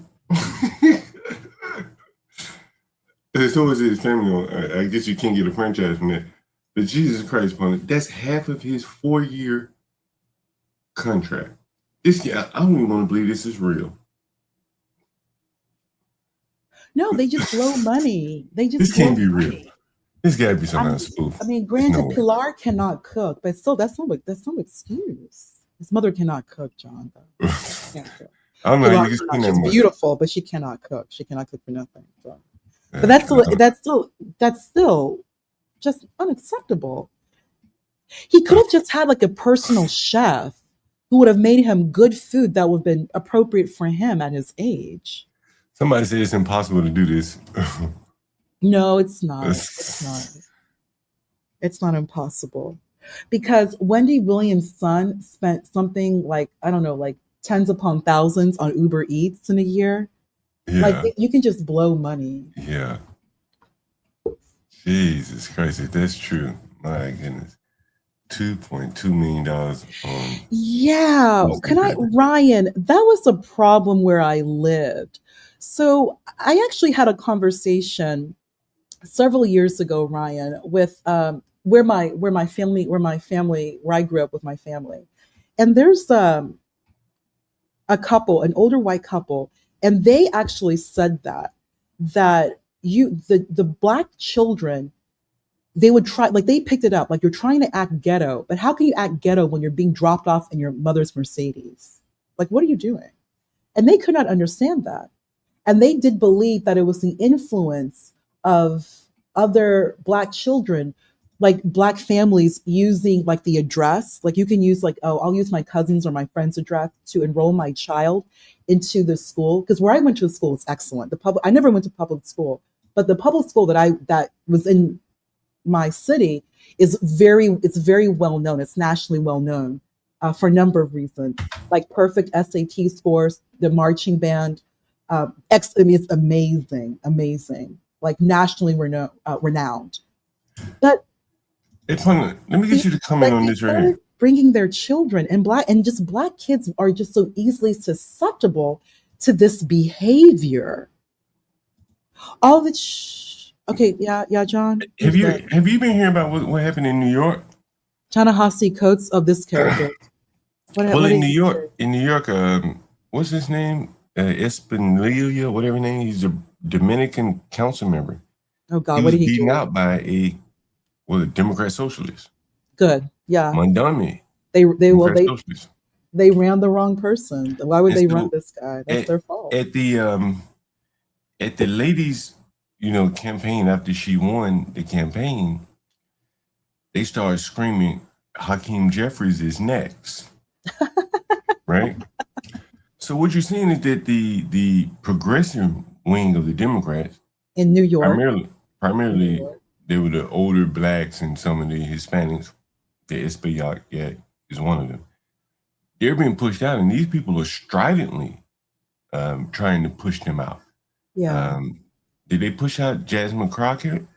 No, I'm not sure they replaced her with, but they may replace her with someone even more socialist than her. In Dallas? No. Yeah, no, didn't she get pushed out of Congress? She's out. Not at all. No, she's not. What are you talking I about? thought she got voted out of somewhere. No, she ran for Senate. She ran for Senate, and she lost the primary. She's back. She still has Eddie Bernice's seat. Okay. Yeah, she's still a House member. She has Eddie Bernice's seat. I thought they redistricted. No, something about the whole redistricting. so what happened was she lost a portion of her district, part of like the Mesquite area, because of the redistricting in Texas. So her district is smaller, but she didn't lose her district. That district is never going away. That district was basically created for a Black woman by George Herbert Walker Bush back in the early 90s. So and that was for Eddie Bernice. Yeah. So let's listen to this is Ta-Nehisi. She didn't get districted out. What's his name? Pablo Pacheco. She did not get districted out. What is he talking about? No, she did not. Well, anyway, this is Ta-Nehisi Coates, and this is the that's not Ta-Nehisi Coates. That's not Ta-Nehisi. Well, no, he's in the interview, Plummer. And so he's expressing some frustration here that the old guard of Democrats are being pushed out for the new guard, the socialists, the Janice Georges, the Mondamis. Big week for New York City Mayor Zohran Mamdani and the progressive Avelia Chevalier. These are the women that are pushing out the old guard of Democrats. This is Brad Lander. He's a socialist. She's a socialist. This woman's a socialist. The lady on the left says she wipes her hands. She uses the American flag as a napkin. The lady on the left right there. Lander and Claire Valdez all cruised to victory over how the politics since the to break. Next guest, author and journalist Ancestral. The next Black presidency will have to think bigger. A party that was deeply identified with destroying apartheid within its borders attempted to win by ignoring apartheid abroad. It did not work. I spoke with Ta-Nehisi Coates earlier. Here's what he said. Joining me now is award-winning author and author of the best. When you see the results from this week's race, specifically here in New York, from candidates who called Israel's actions a genocide, do you see that as a potential turning point for the party? And your piece talks about how the DNC infamously refused to feature a Palestinian speaker in 2024. So I'm wondering how you reflect on that with what has happened this week and the through line between that moment and where we. As you probably know, there was plenty of resistance put up from the infrastructure of the party at the very least. But I think it was Mayor Mamdani who said, what is a party if not its voters? And it's pretty clear where the voters are. And the voters had a turning point a long time ago. What that says about the donor class, what that says about the actual architecture of the party, what that says about former DNC chairs and Wiseman, who can tell? I will point out, Eamon, that it has never been the case that when you have major shifts in the party that it has been peaceful. In 1948, when the Democratic Party decided to add a civil rights plank to its agenda, it essentially destroyed the party for the next 20 years, and a new party came out of that. And so it is not particularly out of character, that this would be a very, very fractious dispute. So I think the question that many probably have right now. You see what he's saying here, Pundit? He's saying that the Democrat Party is fracturing with the radicals, and they're taking over. And the older guys, and he was a guy who reported and talks about it, pushed their narrative. They don't even want to talk to him anymore. He's irrelevant. They're looking for people who are much more strident. And he made his living reporting, talking, mainstream Democrat politics. They don't want to hear that anymore. They're looking for people that want to push the envelope. And as he said, the shift in the party, likely will be some violence there. Now is that what the Democratic Party is going through? Is it a reckoning in this moment around this single issue that is perhaps going to fracture the party, maybe weakening it ahead of a very important midterm or a very important presidential cycle in 2028? And I'm wondering if you got any insight into whether or not that might happen, or if the party is willing to move in that direction. I think it's going to be extremely, extremely hard for somebody to get through the 2028 Democratic primary and have even the same position that Kamala Harris had before, which was kind of, how can I, talk about this the least? I think it's going to be really hard. I think that's going to be really hard. I mean, New York City is not just, abnormal because of its size and because of its politics. I mean, it has also, the largest population of Jewish voters in the country. Brad Lander, he's a Jewish congressman in a district with, a number of Jewish voters, and that this resistance would begin there. I just think it's a statement. In fact, you'd expect it to be the other way, but it's not. And so what he's saying is this anti-Jewish movement is afoot within the Democrat Party. You would expect it to be stopped in New York because it's a large Jewish population. They're influential. But they're pushing right past that. Hell, Brad Lander's a Jew himself with the whole anti-Israel Gaza thing. This is, if you're interested in politics. John, let me ask you, where have you seen this occur outside of New York? And I'm genuinely asking you, where have you seen one of these people, these Democrat socialists, actually win outside of New York? And what they're winning is they're being primaried. They're primarying other Democrats out. Right. Yeah. And when they finally run in the general election, because it is a Democrat district, they're going to win. That's how that Ocasio-Cortez person won. Right. Mondami, all those people, yeah. Yeah. These are not like, it's one thing to say this in New York. If you're going to start speaking further west and then further south, that's when they become an actual problem, or an actual, like, I don't want to say problem, or once they have actual influence. No, it's not. This Pacheco guy, first off, you make comments about Texas that are 100% incorrect. Jasmine was never districted out. You're confusing the House, which is District 30, which she is. She's a House of Representative for the Senate race with Tallarico. You and that Ken Green guy have no idea what you're talking about. Secondly, Colorado is not blue like New York. Colorado is completely different. Colorado does have a very long, strong Republican history. It's not like, and on top of that, Colorado has California money. They're not going to want to have the DSA, these Democrat socialists, come into Colorado. And but didn't one win in Denver? I think one won in Denver. In Denver, which is the socialist won in Denver. Okay, wait a minute. Let's see. I think so. I'm pretty sure. Let's not even make assumptions. Let me play a little bit more of this. One of the things that you wrote about in your current piece for Vanity Fair was effectively the missed opportunity for the Democratic Party, and specifically the Kamala Harris campaign during the DNC, to try to follow in the footsteps of some of the organizers, and more importantly, some of the Black women who have in so many ways shaped and moved the party in very specific times. You talk about how the patron saint of the DNC was Fannie Lou Hamer, and the legacy that she and the shadow that she cast over the DNC, and how the convention fell short of that. Can you elaborate on that and why you felt that was an important connection to make in that moment? Yeah, I think the most disappointing aspect of the DNC is not, simply that in 2024 they didn't allow a Palestinian American speaker or an Arab American speaker to address, the larger convention. The most disappointing thing is that they fell short of their own declared standards. Nobody forced them to decide to commemorate Fannie Lou Hamer, and the fact that this was, the 60th year of her, attempt, or 60th anniversary of her attempt to get an integrated delegation from Mississippi to appear at the convention. They decided to do that. And so I guess I just felt like I had a responsibility, as somebody who is, rooted in that same tradition, and as, a number of, though not all of the Black women who I talked to were also rooted in that same tradition. To ask, are you actually honoring who Fannie Lou Hamer was? Are you honoring the fact that she was not just somebody who was arguing for Black representation, but in fact was one of the first and earliest civil rights figures to oppose the Vietnam War? Are you honoring Coretta Scott King, who you hold up as a hero, and in fact was 3 years before Martin Luther King, in saying, why is it that Lyndon B. Johnson has so much sympathy for Black kids in Alabama and so little sympathy for Vietnamese kids half a world away? Are we actually honoring that? And I think it's really important to say that and bring that forward. As you are very well aware, there's now a divide that is growing a little bit within the Democratic Party between progressives and others. And a lot of that centers around the debate over Israel and American foreign policy towards Israel. Let me play for you what Democratic strategist James Carville had to say and get your thoughts to it about the candidates here in New York City. Take a listen. I don't think that the congressional Democrat should seat her as a member of the Democratic Party. You can't kick out of Congress. She was voted, but she doesn't have to be in a Democratic caucus. I don't have anything in common with Ms. Chevalier, and I really don't want to be in the same party she's at.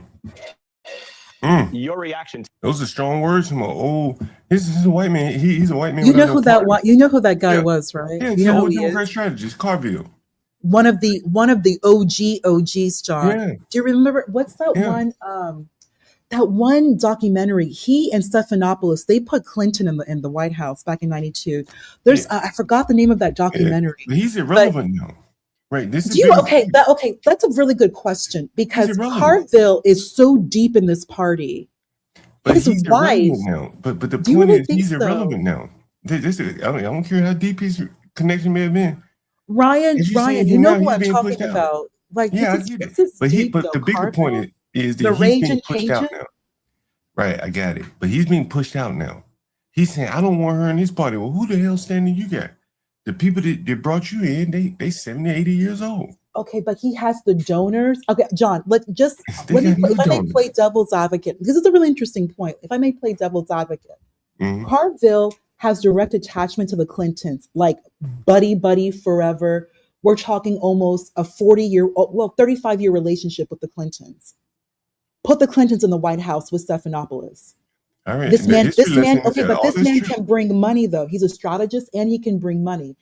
He's still real tight with the Obamas. He is very tight with Axelrod. Like, I understand what you're saying, John. I'm telling you, Clinton would have a hard time making a go of it in New York. Hillary, I'm talking about Hillary. If she tried to run for the Senate in New York right now, she'd have a hard go. Okay, John. Here's the thing, though. I see what you're saying, and some of these other characters. Hey, Ryan.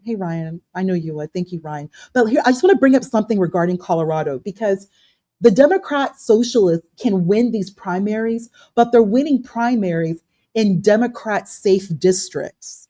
They're not even winning primaries in purple districts. Sure, but they're not on the until ground, they win a general election. Mamdani did win a general election. That was a big deal. New York City, and he won by far. He did, but again, it's still New York City. Right. But what I'm saying though, Until we is see the that party, outside, it's still the brass at hand. Until they can defeat Pundit, Carville outside of the Democrat But safety Pundit, if you're a hole. national candidate, you're trying to, cater to all these people. They're pulling you left. They're not going right. They're not coming back to the middle. Hillary Clinton would have to damn near disavow Israel to win in New York now. She couldn't, she would not be a very good candidate. Or Hillary Clinton could have offered a rent freeze. Mamdani made it clear that I'm going to bring this rent freeze. That's why he won, was the rent freeze. But that's not in her bones. See, Pundit, that's not in Hillary's bones. Rent freeze. She don't believe in that stuff. Okay, but Mamdani didn't. That's why he won. Madonna's a new school Democrat. Okay, right? but Mamdani also made a promise, which he kept during the campaign, was that he was going to bring about something that is very well known in New York City, which is like these caps on rent. Right. And I think it was Giuliani who lifted it. He brought it These are back. new school Democrats. These are new school Democrats. The new school Democrats are not anything until they win a general election in a purple district. They have not done that. It's not true, Ponder. Okay, John, you tell me a Democrat socialist who has won outside of New York a general election. I'll give you I can't tell you that, but I'll give you an example. Okay, because it hasn't happened. It hasn't happened. Look at this guy. Look at this guy, for example. Look at this guy right here. Look at this guy you're right bringing up something because even Colorado, that doesn't count either. Look at this guy right here. This guy won in Georgia. Oh yeah, Ossoff was fantastic. Right. Ossoff is great. Isn't he a Democrat? No, he is. He's a Democrat, but he's not a Democrat socialist. Hell But no. I mean, you don't. He's a Democrat.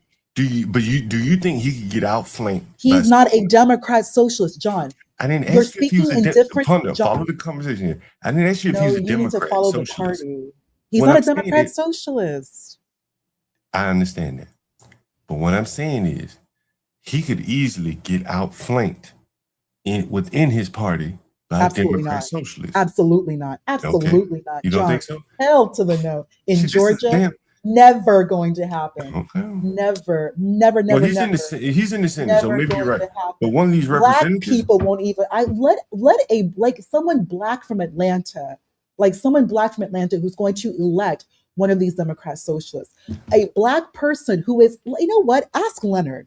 And Leonard's from Chicago. Leonard's retarded. Ask Leonard. Leonard is retarded, but he's also a homeowner in Georgia. Ask Leonard, who's a homeowner in Georgia and has been in Georgia for like well over 20 years now, and a veteran. Ask Leonard if he would vote for one of these Democrat socialists in Georgia. Well, but I think Leonard is outnumbered. Who's black, maybe, you know, who's a maybe homeowner not in from the statewide Duluth, race. Maybe from not in a Cobb statewide County, race. Marietta. Hold on, partner. Maybe not in a statewide race. But I can see him, you know, in some district like a Jasmine. Where? Hell, if Jasmine Crockett, no, that's not happening. John, no. Jasmine Crockett is not a Jasmine Crockett Democrat, but to say a Democrat socialist is going to be Jasmine Crockett out of District 30. Okay, listen, John, and all these other characters, that Pacheco guy and Ken Grant. Jasmine is going to win re-election in District 30. He's not going anywhere. Let's say she wins. People don't even know Dallas. I got it. Let's say she wins, right? Don't even know about. Let's say she wins, right? Win what? Who? Whatever. Let's say whatever Jasmine Crockett's elected position within the Democrat Party. The point that's being made in the video is that it's being pulled further to the left. She doesn't have any moral convictions. She'll go wherever the party's going. So if they want to go Democrat socialist, she don't have to be one. She'll vote like them to stay in power. That's where the party's headed. Trust me. No, Minnesota, disagree. places like that, like Minnesota. What happened in Minnesota? Surely someone up in that Democratic socialist type state could easily win as a socialist. In Minnesota? What? Why not? Why not? John, what are you talking about, John? This is study state of Georgia, politics Florida. at all? This is There's state of something Georgia. called Yeah, I don't follow inertia. politics. No, it's but, not. But like the state of Georgia, Florida, you don't think one of those damn reps? Hell, didn't they have Ilhan Omar? No, right, she's a damn in socialist her district. Yes, in her district. And was she not in Minnesota? Okay, no, let me ask you this. I didn't ask that overall, but I'm saying that. John, you're speaking like two sides of your mouth. No, what I'm saying. There are no Democrat. Minnesota has all those Somalis. Yeah, they voted in a Somali who happens to be Democrat socialist.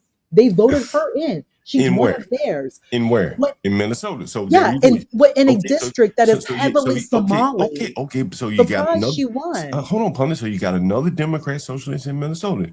In her district, which is full of Somalis. Okay, whatever. But she's still. No, it does matter. What do you mean, whatever? Stop What do you mean? She gets a dismissing vote. that. What's Just, very listen, important. does she not? Is her vote not equal to everybody else's in Congress? That's her district. Right. So I asked you the question. Which is full of a bunch of Why can't you Somalis. just So answer the surprised she question? won. Does she not have a vote like everyone else in Congress? Ilhan Omar.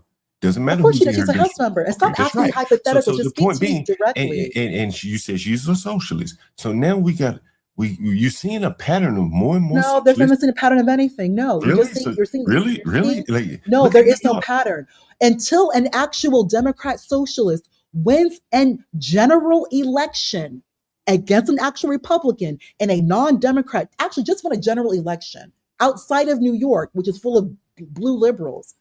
Win outside of the Northeast. Win south of the Mason-Dixon line. Win west. They're not. Let me They ask you: have Do no you pool. think a California. Democrat socialist can win a House seat in California? Absolutely not. No. In And one of them actually, I think one of them, that Czech Uyghur guy, he tried to run. He lost. You don't think a Democrat socialist could They win in didn't California? even. They didn't even vote. What's his name? Okay, so you say no. All right. Spencer Pratt. What about Washington? You think a Democrat socialist can win in Washington? Where? Washington State? Yeah. Oh no. I think they already have one. No, they don't. No, they don't. You would have said something, or that Pacheco guy would have said something. That situation in Colorado is a known Democrat district. District 1, congressional seat 1 in Colorado, that is a Democrat district since like the late 90s. That woman, who's a Democrat, was primaried out. Primary, not general election, primary. Ponder. Seattle's Democrat Socialist movement centers around Mayor That's a mayor. What the hell cares? Mayor. Okay. So what? She ousted incumbent Bruce Harrell to win the mayor's office. Okay, so she's a focused on mayor at the state in Washington, which is blue. At the state level, pundits, Sean Scott represents the 43rd representative district. He's probably, I think he's a Democrat socialist too. These people are on the move. You cannot deny that. They're on the move. And there's a lot of fertile ground for them in the States. Sorry, upon the left. I don't know what happened.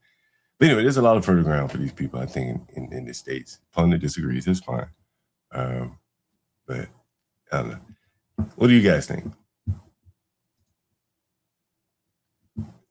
Yes, Minnesota's been in far left. Yeah, and again, the bigger point I was making, and I'm finishing up this video, is that I think the old school Democrats are being outflanked by the socialists. Maybe it's not on a nationwide, statewide level, but they are seating people in the House, that's for sure. To that, Ta-Nehisi. Wow. You do this to me every time I come on an interview. Play something and leave me completely. Because look, the problem with that is, like, whatever you think of future Congresswoman Chevalier, she represents actual voters. Okay, she represents actual voters.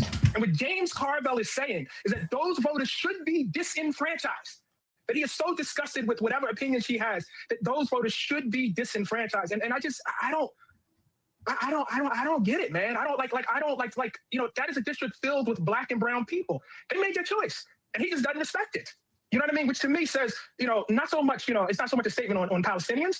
It's not so much a statement on Israelis. It's not so much a statement on, anything that future Congresswoman Chevalier has said. It's a statement on how he feels about Black and brown people. And the fact that they are useful to him when they vote the way that he agrees with. When they don't, kick them out the party. They don't deserve representation. I'm trying not to say Jimmy for life. It's not good. It's not good, Eamon. It's not good. It's not good. It's not good for democracy.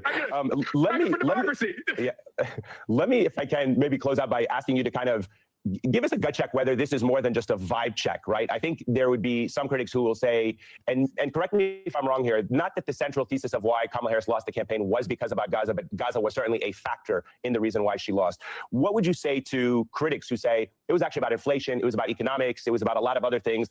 Gaza was not something that pollsters came up with, pundits thought was an issue, and it might not be an issue going forward, that the party's fixation on this right now, as some Democrats are warning, is misguided.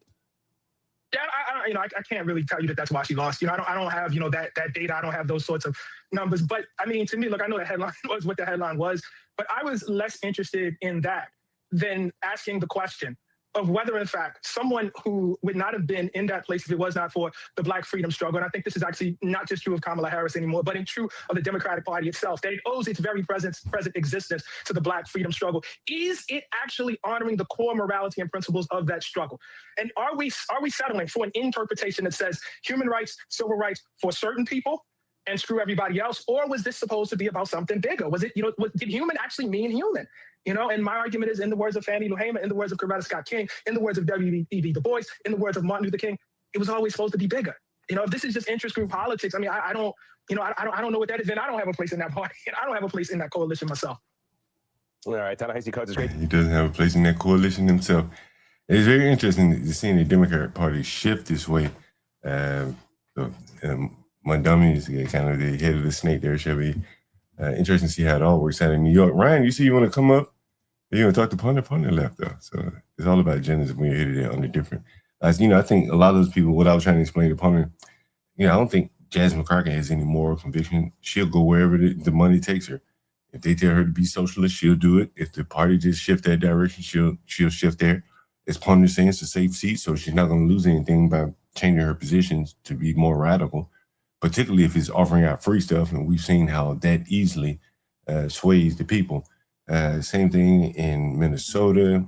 Any of these states, I'm surprised Georgia has a Democrat senator. So if they're that susceptible to a Democrat senator, and he's not like one of the blue dog Democrat type senators, then he's susceptible too to go along with the herd as they ramp it up. He gets in there in the House Democrat coalition, and they are all those women, those strident women are talking to him. He's going to buckle and go along with whatever the progressive party wants. That's just my opinion. Yeah, but I'm not a political guy, so what do I know? Cheeky brought your name up on. Who is Cheeky? Oh, I think I remember Cheeky. Progressives don't take corporate PAC money. Is that right? I don't know. I'm sure they take corporate money. It just may not be from PACs. Most of these people are finding a way to make a lot of money by getting money from corporations, which means it's almost like they're two sides of the same coin in that regard. But the interesting shift is that, to me, is that, again, it becomes much more radical with people like the Mondamis, and down on the ground, once he gets his rent increase in, no one's going to come back and cover the conditions of the tenants and so on and so forth as it goes on with their radical policy. So that shall be interesting. Ryan, you coming up? The Four Horsemen. I've heard of it. Yeah.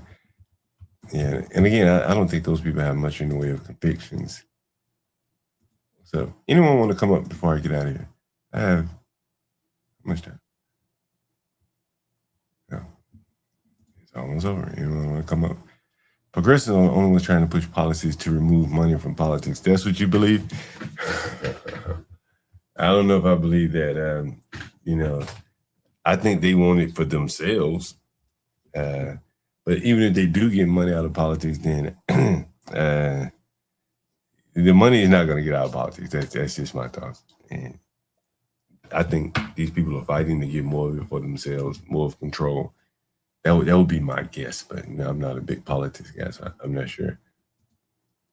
I've been to Washington State, probably the most beautiful place in the continental U.S. Terrible politics, yeah. And this is what I was saying to ponder, like, these people can really, all hemp talks about is relationships. What are they talking about today? What is it hemp talking about today? You must go over there a lot.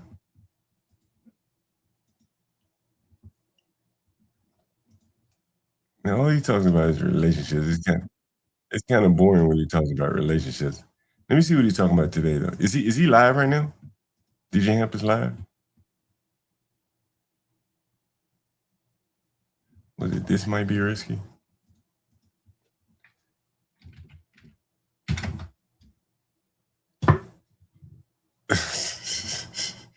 Oh, I can see why they might bring me up right here. Okay. Are the problem and they need to be removed. Yeah. We don't have to agree. Shot like you said. Oh, that's all the cheeky. time. It is cheeky. Okay, I see what you're saying. Democrat socialism and communism not the same thing. It's not. They believe it's part of the agreement.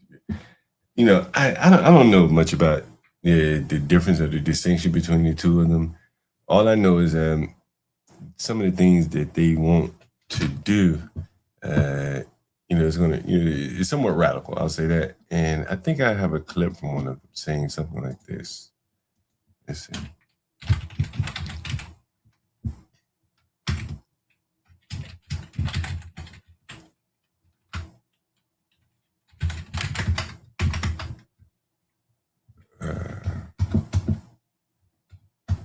Where is it?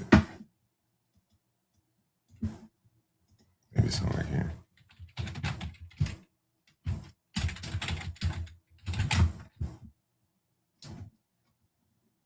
Yeah. Anyway, it was one of these Congress members, and basically they were saying we need to change the Constitution. It needs to be more elastic to fit in for this new America. And so I think the more and more those people come in, that's kind of, where we're headed. Who was it? It was a Congress member. Who was it? Someone recently said that. I don't know.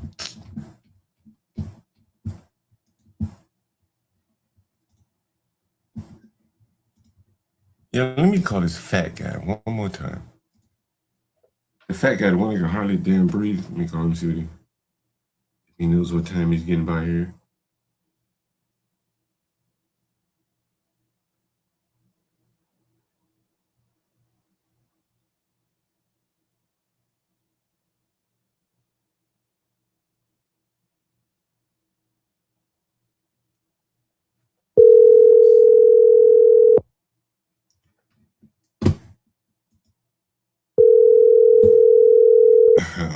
cheeky. No area.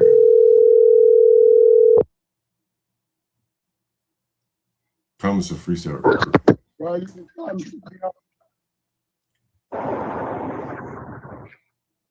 Hello? Hey, you know what time you coming, my man? 'Cause I need to move around. Here, man. What you say? I gotta get in there. Oh, you ain't gotten in the house yet to get your stuff? I get the rest of it by myself, man. Oh, you Tired as hell. How did you go in there? How did you go in the house? Police. Oh, you called the These police? motherfuckers playing games. There ain't nobody's in here now. Nobody wants to play around, man. Oh, okay, so you able to get your stuff. And I gotta get a car, so I'm put it in there. But you got a lot of stuff? Quite a bit. My phone about the guy, I lost my chargers in my computer bag. When I get in the Uber, my Uber driver had the fucking back seat down on purpose. Say what? He had the front seat down on purpose. Oh. Fight to get my back seat.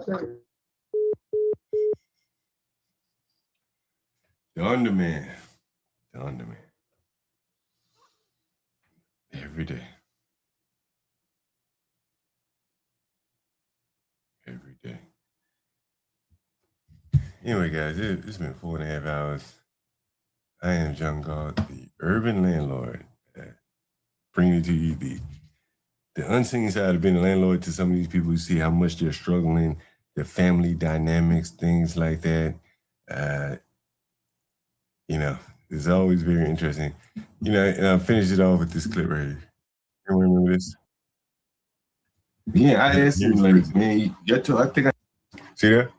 See, Freezy, like, he sees the word more or less, I guess you could say he's not Hispanic. You remember this? Freezy. On too, God, I thought the lady was 62. He's 62. That what y'all saying? Well, how old the lady is? They ain't told us, Freezy. Goddamn. How old is the black woman that shot the man in Fort Lauderdale parking lot? Hold on, let me do Chat GPT. I got that wrong, y'all.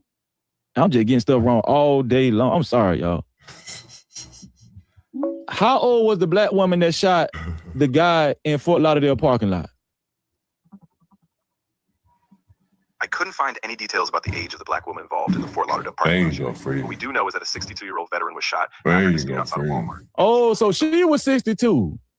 Exactly. Yeah, it sounds like the victim was 62. So what you trying to say? I read that wrong? No. I see what you mean. Yeah, the reports I saw said that the victim was 62, but they didn't actually mention the shooter's age. So I didn't mean to say you read it wrong. Just wanted to clarify. I'm just saying, what you trying to say? You trying to get smart with me or something? Oh, no, not at all. I wasn't trying to be smart or anything. I just wanted to make sure we were on the same page since the info was a bit unclear. If something's still off or if you have more details, I'm here to help sort it out. Okay, I'm just saying, have you seen a picture of the lady? I don't have a picture of the woman, and her identity hasn't been publicly released, so I can't provide any details. Man, that lady looks 62. Yeah, I get what you mean. It's just that a lot of times, even if someone looks a certain age... Freezy says she looks 62. Oh, Lord have mercy. Wait till it come out and she like 40. That bull about 40. That's one bull.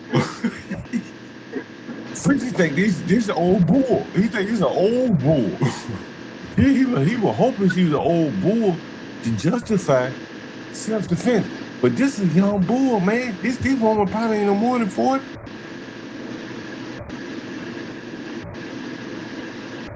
That's a rough looking woman right there. Freezy, he was hoping she would. This nigga called AI. Here he is. Oh, he and Freezy. He about over 3. This shit, man. Shit, Freezy. Hold on, wait.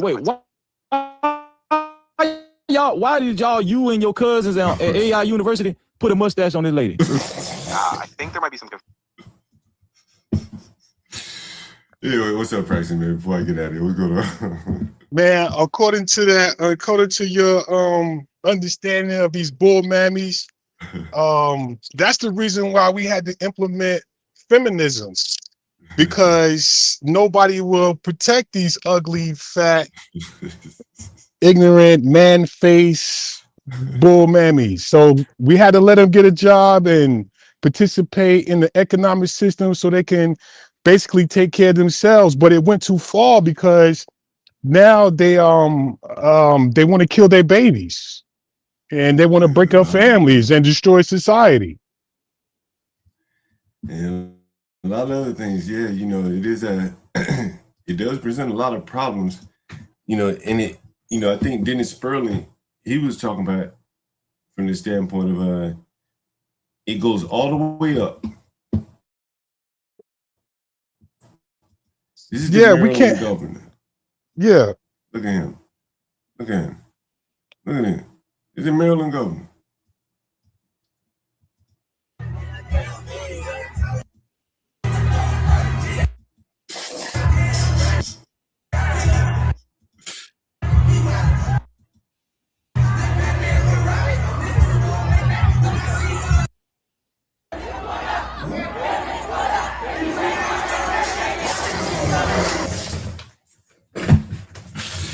Man, that's the governor of a state. He's trying to connect with the people.